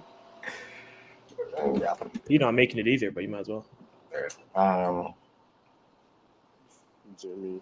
It's gonna be crazy to see how far Jimmy falls. I ain't gonna lie, it's some names. Let's go. Who am I missing? Me trying to think. How many you got right now? 1, 2, 3, 4, 5, 6, 7, 8, 9. Evan Mobley. 10, 11, 12, 13, 14. Yeah, Brandon Ingram's a good one too. France. Yeah. Wow. I'm not putting Trey Murphy. Nah, Jimmy was not a shooting guard. As I'm looking at the teams, I think we are good. Yeah, I think the same be more. Nobody on the Warriors. Kings, nobody. Okay, keep that energy with my boy Jonathan Kuminga have a breakout season. Kuminga's gonna have a good season for sure. You're not gonna be top 10, 15, bro. You're not being for top 15. Why? Mikel's gonna play the two. He's gonna be an elite defender and average anywhere between 18 and 20 points. PG playing the three. PG playing the three for yeah, PG. Yeah, PG's a three. Yeah, PG's a three. Who's the point guard? Maxey. Then who's the two guard? Kelly. Who? Kelly Oubre. Oubre. Kelly Oubre? Yeah. Okay. Yeah, I'm looking at the teams now. We are definitely Kelly, PG. We are good. Yeah, we are good. Kelly, PG. Kelly plays good defense. So that's a cool little two guard to put next to Maxey. We are definitely good. All right, so we can approach this two ways. Yeah. I'm leaning more so to the consensus /stage /do together for this one. Only because I don't want to hear 5, 6, 7, 8 different people give a top 15 list on forwards personally, which I don't mind, but well, everybody's not the same. Everybody thinks the same. Karl-Anthony Towns, I think he's a center, bro. Yeah, I don't know if everyone want to put him on there as a forward though. Nah, I think he's a 5 now. Yeah, can't be a center. Derek, would y'all have a power forward that cracked the top 100 on this list? He's gonna say Caleb Martin. The top 100. Put some respect on Yabusele, man. Oh, that's right. I forgot he did dunk on Brown. You're right. Not according to Laker fans. Not according to Laker fans. I saw Olympics. They crop Brown off the photo, bro. Exactly. That Oh, yeah, footage got wiped. That's right. Can't find right, it. It didn't happen. Yeah, that was it. I say that. I mean, the only pictures of that dunk online don't even have Bron in it. That's just that's the French government spreading propaganda, man. Excuse me. All right. Welcome again, everybody. This is the top 15 forwards as far as the 2024-2025 season conclude, sort of, kind of. So just who do you think, out of these pool names, who do you think will have the best regular season out this bunch? 1 through 15. And again, two different ways to approach this, either as a collective or I can ask the 4 gentlemen / 5 gentlemen on the stage if they want to go individually. So I'll just ask. Nah, we could do it as a collective. Yeah, I think it's easier as a collective, especially like the top 5. I think we all have similar. Let's work through this. If we disagree on something, we should make some good talks. All right. For me, as far as regular season, I think Giannis will have the best regular season out of the bunch. Wait, one more thing though. Like I gotta just to confirm. So this is a projection or like what's this based off of what? Yeah, it's projection. My bad. So at the end of the upcoming season. At the end of the upcoming season, which 4 do you think will have the best seasons in order or the better season? Okay. Oh, okay. Cool. That's cool. so tough. Cool. So basically, who I think will have a better year this year. Yeah. Okay, that makes it simple. Who is the half person /5? Where you see /5 at? I messed up somebody's name? Yeah, where everything got the best regular season. Let me pin that. Hey, I don't know if you have a name after Siakam. Oh, y'all can't see that part because of But the logo was in the way. Yeah. Okay. There's Laurie marking it right there. Just go to Siakam. Oh, okay, you could do that too. I was gonna say just go to Siakam and drop Laurie one to be on that road with J-Dub and them. But fuck it. Who was that? 4/5. Oh, it was Jordan. All right, my bad. I'm burnt. I'm like, what you talking about? It was Jordan. Jordan was up here. He dropped as I was saying that, but I figured he was gonna come back up. Oh, DeMar is considered a 4. I definitely forgot DeMar. Thank you. Don't know if that make a difference, but okay. He's gonna have a tough time. All right, so we're gonna go ahead and get started again. If we're on the stage and y'all disagree with myself or somebody else up here, just say it. I think that Giannis is gonna have the best regular season out of this bunch up here. Anybody else got a different name? All right. Assuming we all agree, Giannis. Number 2, regular season. I'm going KD. I'm open to anybody else. I'm cool with Durant. Nah, I'm not going KD here. I'm going Tatum. I'd say Tatum. Yeah, I'm going Tatum here. It's 2025. You gotta just KD shit go. Give me Durant, bro. I'm Durant too. Yeah, I'm just for regular season. I'm more comfortable with saying Durant for right now. Tatum, I think, comes next. Yep. You losing me already, Derek, but it's cool. Nah, I agree. Actually. Look, it's regular season, man. It's not about better player. It's not about better player. I already heard the qualifications. My list is already different, but this is just off a season. No, I know it is, Derek. And I'm saying, did you watch last year? Are you talking about your guy? Are you saying your guy's after KD? Wasn't he last year? Or you could argue better, I mean, but he's 40. He was 39. Oh, here we go. The handful of months is making the difference. We're not pushing Bron over Tatum. He's 40, bro. Not try that. Just for the regular season, I didn't say better player. I think KD won the majority of. I know. It's just regular season. All right. Well, he's there for me. Let's sort out number 2. Let's sort out number 2. That's fine. You know, for this one, y'all. For this one, same with football. If you want to be a part of this, come to the stage. I'm all for everybody to speak their mind on 1, 2, 3, 4, 5, 6, 7. But I am going to drop a poll. I'm not saying it matters, but I am going to drop a poll just to get your thoughts, real quick. But be more you funny for you. So Jordan, how funny though, Jordan? So you go on, I'll let Ed finish. Oh, good. Now y'all good. Wes, you active? Y'all good. You said what? Low. No funny though, Jordan. So you really think you think KD's about to have a better regular season than Tatum is this year? I do. Like in terms of what though? Like I think in terms of counting stats, you just think like it's not even visually just he's going to perform better. Because I think he is still a plus defender. Tatum's a better defender, but he's still a plus defender, and then the efficiency is just not even close, bro. So I'm gonna lean towards that. And like I'm not gonna discount the player that Tatum is for a situation. I think he is a top 10 player. So let me get that. He's clearly been in my top 9 for a couple years. So I don't want the bleed green coming from me. Oh, you don't think I think he's top 9 where most people don't even have him top 12, 13. But I think that KD's a better basketball player. I think that the defensive gap is not as big as the offensive gap is, so I would lean towards KD. Someone goes Tatum, not mad at him, not a blasphemous take. Why the father say but don't act like you're not going to try to push on over Tatum too. By the way, it's 50 plus people in here, y'all. Make sure y'all vote on that poll. I'm just curious to what y'all think. To be honest. So vote on that poll for me in the chat, please. I'm gonna end that in about 10, 15 seconds. Wes, you active? I did want his thoughts on that. I guess we're at 32 right now. Myself, Derek, Jordan, KD. What was your vote? Sorry. With me and Low were Tatum. Okay. Yeah. Makes it a little tough. I'm going to end that poll in 10 seconds. Wes is not active. 10, 9, 8, 7, 6, 5, 4, 3, 2, 1. I might lean on y'all. Let's see. I'll wait till that popped up at the bottom. I don't know the votes. Let me wait till that popped at the bottom. 28 votes, and KD came in at 57%. I mean, if we can, it's close. I mean, I just think Tatum is good for a really strong season.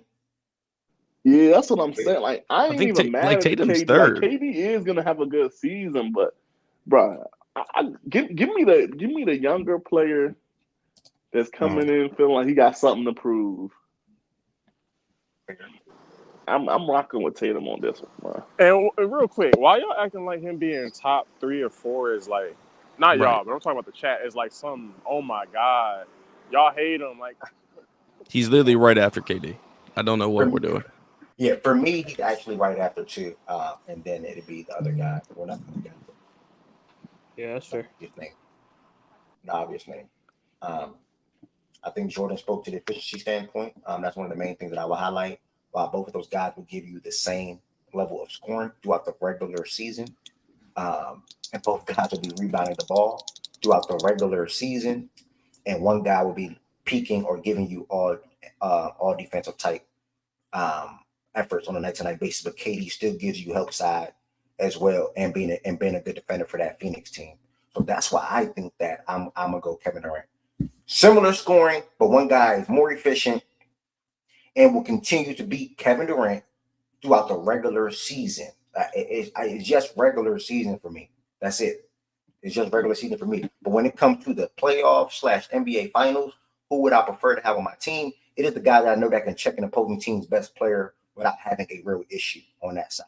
I mean Tatum, but that's not this activity at the moment. So, yeah, man, Tatum is just a better perimeter defender than KD right now. That's okay. But for this activity, I'm going Tatum. I mean KD, I'm sorry. He even won the poll. I'm surprised. But Jay, I'm confused though. How you? Because you kind of said that. Say what? What you were saying was sounding like you was leaning Tatum. Then you just went KD.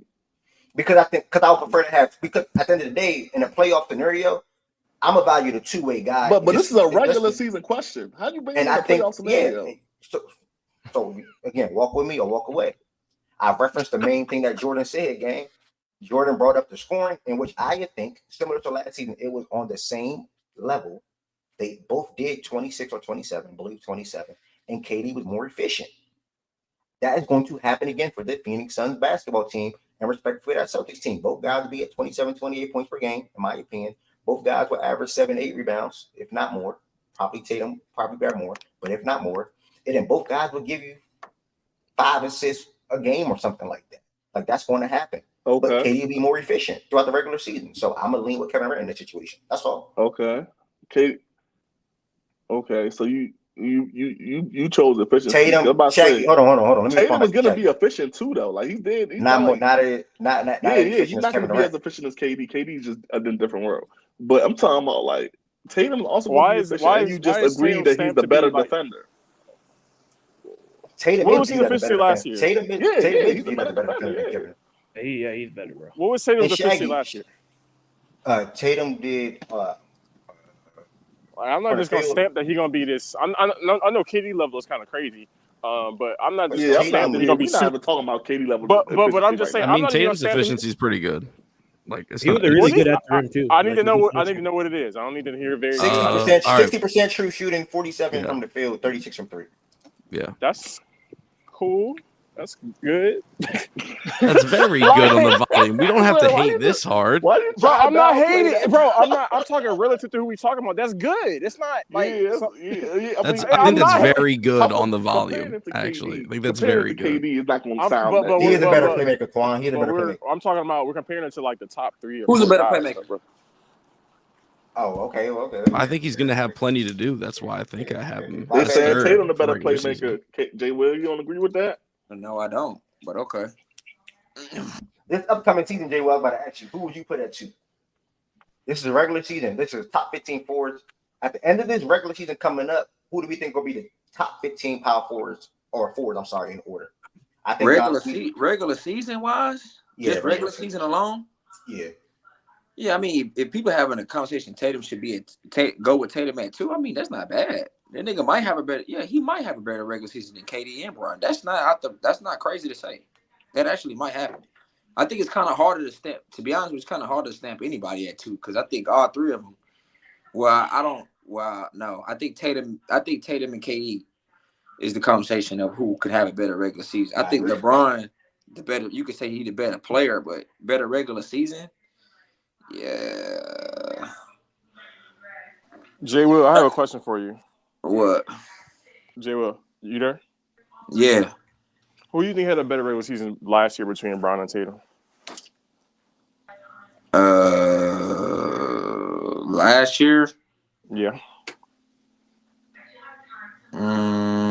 Tatum did. The fact that it took you that long, one. I disagree, but the fact that it took you that long to answer. These three like are close to me every regular season. I agree. That's what's been. I agree. So it's like when somebody just tell you every is a stretch. Somebody tell you no. The last year 23 or the last 2. I'll give you last 2 years. You're right. Last 2 years. Last 2 years 22. Not the beginning of the year. That's when Tatum averaged 30 and that was the second half of 22, not the whole year. So that's true. So yeah, the last 2 years, it's been like they've been right there in the ballpark. Tatum being better than Bron last regular season is news to me. I didn't know that people thought that was actually like in question for real. Like I think once again, y'all do this thing where Bron where he has the playmaking over both of them. And then his efficiency was good as well. But then, like, the defensive and rebounding responsibility Tatum takes on and do at a high level is, like, how much do we just be like, that don't matter because the playmaking is better? I'm not going to ignore the situations also. I think one is clearly in a better situation. I'm not going to say he's significantly downgraded for the better. But I think that's fair. But that goes to better overall player. When you bring in the situation, I'm with you. Not necessarily, because I can still judge someone in context what they did in context of that year too. It doesn't just have to be better players. But even if they're on a better team, that aided them to have a better season.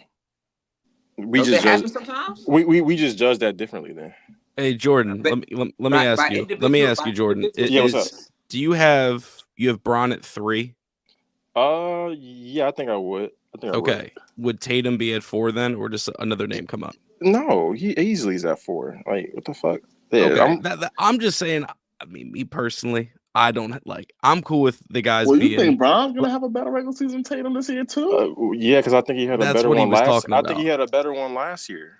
So like, I don't think either one of them is gonna move crazy up or move crazy down. Like That's the rationale for it. 2 through 4 is interchangeable to me. Is basically what I'm saying. So like, Yeah, I don't mind. That's more or less what I'm saying. That's more or less what I'm saying too. I'm saying that too. Yeah, that's what I'm saying that too. So I just somebody have a asks different somebody view of two. If rankings. somebody asks you who your second, I ain't gonna lie, bro. You just going off what you going off preference, or you going with somebody you like more, somebody you trust more, somebody that you whatever answer you give is based off what you feel, and not like that's the answer you should go with. That's what I'm saying for 2. Like I think KD offensively this year getting a point guard, I think his efficiency would be the same or maybe slightly better. His defense was really good last year. I think he's gonna be good again. I think with him, I think now that I'm seeing the coaching staff implement Ryan Dunn, I think they're gonna have some defensive sounded units with him and KD. He's surprised a lot of folks in Phoenix. So I think KD is in a situation where this is a good ass regular season that's finna come up. So I would go KD at 2, but like I'm really not mad at Tatum because I just think Tatum. I think this is the year where he probably do take the playmaking over KD because I still don't think he's a better overall. I don't think he was a better overall playmaker because I'm factoring in scoring, how you get to a bucket inside of playmaking, and I think KD's also a decent passer and has times where he's a good passer, and drawing attention. I think both of them draw attention. I still think KD draws slightly more attention. So I think this is the year Tatum probably makes that close up gap because his passing is getting better year by year. So I do think I think he probably can take it this year, but I need to see him do it. So Jay, well, just to show you, I'm not doing the better player thing. I think Brown is better than KD. I had KD 2 on this list though, so like I'm able to make the distinction. I just view that. But no. You're making the distinction because, quite frankly, bro, you it's not that you don't respect Tatum. You just respect the other 2 more than him. It's not even about respect. It's not even about respect. It's real logical for me. I think they were both better last regular season, and I think that if that was the case, then why wouldn't I expect that to continue this season? That's the rationale. And I think that's the disconnect because it's clear for you. Like you don't like you. You're it's surprised clear, that but people think that Tatum had a better regular season last year than Brown. No, put it to you this way: if someone how they view basketball wants to say it that way, that's fine. Like there's. Depending on how you view basketball, I can see a scenario where someone thinks that. But just listening to the conversations last year, that wasn't the tone of it. The tone wasn't that Tatum was having a better regular season than Brian. So now for that to be reversed is different. Oh, maybe no. I think what you hearing people saying Brown was better than Tatum, you still right about that. You just never asked me that. I'm probably one of the niggas in the minorities that don't think fucking nigga Braun was clearly better than KD or Tatum last year. Yeah, that's the KD so thing. You heard it right, nigga. You've been hearing it right. You just never asked me that shit. No, you're different. I'm talking about just in general because like I'm thinking like that's why I was saying like I didn't know that was in question. That wasn't me saying that Brown was head and shoulders far and away above Tatum. I was talking about the conversation that was being had last year, and it seemed to me like most people were saying that LeBron was better last regular season. Now it seems like it's more. Yeah, people also told me Anthony Davis was better than Tatum last season. Yeah, so I don't. That's what I'm saying. The disconnect is just a different. Well, people said a lot of people were better than Tatum last year, bro. I can't take Tatum talk seriously sometimes. And I'm gonna tell you this, and I'm gonna also tell you this. A big reason why I think people are doing this is because they team so fucking good. But the nigga is really fucking good in the regular season on that same good ass fucking No, he's really, really good, which is why again, like someone had him second on here. I'm not tripping. Because this is not a better if this was a better basketball player list, then we would like I would have a different answer. I feel like everyone would have a different answer. Well, no, I would have a different answer, but I would also be like I would be kind of mad if that's the way the rankings shake out. But 2 through 4, I don't really care. Like that's what I'm saying. I got no horse in this race. I'm glad you said that because when Wes and Ev was having an argument, I was wondering like, why is Ev even having an argument? This nigga think that he said that he thinks Shea can be top 3 this regular season. Man, who gives a fuck? If that nigga thought he was clearly better as a basketball player than Ev, I understand why you arguing. But you arguing this nigga about his opinion about what the nigga think he's gonna do this season? Bro, niggas can have this season talks. They can have that shit every day. Yeah, but he said if he has a better regular season this season, then he's better than him going into the following season. He said he would rank him at 3 over Luka based off of having a better season this year. But nigga, ask the nigga, do he clearly think he's the overall better player? And if the nigga still say yes, then jump his ass. I'm with you. Yeah, that's what I'm saying. He was going to do that. He was basically doing that, J. Will. No. One thing y'all gotta know about West. One thing y'all gotta know about West. West is getting real slick these days with making sure the way he word things. Trust me, I know. He's trying to make sure he want niggas to hold him to the way he word things. That nigga said yes. I would put him above him going into the next year based off him having a better season this year above Luka on a ranking list. What's good, Reef? That's his words, my nigga. He didn't say that nigga's clearly the better basketball player to him. Two different things. Jay would trust me. We on the same page. That's why I literally said, bro. Yeah. I had him on the road, and he tried to twitch his wording like the shit that Evanson do. Shout out to Evanson, much love. But that's what he did today, without a doubt. For sure, he tried to word things correctly, or not correctly, but different. So I could not. Wes makes sure he uses certain words because, like, he's fully prepared to, when you try to misinterpret him, he's fully prepared to try to jump on you for fucking up his wording. Like, I know. I know what he's doing now, bro. But what's the vote for number 2? KD went out. He even won the poll too, so we moved to 3. KD won. Yeah, KD won 3-2 on the stage. Oh, wow. Jay Will just makes it even 4-2 if he was included for that round. But then plus he won the poll that had 20 plus votes anyway. 3, like I said earlier, prior to that convo, I will personally go Tatum for the regular season. I know Derek said the same. I'll go Tatum right here too. Yeah, I think Tatum wins this one. Yeah, same. All right, and then I know we're going to get around at 4. And then 5, as I'm looking at these names, let me check out these. As I'm looking at these names. How do guys feel about Kawhi? Nah. I'm not talking about necessarily at 5. I'm saying when y'all are gonna, wherever y'all plan on putting Kawhi at, right? Are y'all putting it in y'all head off his ability when he's healthy? Wait. Hold on. Now I'm glad you asked this question, though. Y'all finna tell me y'all finna put another nigga right here over Kawhi? He did play that game. And Derek, you stay out of this. Derek, you stay out of this. I already know where you at. I'm here. And that's why I asked that, Jay Will, because it's like, are we doing it off of like, okay, we have this idea of Kawhi in our head, and when he's healthy, he plays a certain way, and we're gonna then out here project him to be healthy for the season, and we're gonna rank him based on that. If Zion plays 60, he's 5. I'm with everybody on that. If he plays 60 games, he's 5. Period. I'm with y'all. If the motherfucker play 40 to 45, or no 40 to 50, and Kawhi plays 60, y'all still going with Zion? No, I'm going Kawhi. I think, you know what I'm saying.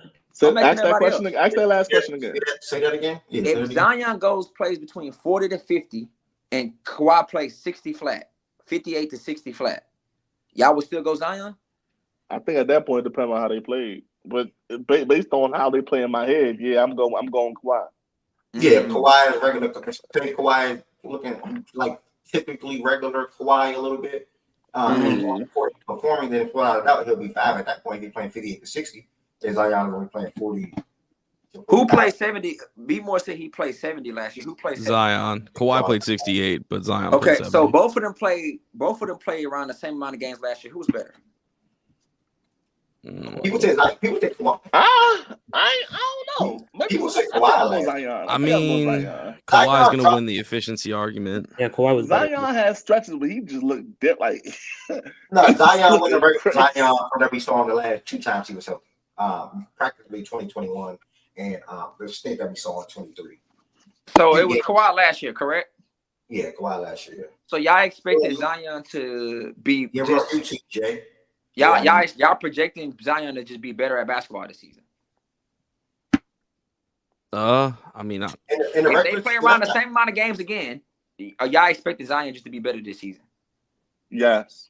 Okay. I keep it a being yes. I mean, he probably should have better counting stats. I don't. Yeah, like in terms of just pure numbers. I don't know about that. I really don't know. I'm cool with it as long as we having a basketball conversation about it instead of just trolling. Yeah. I mean, but think about it too, though. Kawhi, for the Clippers to be successful, right? What Kawhi is gonna have to do, he's gonna have to play well. You can't eat like if for the Clippers to be a playoff team or 45, 47, 48 win team, like people 48 win team. Ugh. Who the Clippers? That's what people tell me. I don't know. If he plays the People say a lot of things. On Kawhi Leonard, and y'all know Kawhi giving his shots up. If he plays his 60 games, he's going to. I don't got them boys winning over 45 games this year. I don't care. He getting his shots up though this year. No PG, he getting them up. Sure. Yeah. I mean, okay. There are more shot takers in NOLA. So that's the problem. Yeah. I don't think he takes. I don't think he passes. Listen, I get it, bro. Saying Kawhi Leonard at 5 is nasty because we don't know if the nigga gonna play. The nigga probably he's already missing opening day. He's already missing time right now. If he do play though, I get it, but hey, I'm man, still giving it to Zion. Yeah, well, be for real. You don't have Zion on the team. Do we even know how? Respectfully, do we even know how well? Can we even guess how well he will look with these injuries that he got going on if he plays? We don't know what he's going to look like. Who you talking about? Kawhi. We know what Zion, if he's on the court, is going to look like. We don't know what Kawhi is going to look like. I feel like this is a real issue. I feel like this is a real issue, bro.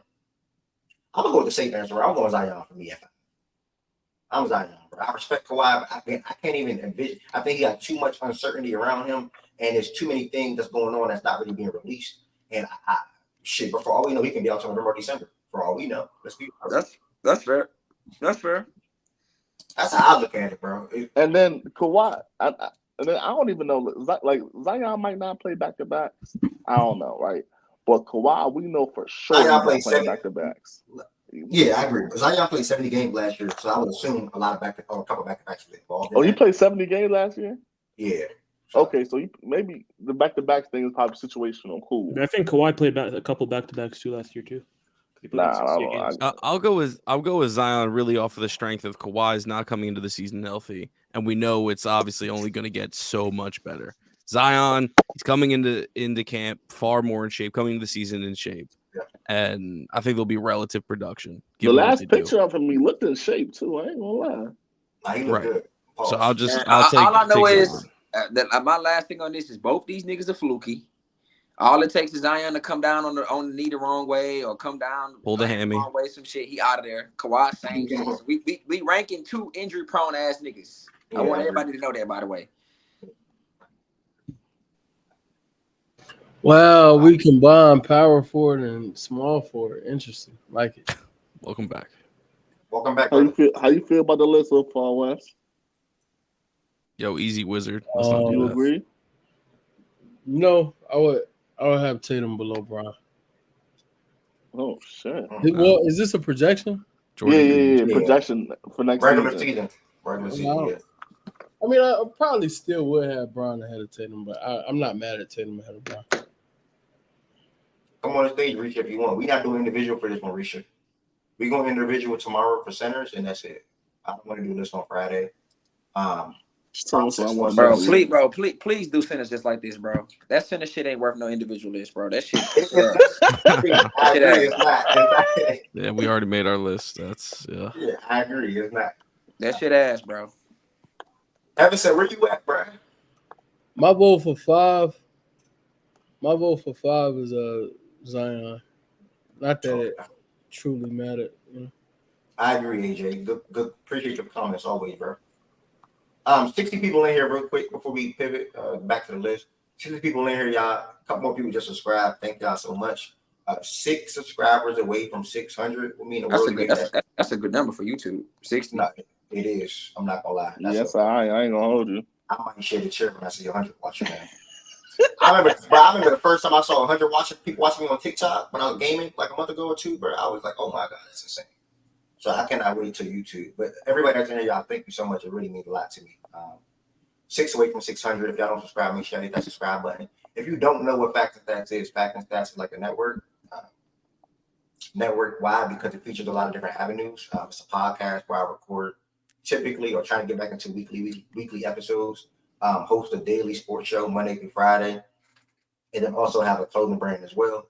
And then during high school basketball season and things like that, you will see me going to different high school basketball games, recording, and getting to know some of the best players in the world. So that's something I really want to get into more as well. So that's why that's the network. So make sure y'all subscribe to the platform, check out the show. And it's an open platform to anybody. I'm wearing one of the shirts right now. The website will probably be back up tomorrow. Fact and stats with my motto, slogan, whatever, speak your mind. I'm big on that. I will always be big on that. Make everybody be comfortable and come in inside the platform and talk. And I met all these people on this page right now, literally through Facts and Stats, besides Lil Brady, knowing him for 10 more years. So, yeah, man, I'm going to go ahead and jump back in. Heaven said, I'm sorry, but you wanted Bron at the small forward so bad, bro. And everybody told me LeBron is a power forward yesterday. You wanted LeBron to be no one on the list so bad. I'm sorry, Heaven said. Nah, she don't think he should be no one. She just think yes she do, Jay. She was saying yesterday, yes she do. Oh, she wanted me on some small yeah. You're right. Yeah, she do think that nasty shit, yeah. Whoever just subscribed, thank you. He still ain't the best small forward anyway. But anyways. Who the best small forward to you? KD, nigga. The fuck? Oh, so Bron going small forward. Okay. Fair. All right. 5, how y'all went out? 6, were we 6? Still don't want to say that name. I ain't gonna lie. I still don't want to say that name, bro. Who? I don't want to say Kawhi name, man. I don't feel like I have to. My personal vote. But you don't gotta do none of your one. Yeah, you damn right. Yeah, I go P5. Yeah, you're right. I'm not going P5. My vote is Lori Marketing. That's my vote. Man, hell no. That's my vote. Nah, bro. Hold on. Listen, when I told you you have to do it, disrespectful. You being nasty with that shit, bro. Nah, bro. Lori is crazy. I'm looking at the pool. I'll take Lori back. My bad. I'm going Jimmy. I'm confident in Jimmy this year. I'm going Jimmy. I'll put Jimmy right there. My bad. Jimmy has I might be worse than Laurie, bro. No, that's not. Yo, Ev, you can hear me? Yeah, I can hear you. Bro, you just said Lori Marketing before Kawhi Leonard, bro. Yeah, I did. Bro. All right. I can't. And you know I don't like Kawhi, but I don't know what I'm going to see out of Kawhi, but I feel like everybody's going to pencil Kawhi at 6 anyway. So if we're going to do that, we can just do that when 7, to be honest. Anybody up here not saying the name that's not Kawhi Leonard? I mean, I'm partial to Paulo, but like that's the other name. I will fucking leave. Yeah, we're being disrespectful. All right, you don't got okay, cool. So West, Jordan Woods. But we could go Kawhi right here, bro. Okay, we can go Kawhi. I just listen, no funny though. In parentheses, I'm not even starting the season healthy. After Kawhi, that's my thing. That's why I don't want to say his name. It's like, what I'm saying his name for. I don't think he's going to be there. I don't think he's not starting the season. No, he's out for the opener. He's already not going to be. I don't think he's going to play basketball in October. Bro, he can still play 60 games. Jordan, I know what you want, man. I really don't like. I really don't even have agendas with this if position. Kawhi is having dinner with his uncle during the game, I would still rather have him over P5, bro. That's disgusting, Jordan. What are you P5, doing? Jordan, respect P5, bro. Brown, Played 80 games last year as a number 1. Unfortunately. Oh my goodness, they're a playoff team. I wanted to say JB West, to be honest with you. JB has a legitimate shot at all NBA. Yeah, I'm thinking when I did West say Jalen? Yeah. Taness, that's a great question. That's a name that was going to come up later. I didn't want to get clowned immediately bringing him up. P5 oh, JB is on this list. I forgot. I was going to bring up JB by like this. This P5 20 points in the finals, man. I didn't realize he was on. No. He would have been brought up for 8. You stripped out, Lo. No, you talking about some 8-9. Nigga. He should be right here next. It's between him and Jimmy at 7. Oh, J. Will, where was this support when I did it with? I don't think you can put him over P5. I switch my vote to Jimmy. Nigga, what? Wait, what? Bro, you niggas are hella disrespectful. We talking about who's gonna have a better season coming up, bro. I don't think you can put him over P5, bro. JB at the end of the day, bro. There's still a pecking order on his team. There's no way. Only but so much. It's only but he's number a certain 2. P5 degree is he number could wear. 1. Whoop-de-doo. And P5 as a 1 is all right. We got to be low. Bro, what do you think? What do you think? It's not like P5 he's is better. the one on a bad team. It ain't like he's Cade Cunningham. Low. Like he's the one that he's leading his team to. Low. What is P5 better at? What is P5 better at basketball? Not playing that like. Come on. What is P5 better at? Better playmaker. Yeah, better shot maker too. And it's mid on mid, bro. Better. He was like, I guess he's better. Nah, because I was thinking about it. I'm like, because I wouldn't say Bro, y'all niggas gas feed. I wouldn't even really say you could probably say scoring to an extent. I wouldn't, but you could probably say scoring to an extent. I don't think you could. I'm sorry. This is who, DePaulo? Jaylen Brown. He'd be a better scorer than Paulo. Yes. Paulo. I mean, is Paulo a better rebounder? Paulo gets to operate. For sure. Paulo is the better rebounder. Yeah, relative to the position compared that they play. Yeah, that's all. There you go. But and also personnel. Like, so I mean, and mind you, JB scored. JB just averaged 26.5 as a 2. Or 20. Yeah, I'm not taking the Finals MVP below Paulo fucking Banchero, bro. I'm sorry. But I mean, Paulo's also still not even 22 yet, so there is a level of projection. Like, hey, I'm trying not to be disrespectful. Maybe this guy could get better than what he is. No, I absolutely think he's going to. Yeah, you don't want me to do projection. He would be lower than he's going to end up being. Jordan just nasty, man, for no reason, bro. I don't know what he did. Maybe Jordan feel like he ain't doing enough at Duke. What did Duke do to you, man? I think Jimmy deserves Jimmy 7. You don't feel comfortable saying Jimmy over Kawhi West, or you just like he's not a better basketball player. Why you Kawhi still? I ain't even gonna hold you. Like for the only reason I was cool with Zion, I think Zion can perform at levels to where it's like even if you would rather have Kawhi because he's just a more complete player for sure. Zion performs and he peaks out at a level where it's at least worth an eyebrow raise because Zion can still peak out at top 12, borderline top 10. Jimmy in the regular season, I just don't think he peaks that high. I think in the regular season, while he's still a really, really good player, an all-NBA caliber player, I don't think he peaks high enough to be ahead of Kawhi on this list. I mean, it's a one spot difference. And they deal with the same stuff. They're the same player, just one's worse. y'all Jimmy name is not a name that's gonna move a nigga enough. I get it. That's fair. And rightfully so. It's not moving his own GM. But you talk about end of season and you saying Jimmy, bro. That's kind of crazy, bro. Nah, that's fair. That's fair. I'm gonna be in this conversation soon. I don't know how soon you talking, OG. You got to chill. What are you talking about? What are you saying? Ben Thompson. Hey, bro, no way, OG. You right, OG. We talking about him right now. He here. He in the conversation, bro. Chill out. My vote for 7. Shout out to Amon Thompson, man. I hope he do get good enough to be in these talks. My vote for 7 is Jimmy. Though I'm firm with Jimmy right here, personally. What's the other name? We said Jimmy and JB. I'm going JB. If I got to pick between Jimmy and JB, I'm going JB. All right. What you got, Wes? Well, I think Wes got. I don't want to assume, but I think Jimmy. Nah, I got Jimmy. Zach, what you got? I got JB. JB. Close for me. We have one at 7. I don't like it, but I'll say Jaylen Brown. Contract year, I really don't think Jimmy gonna turn this shit. Jimmy gonna hoop this year. Yeah, Jimmy misses y'all been games. saying that for 3 years, bro. Jimmy misses games. 22 though. He was 22. Or 23, whatever year that was. He plays about 60 games almost every year, about 60. So if he plays 60, Yeah, like the 10-game difference is gonna make a difference for me. Okay. Yeah, because Jaylen has gotten close. He's not as far away from Jimmy as he was 2 years ago. And here's the thing: I know it's mixing lists, but we just have a conversation the other day where people were in question of if Jimmy was going to be better than Bam this season. He won't be better than Bam.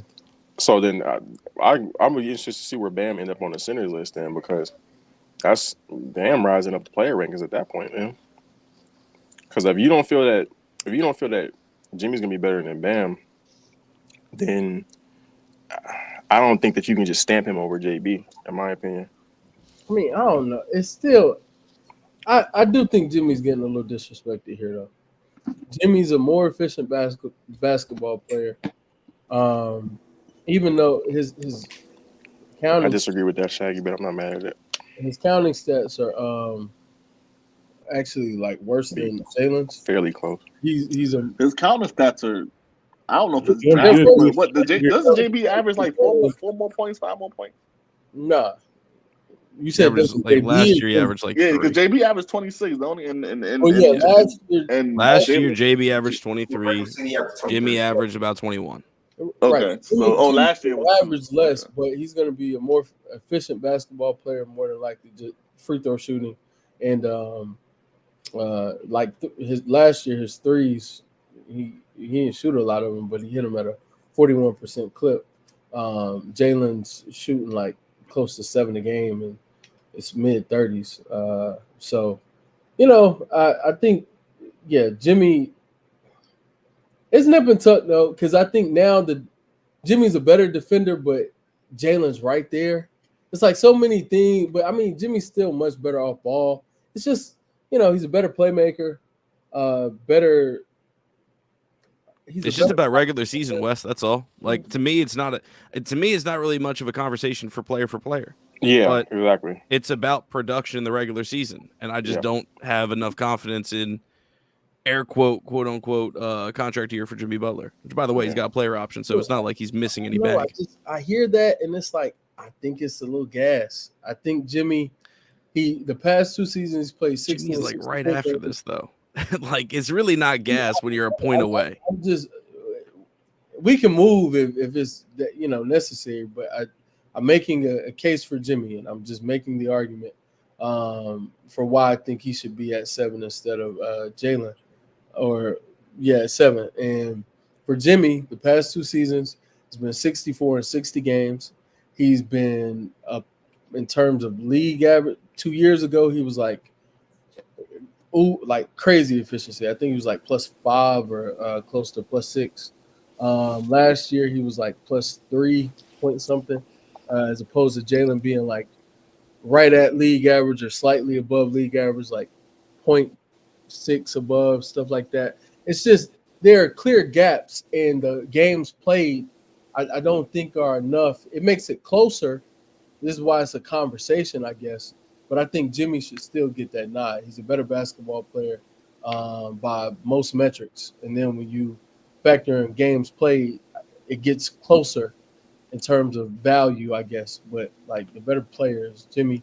I think Jimmy is going to play at least 60 games, and I think he'll be better. He'll be a better basketball player. That's it. But Sly, maybe we should just have both teams play, and then we can have a panel of judges judge which team was better at the end, and we could decide the chip that way. That might be better for you. Yeah, Wes, that was a really good argument, bro. You made me change my mind. I'm going back to Jimmy. What? It seems like it's close on this thing. What? West made him change his mind. West made good points over there. Yeah, that was such a good point. That just changed my thought of thinking, bro. He kind of added stuff I didn't know. So yeah. It's such a good conversation. In my opinion, it's such a good conversation. I like Jordan. Justin. You said Justin. Derek.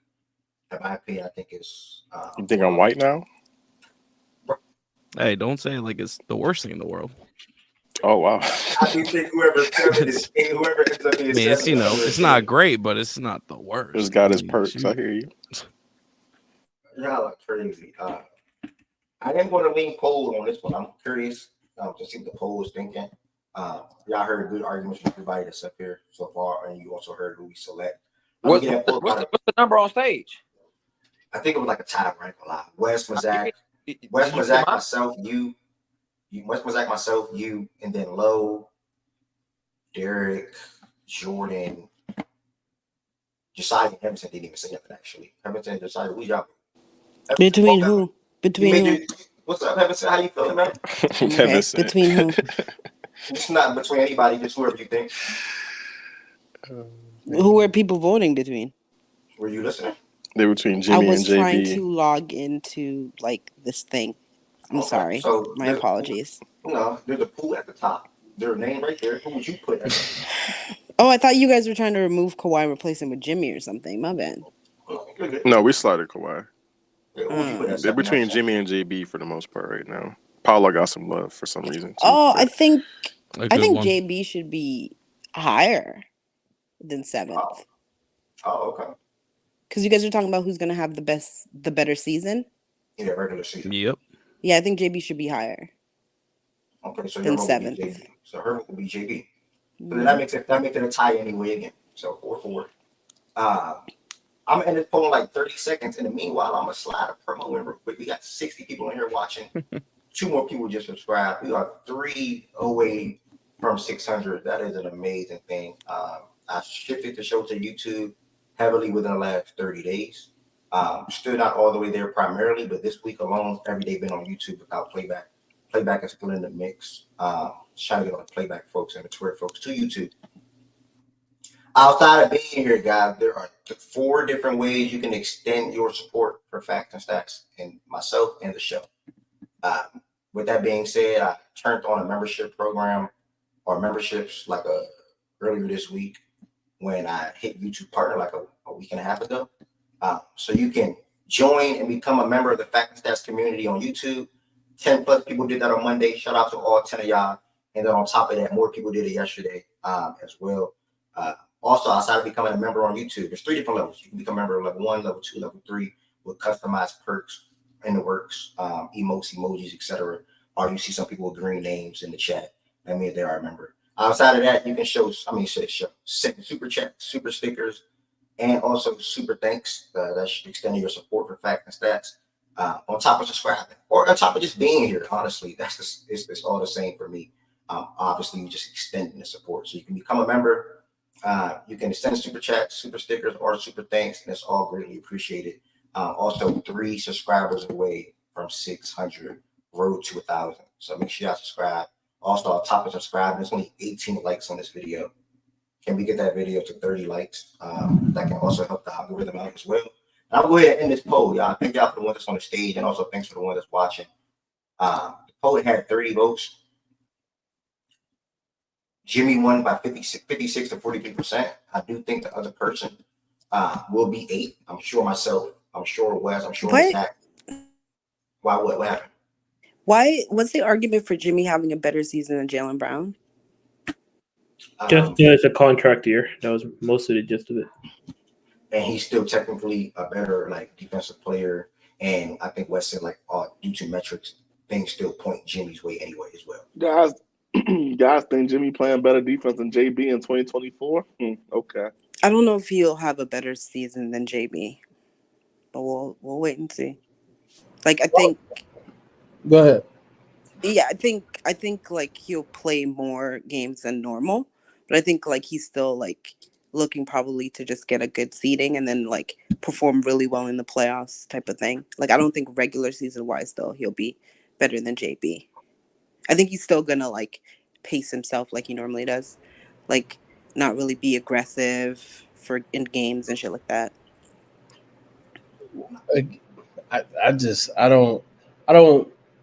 I don't see how we're coming to that conclusion, or not we, because I'm not. I don't see how you all are coming to that conclusion. Based upon history. The history shows that version of Jimmy is still a better basketball player than Jaylen Brown. I don't and I'm the biggest Jaylen Brown fan here. One of. No, it's not one of. I'm the biggest Jaylen Brown fan here. This is pretty wild to me, but okay. When people are off you, boy, they are off you. They treat you like you, damn. Because trust me, Jaylen Brown wasn't a top 35 player. This is the thing though. No, I'm not doing this based upon who's the better basketball player. I'm looking at it production wise, because that's what I thought this combo was.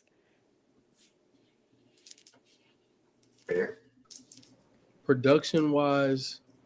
It's who's going to have the better season in 2024, 2025. That's only looking at points per game. No. Yeah. I think games played matters as well. I think defensively he'll be really, really good defensively, and the fact that he's probably going to play more games gives it even more impact. Again, you spoke to production. The only thing that he truly outproduces Jimmy with is points per game and games played. Yeah, and I think games played matters greatly when looking at production overall as in a season. Even though he might be better than Jaylen Brown defensively, if he only plays and I'm just being facetious there, if he only plays 30 games and Jaylen Brown plays like 40 or or 45. Is gonna go on. No, I'm just saying, like, and Jimmy plays like, I shouldn't say numbers. Let's say Jaylen Brown plays like 10 to 15 games more than Jimmy. Like, to me, the amount of games played covers the difference in their abilities defensively for production. Okay. So then you will say he's a better defender at that point. Okay. Better offensive player is still Jimmy, and it's like by a margin. No, I think that covers everything. I think that if you're more available, more available for more games, you're more. Like, it's never been this drastic. I want us to move away from that. This is bad. This is just bad.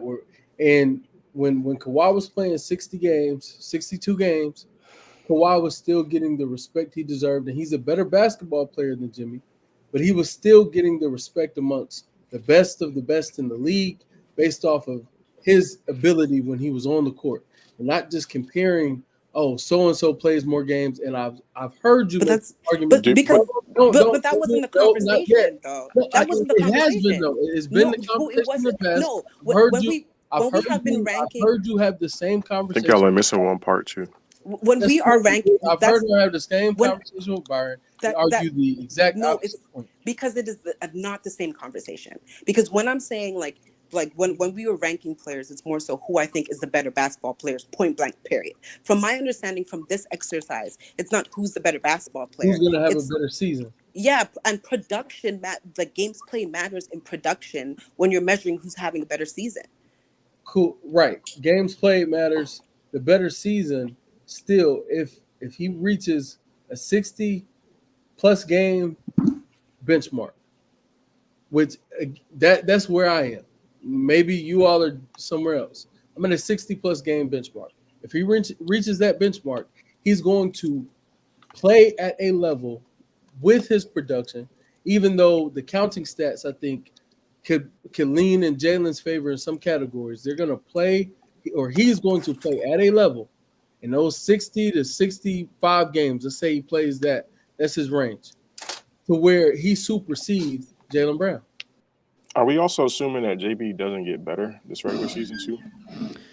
Get better in terms of what? Jordan Niles? As a basketball player, like I'm just trying to see where everybody's head is at, because it seems like we're judging them as static players. Now, I know for me, I think that JB I think he was a better basketball player last year. I think he's still in the midst of, he's got like 1 or 2 more years of getting better as a player. So I'm factoring that in a little bit too. I don't think Jimmy is going to be, he might be better than he was last year just because of everything, but I don't think Jimmy's going to be better than like peak Jimmy, or like the Jimmy that has gotten him his reputation. Jordan, I also want to say, on top of possible improvement, I'm looking at the fact Jaylen Brown's going to have more opportunity since Porzingis is out. Tatum and That's Brown have a good chance of increasing their counting stats and production early in the first couple minutes. Points per game are going to go up. His overall efficiency. But rebounds, assists could also go up as well. Just counting stats in general with a center missing. B-more, you don't have to assume it. I am. That's part of my projection for the season. That's a projection list. You don't have to assume that, though. Like, I've assumed it, though. I already put that into account for Jaylen. I think Jaylen. I was talking about B-more in the chat. My fault. Well, I think the efficiency thing, and maybe, y'all could say it's got me in the chokehold. I need to move away from it, but it matters. And I think Jaylen being minus 3 or 4 efficiency from Jimmy, because that's like barring something unseen, because that's what it's gonna be.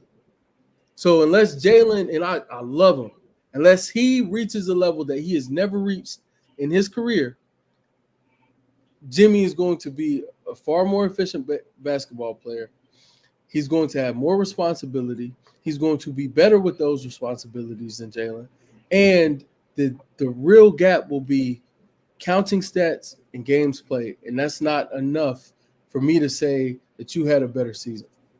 It's like saying Zach LaVine had a better season than a player before. Like, this takes me back to the Zach LaVine and Jaylen Brown combo. And Zach LaVine actually had a better argument because he was much more efficient than Jaylen in one of those years. but it is what it is. Like, I think Jimmy got slotted here anyway. I just didn't understand it. But I guess I get where you all are coming from. All in all, good conversation. The Chosen won 3-4-7-6. Jimmy doesn't even play regular season games. Just not true. Ever since the response on the first thing that you said, Jimmy's making it a focal point to he said it himself. He knows if he performs more or plays or be more active in the regular season, that can lead to us winning more games and also have better season and avoid the play-in. So I do think this is a season where Jimmy will take the regular season more serious. Also, he's playing in every single preseason game, and that's just a start to the shift of his mindset and also the team's mindset as well. I know it's just a preseason, but he spoke on the reason why he's doing such. So I'm just pointing out some things that's been said around Heat culture or in the Heat world to why I'm having hopes or expectations of Jimmy to be back to the All-NBA, which he's not saying he hasn't been at that level, but to perform as such throughout the regular season while also performing in the regular season from a scoring standpoint as well, to help us win games and not take games off or not sit out or whatever the case may be for rest purposes. So I'm just going up what was said.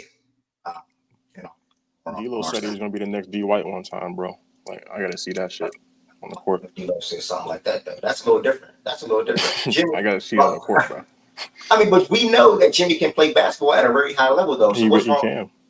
So what's wrong with him saying that he's going to play at that level more often than not in the regular season to help us win more games? Nothing. But you would. I would just. If you ask me if we redo this list on like November 15th, I might have a November 10th. I might have a different answer. I need to see that approach translate first from me personally, like the shift that you're talking about on the court. Just at least for not even for a long time, just for a few games. I'll be able to tell early on what he on for real this year. Fair. King just died of them shooter for spacing purposes. We will see if he plays or not. We don't know. They got Doug? No, that's a good pickup if he did plays, Beamer was a nut. Yeah, don't forget to like, comment, share, and subscribe. Somebody just subscribed. Thank you. We are 2 away from 600. I'd assume that Mazak, myself, and West, and etc. will shift to JB being at 8. I'm sorry. So I'm gonna say Jaylen Brown for the sake of the show. And then at 9, my vote will be. Let me clear some of these guys. It's almost time to clock into this. Put Jalen Johnson in the pool. Bro, don't do that. Don't do that. I mean, for the sake of whatever it is, I'll do it, man. You're not gonna get put in it. I guess whatever. Who you putting at 9, Ev?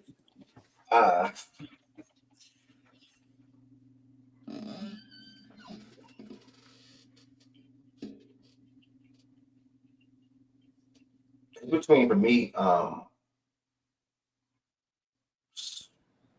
personally, Scotty or Paulo. I don't have an answer yet. I have to look into some things. So give me a second. Somebody else do have an answer though? Feel free. I'm going Scotty. Yeah, I'm also going Scotty. Is here. Yeah, I'll go Scotty still. Yeah, I'm also going Scotty. Y'all dead ass? Who would I be going with here, brother? I don't know. Siakam's not going to be a better player than Scotty. That was the other name I was considering. They both going. That's my next 2. He'll be a good. I'm not going. I thought they were going to say Siakam too, Wes. I'm not going to lie. Man, I'm not mad at Siakam. It's nip and tuck. Yeah. What's up? Y'all can hear me? My next 2. Yeah. Yeah. This looking good.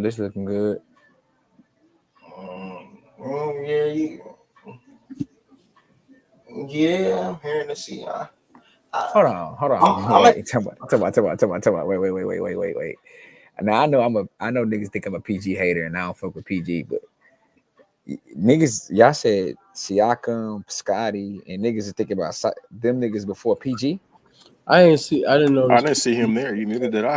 I promise you, I didn't realize he was right I there. didn't realize he was on the list either. Yeah, I didn't even see him. I mean, he's starting the season hurt. Siakam, Pacers. I think that's a lot closer. I think that's a really close call. PG's a better basketball. I could see him legitimately having a worse year than Pascal, though. Not similar to, or somewhat similar to the conversation we had about Jimmy and Jalen. I just fall on the other side. Like, I think even though Paul George is a better player, I think he legitimately could have a worse year than Pascal. PG would be after. I mean, I'm going Scottie Siakam than PG, to be honest. And it's really just it's really just scale with PG. That's really it. I think that's absurd. You said what? Crazy about that, Wes. The Scottish shit is not. I'm not. Why? Also, Pascal's gonna have a better year than Scotty Barnes. Okay. Yeah, I would do Siakam then Scotty. I don't think that. So you think they're in a different tier then? As far as like what the year that they're gonna have. I think yeah. Pascal's gonna just have. Yeah, we just agree. Season. You said so, what? Well, not different tier. I think he's. No, I'm talking about in terms of season. I think he's going to have a better season, like pretty clearly.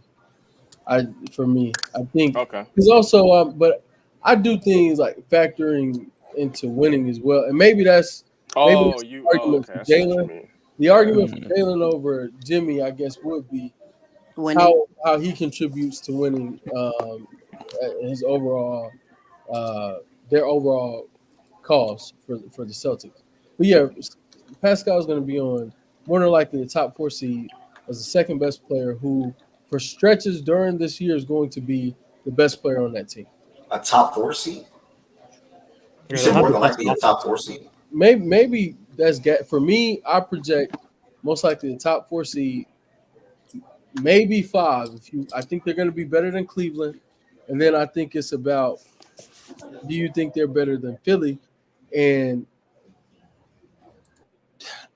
Philly, how many games are you getting from Embiid and Paul George? And like I don't know how bad his hyperextension is, but he did that a week before the season. It's a bone bruise, by the way. Yeah, it's a bone bruise. They said he's going to be reevaluated in a week, right? Yep. Yeah. I've heard bad things about bone bruises. Bone bruises aren't good. It could have been far worse. PTSD. It's actually not that bad.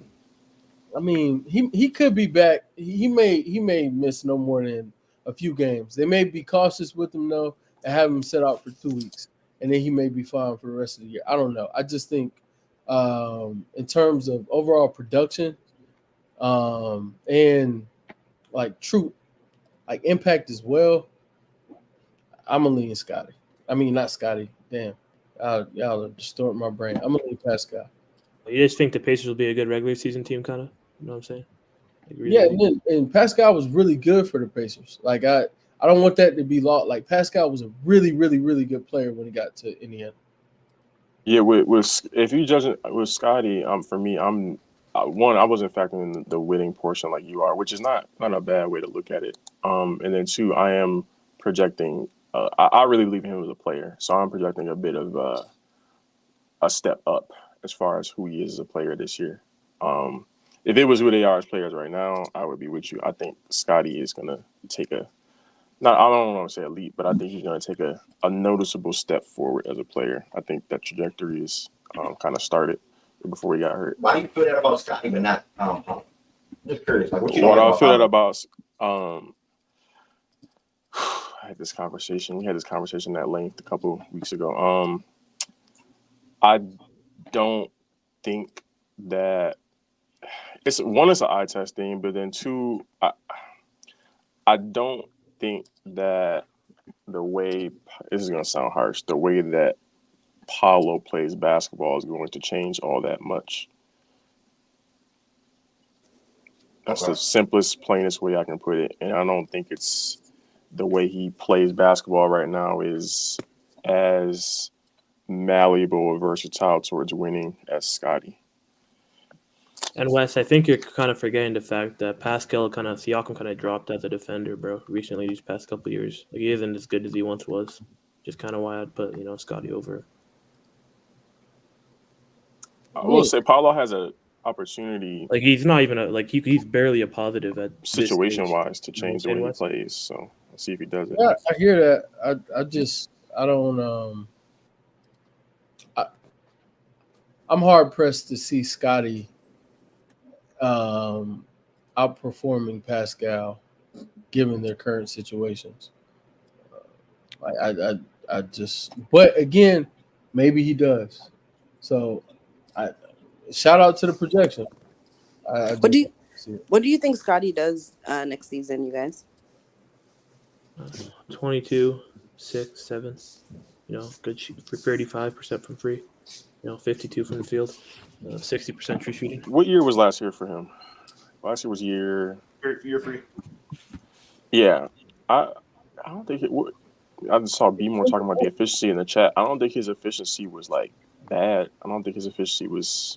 It was really good to start the season, Jordan. I mean, really good, bro. Really good. I mean, that's because he was shooting 40 plus from three on like 8 attempts or 7 attempts a game. He was 34 last year on 5 attempts. If he's 35, if he's anywhere between. When his efficiency was really good. He's talking about him. Yeah, like he was shooting like close to 40%, and I think it was like close to 7 attempts per game. It was insane what he was doing from three. Yeah, I mean that's where for me that's where the projection comes in, because I'm with Mazek. I think he's gonna be like 22. I think it'll be like anywhere from 48 to 49 from the field, somewhere between 34 and 36 from three. Good defender, good playmaker, good rebound. Like I don't think it's gonna be that far off Pascal. Oh, I mean I haven't ranked above, obviously. I think it'll be just a tick above, but I think it's gonna be, when I factor in my projection at least, I think it's pretty. It'll be close. Do you think? Wes, you think Pascal's efficiency is going to be that much better than Scotty's this year? Yeah, you projected 60% true shooting for Scotty. If he does that, God bless. But I don't see that at all. Well, you see like 55. I mean, I can see him improving in it. I can see close to league average, maybe a tick below. So 57 something. But in terms of being +2, around +2, no, I don't see that at all. So I see my best projection for him. I like your counting stats for him. I will say that. I like the 22, 6 and 7. I think 52% from the field. I'm not there. Yeah, that's high for me. Maybe 40, 49, 48, something like that. I think the 3-point percentage is fair, 35. I can see the true shooting being around 57 to 58, somewhere in there. But yeah, and I think he'll be a good defensive player for sure. But that 60% true shooting is really optimistic. Yeah, I get it. I just think that's coming from the line. I don't think that's coming from the field. That's coming from the field. Last year he was. Yeah. Last year I think he was like 57% true shooting. He was 56.6. So yeah, right around it. What was the year before that? It's a roundup, but like I think he's gonna get a lot more shots in the line. I think he's gonna convert. Rounding up with true shooting is kind of. What was the year before that? 52. We don't talk about that. And then 55. 55, 52, 55. What's the scale? 55 is rookie year, 52 is sophomore, 56 is junior. Remind me of like the scale of like level of responsibility in the different years. Well, contextual. Year you kind of got to leave alone, because year 2 for him was just really bad situation. Yeah, that's always the context I needed. Not playing, he and Pascal were bumping heads. So I really think last year's the year to take from him and then project forward. I don't think, especially the thing that's impressive is he upped his 3-point attempts this season compared to the seasons prior, and his 3-point percentage went up.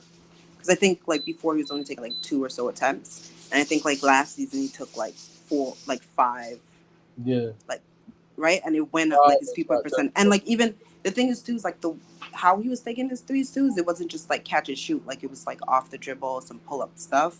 Mm-hmm. So like it wasn't like it's not as fluky as like. It's not as fluky as I think people might think, because it's not like it was a bunch of catch and shoot and stuff. Yeah, Because even in the preseason, you see him doing pull-ups, even in the mid-range too. He's incorporating that. Yeah, I think he's a player where I'm not, or I'm fine with West not believing the 60 because kind of like got a seed to believe it. I don't think 60 is out of the question at all for him. Now, once you start getting 62, I think that mostly 61, comes like from the line too. Like I think he's gonna get to the free throw line a lot more. And I think I think he can just be marginally better, like, and get to 60. Like I think he just be, on a normal trajectory for a player of his, I guess you could say, caliber. It's in terms of like a young, really good player, and just make those marginal improvements and be at 59 or right at 60. 59. I reserve the right to be wrong, but if he takes a plus 3.4 efficiency jump in true shooting, my gosh, like, but he could. I'm not ruling it out. So we'll see. We definitely will see. Good combo. What was the vote, Ed? We lost it. So not really lost it, but we didn't even start it. To be honest with you. So we're gonna go ahead and get started with that now. Ted, welcome to the stage, Birdie. Hope all is well. Wes, who would you put at 9, bro? What's up? Yeah, I had Siakam. What's good, Tez? Yeah, he did suffer an injury more. That's why his What's up, bro? shooting went down. Good with you. What's up, my G? Zach, you said Scotty. Wes said. Yeah, bro. Niggas debating Siakam and Scotty right here. Wes said Siakam, I think. Derek, who would you say at 9, Derek? I had Paulo, but I understand I'm in the I'm minority going for that. I'm going P5 here too. Yeah. P5? Yeah. Wow. I do. I'm not changing mine either. That could be my vote as well. I'm not changing that. Derek and Lowe is there with as well. Jay Wood, who'd you say at 9? Tiz, who'd you say at 9? This is for at the end of the regular season. My fault. Who we picking? Who we picking out of? The pool right there at the top. At the end of the regular season, who do you think will have the better regular season between, et cetera? Or who will be the next best pick for 9? 1 second. What is this P5 argument? I have no idea. What is it? Can somebody give me the P5 argument? Projection. What are you looking for? Winning situation, young player constantly improving. Can be better next week. Right, like good situation. I don't know what else to tell you. I don't know. I think he's still gonna have issues like with crowding. I don't know about his efficiency, but okay. I'm sort of like I think is his efficiency like 54% true shooting, like 54 or something? I just think it's gonna get better. So I guess that's all I can say. I just don't think it stays that way. Like, I'm going Scotty, bro. All right. Lo, who you saying? Lo, J. Will. I said Paulo, bro. P5. Oh yeah, my bad. J. Will, haven't saying.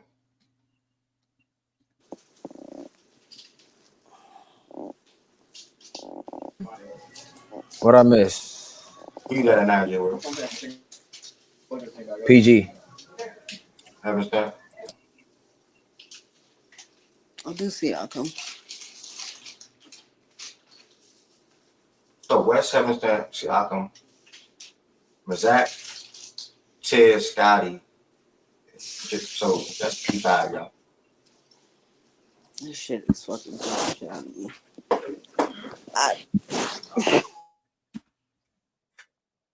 Next for me is Siakam. Be more. Let's go, Scott. Be more. You can come to the stage, bro. I ain't know to count your votes in the chat. I do appreciate you. I'm still PG here too. Okay, I can count you, Be more, if you want.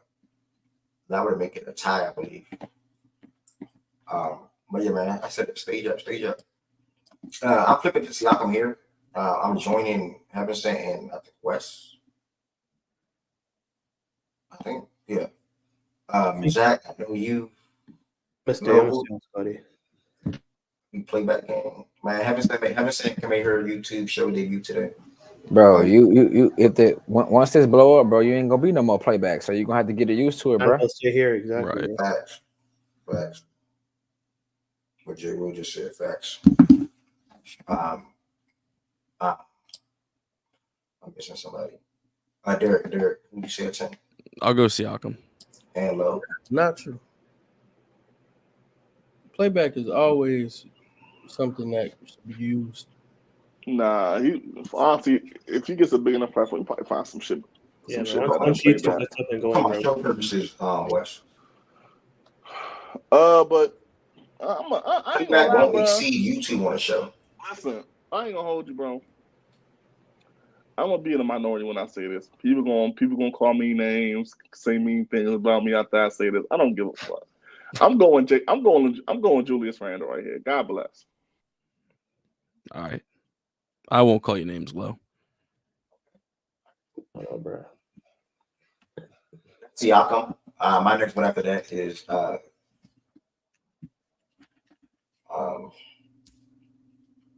Scotty, personally for me. Wes, who you going at 11 now?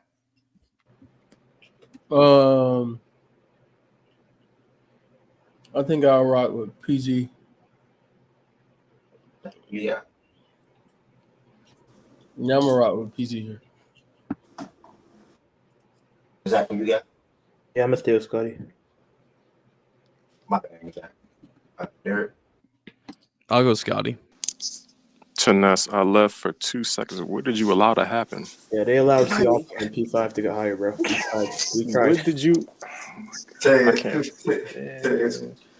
Did you already tell my bad? I'm gonna change. I'm gonna go PG. I want y'all to know, Heavenson and Jordan, y'all are the only people on that P5 train. So y'all might as well get used to it. I don't care. I'm just letting you know, though, bro. I'm just letting you know. I'm not gonna lie. I was on my own when I was out here saying Raptors should have drafted Scotty over Suggs, and I came out pretty good. So I'm okay being on my own here too. Okay, I'm just letting you know. Just letting y'all know. Have fun. I think I'm okay. Have fun. I don't really understand the P5 hate though. Like I really haven't said I can see it a little bit, but Jordan being a Duke fan and hating P5, That's why I'm a P5 hater, bro. Just thinking that like Scotty is like better than P5 is not hate. I don't know how that's hate. Yeah, like it wasn't hate when I said he never. I don't call that hate. That's not necessarily hate. I think you're wrong crazily, but I'm not. I talk on his game hating. Jordan more so is hate. No, but like. I don't like his game, but I can still rank a player without liking his game. And the only thing I've ever said about his ranking, really, I mean, aside from this list, is me and Jay Will had a conversation. I don't think he's ever going to be a top 10 player. That's really it. That's all I've ever said about like his ceiling. I think he can be top 15, top 20, but never top 10. That's it. He cool. I don't like his game, but he cool.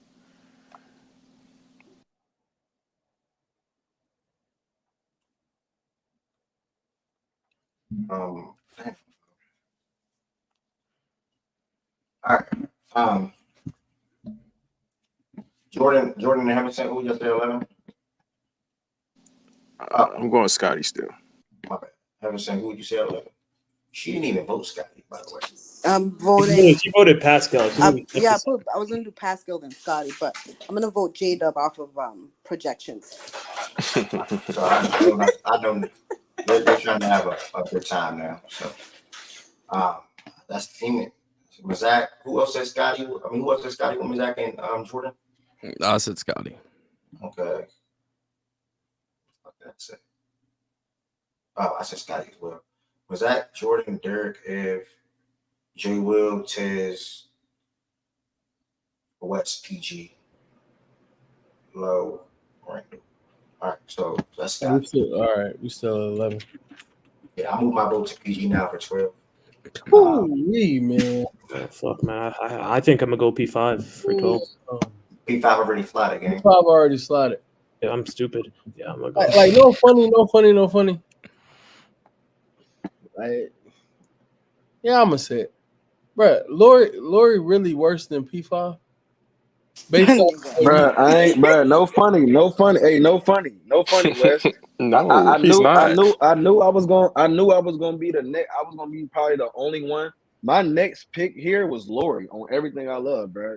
Nobody man, even me mentioned the too. dude, but We got to vote my for next pick was right here. Lori, bro. Yeah. I'm going. My pick is Lori, bro. I ain't gonna lie. I think J-Dub. I think PG J-Dub. moving up. PG. Nah. PG ain't right here. Nah, Scotty. We went Scotty. If you got to scroll up a little bit because I can't see the bottom. Nah, I'm PG. I'm PG then Lori, bro. So you don't gotta ask me the next round. That's where I'm at too. I'm taking a screenshot of this one. Everybody, I think most people switch Send to it to PG. me, please, big bro. Yeah, PG. I say PG too. PG will go 12. Taking Siakam and PG from the pool. I ain't gonna lie. P5 over Lori is crazy, but I'm gonna let y'all have it though. Maybe he'll be a superstar, Tez. Bro, 9 is insane, but for sure. Oh man. 13, I'm Lori. Well, the winning argument, I guess I get that. Lori's not gonna win games. Bro, y'all finna put this Randall hate is so crazy to me, bro. Bro, I've been saying, Bro, this shit. No, y'all ain't saying that all. 2 years ago, I was telling y'all Lori was better than Randall. He's not though. He is though. Bro, what? Nah. Okay. He is. But I ain't but I ain't gonna hold you. On everything I love. If the Wolves have traded for Lori, if Lori was the player who they got back for Cat, the reaction would have been insane from the app and the projection of because y'all gas him. That's why. Okay. Because once again, one thing I learned Lori from would y'all. fit better though. One thing I learned from y'all, bro, is they would actually get Carl Anthony Townsend. If the player can scale down better, he's better. That's what I learned from y'all. So I guess so. Not even that. No, sir, bro. If he's better, he's better. Lori can't lead the Knicks as the best player to the playoffs. He can't do that. We don't know that. We didn't see him with the rest of the team. Let me say that. I not? don't believe that. Let me just say that I don't believe it. I do. I think he could in the East. I'm talking about the year that he didn't have Brunson. No, the year that 21 Randall. Yeah, Lori peaked in the 21 Randall. That's what he said. That's cool. The year before, listen, the year before last year, this past season. So 23, the Jazz were competitive the entire year until he got in the West in seemingly a tougher conference. I know we have. It's definitely tougher at the times. But yeah, he had them competitive past the All-Star break, which is over half the season. And he got hurt, and that's when they really, really took a step back. Prior to him getting hurt, they were competitive the whole year. Mm-hmm. Last year they were competitive, and they dealt with him getting hurt again. If you say injuries are a concern and being a team's true one every night, even though he's been that in Utah, like he's their one. Even though his shot is field goal attempts sometimes don't reflect that on a per game basis. Yeah, they don't operate through him. He may be the best player, but they don't operate through him like a first option. Nah, they don't do that like that. He plays it with the structure that Will Hardy is playing in, and he plays it well. That's what he do. But asking that nigga to be a secondary, primary, second offensive option night in, night out, where he gets the ball more than he don't. I mean, gets the ball more in his hand than playing off the ball. I don't know what Lori looks like. How many games did they win? How many games did the Knicks win that season when they made the playoffs? You talking about the season? You talking about the Randall 21 year? Yeah. Because if it's mid or low 40s, bro, then like I'm sorry. What are you asking, Jordan? Again, his shooting? No, the how many games they won that year? 2021, they won 41 games. Yeah, come on, bro. Like you got to get that shit out of the road, bro. Like you come, he can do. Wait, He can do. no.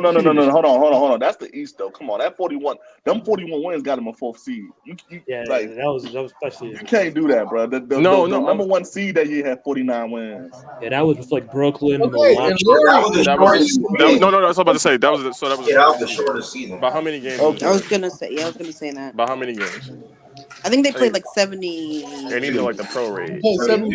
So it's 43, 44. I think you can still do that. Like I think that's anything beyond that you push it. But 43, 44, yeah. I think you can do that. 47, 48, no. I will 44, 40, yeah, you can do that. Randall's a better creator. I think in that for being a one on a team, I think that's where Lauri's game could get exposed as, like compared to Randall's. But again, that's when coaching comes into play and just building around a player. It's all about how you build around it. So exactly. Yeah. But if you say like it has to look the way Randall did it, I don't think Lauri could do it the way Randall did it. No. I need to see this Lauri that y'all think he is on a winning team. That's what I need to see because I just think he's better than Julius Randle. That's it. Minus 23. I don't know. They will. The Jazz were competitive for over half the season. What year? What you talking about? 23. Why are you bringing that year up though? He was the best player on that team, and they were competitive deep into a season in which everybody thought they were going to completely like tank and be just god awful. They thought they were going to suck. They had just traded Donovan Mitchell and Rudy. That's the same, like in the same offseason. They got a new coach. They got a new coach that year. You said what? They got a new coach that year. Yes. Okay. I'm not just discounting 26-9 on like elite efficiency. I'm sorry. Getting a new coach means that Lauri plays like doesn't get any credit for it. I think the coaching change played a big to me a bigger difference. We're just gonna not even split. I think you're ignoring or avoiding the Lauri factor in that to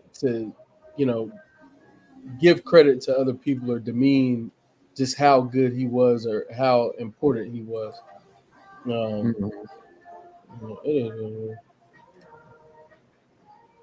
But come on, bro. Let's keep going. Let's make sure Randall don't make the list at all.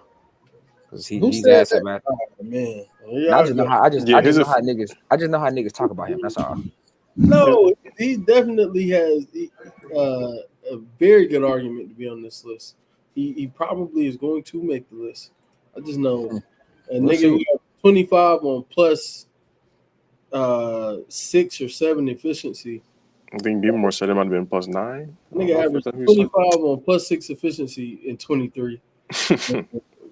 We gonna act like he doesn't get or deserve the nod over Randall. He was teetering with 50, 40, 90 for a while that year. All right. I mean, Wes, myself, Lauri, anybody else? With Lauri?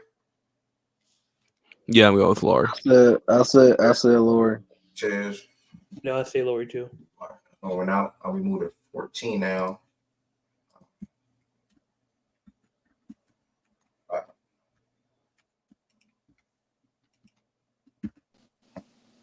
Oh, that's what you were doing, B-More. Okay, I got you.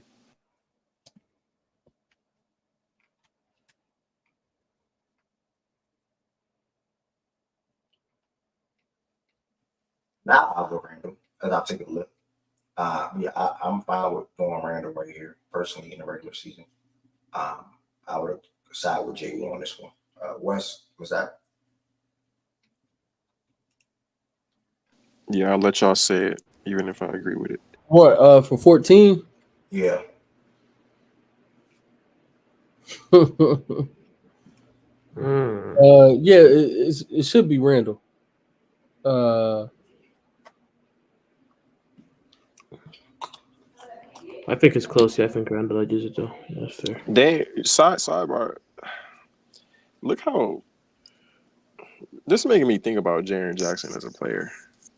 Yeah, bro, he not gonna make the list. That shit was tough. No, that's what I'm saying. Like a couple years ago, the way he was Bro, talked he about. sucks, bro. That's what I'm saying. I really watched y'all jazz that man up, bro. No, but I remember we did our top 25 under 25. The nigga was like 7 or 8. You know what I'm saying? The way I don't know nothing, but I wouldn't be able to speak on that without seeing the list, bro. But you limiting it to players under 25, gang. Like he's gonna end up a little higher than what he's supposed to be. Yeah, I don't know, man. Who y'all think though? You said what, bro? I'm rocking with Julius Randle, gang. I don't. You feel me? Like I can't comfortably pick. Nah. Randle went out. Then you good. Who would you close the list out though? You had to say somebody. Okay. I'll do Randall. No, you had to close it out at 15. Randall was 14. You had to take somebody else.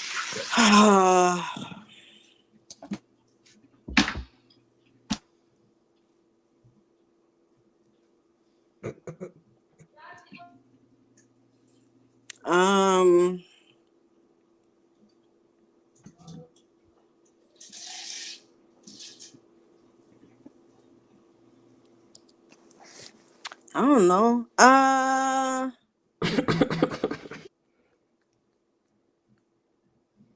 I guess Mobley off of potential. You think Mobley gonna have a better season this year than Jaren? Potential. Yeah. Do I want to go J-Dub? I ain't gonna lie. Brandon Ingram not getting talked about is kind of crazy, right? So, what's crazy about it? People told me he was a certain caliber player that people seem to have walked away from the last 2 years. One person here told you that, not people. I stand by, like, I'm voting Bingham. Don't worry. I mean, anybody, like, again, I think Ingram is actually I might not vote Ingram here based on because of his situation, but I definitely think Brandon Ingram is a better basketball player than like some names that are currently ranked. So it's okay. And I can be wrong. I respect. We finna pull. Rocking with Bingham since I know you. We finna pull West Carolina card, bro. I ain't gonna lie. What? Why you say that? It's Ingram shit, bro. You ain't supposed to rock with them guys. Oh, you talking about because Ingram went to Duke. I'm talking about UNC. Ingram is from folks' hometown. Like I know.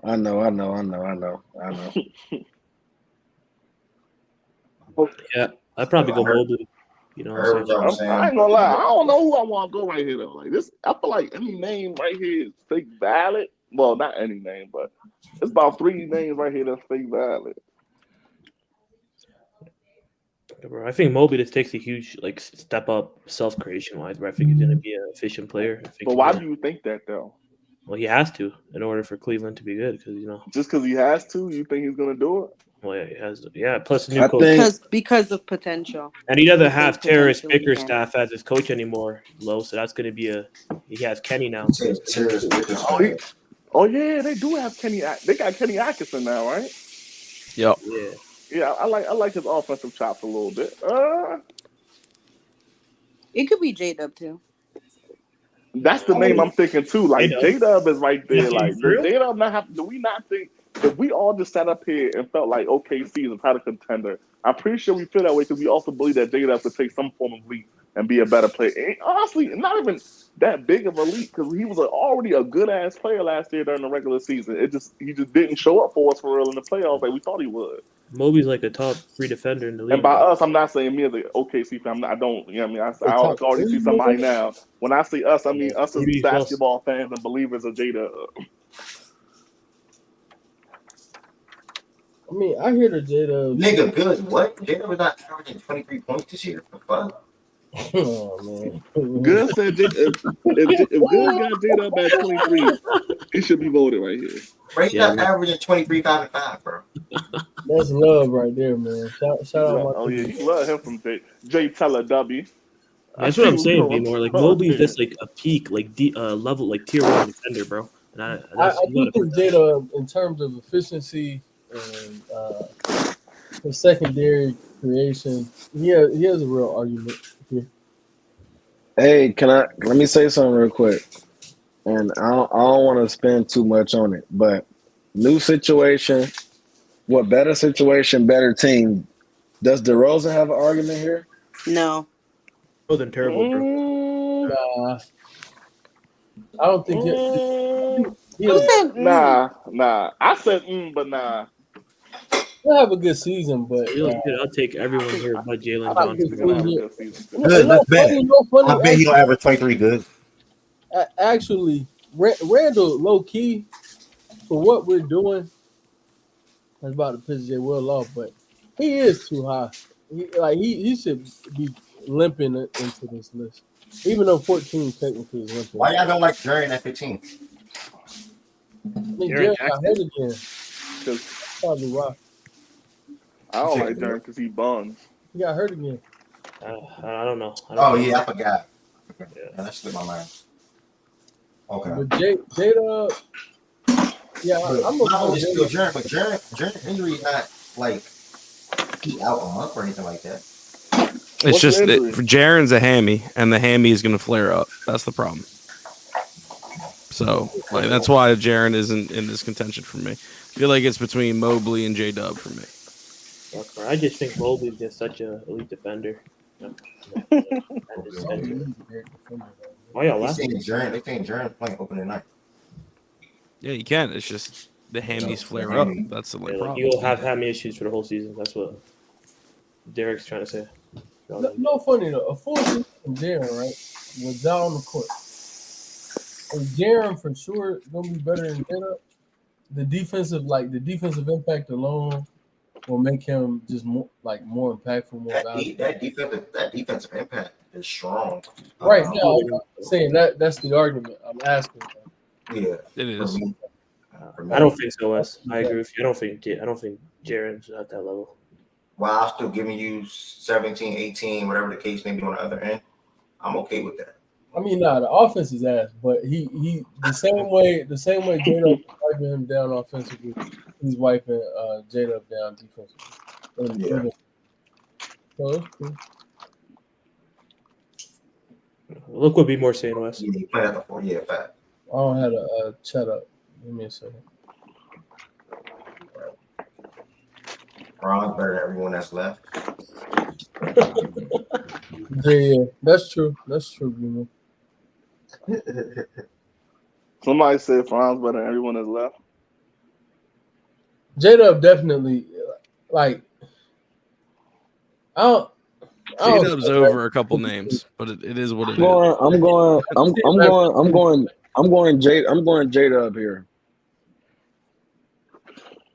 I'm not mad at Jaren though. Last time Ja was on the court, Jaren was deep.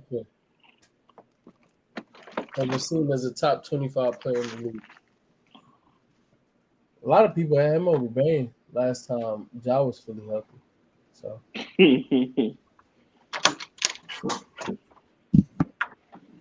what's the call on this? Y'all trying to get up out of here on YouTube. What's next? I ain't gonna lie, just for 40 minutes. Just for the sake of wrapping this up with a nice little bow. Yeah, man. I think I'm going J-Dub.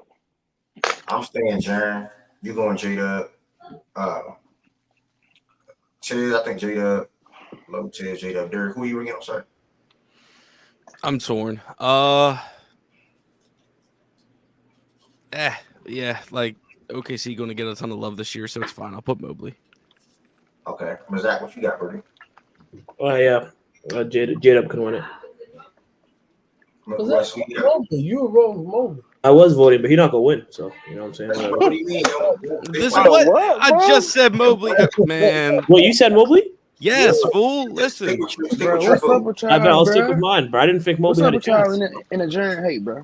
Bro, what you talking it's about, not bro? hate. Oh my We goodness. don't hate Stop. dude. Your man just can't get a. We Your man just is put not a small bucket and getter, power forwards bro. together. People are gonna miss. Bro, Jared, you know Jared isn't that level of player, Miles. To be in this top three. All these bums I got. that above my I'm man. going What's for wrong Brandon with Ingram. y'all? All right, Heaven said, what you got? I see the hate up in here, bro. It's clear. Heaven said, But ain't nobody hating on that dude, bro. Mobley. Mobley, you said Mobley? Mobley, man, please. Okay, I think Mobley won. Nah, no funny though, y'all. I ain't gonna listen. I'm not rocking with. I ain't vote for Jaren, but I think it's a little crazy to put Mobley over Jaren though. Like, come on, bro. He don't do think nothing Jared's a better better than I think it's a little crazy to vote. He won DPOY, Mazak. What do you mean? If we talking about Clear. defense, okay, Mobley has to. I mean, Jaren has My nigga, accolades to show that he's a better defender. I had to settle with P5 at 9. I think you're okay. Yeah, you're good. Look, hey, we all had to make compromises on this list. It is what it is. Ass. I ain't gonna lie. But is Mobley a better offensive player than Jaren? I'm just curious. No. No. I think he could become a better offensive Straight up, don't do nothing it's better than closer Jaren, than people bro. want to admit.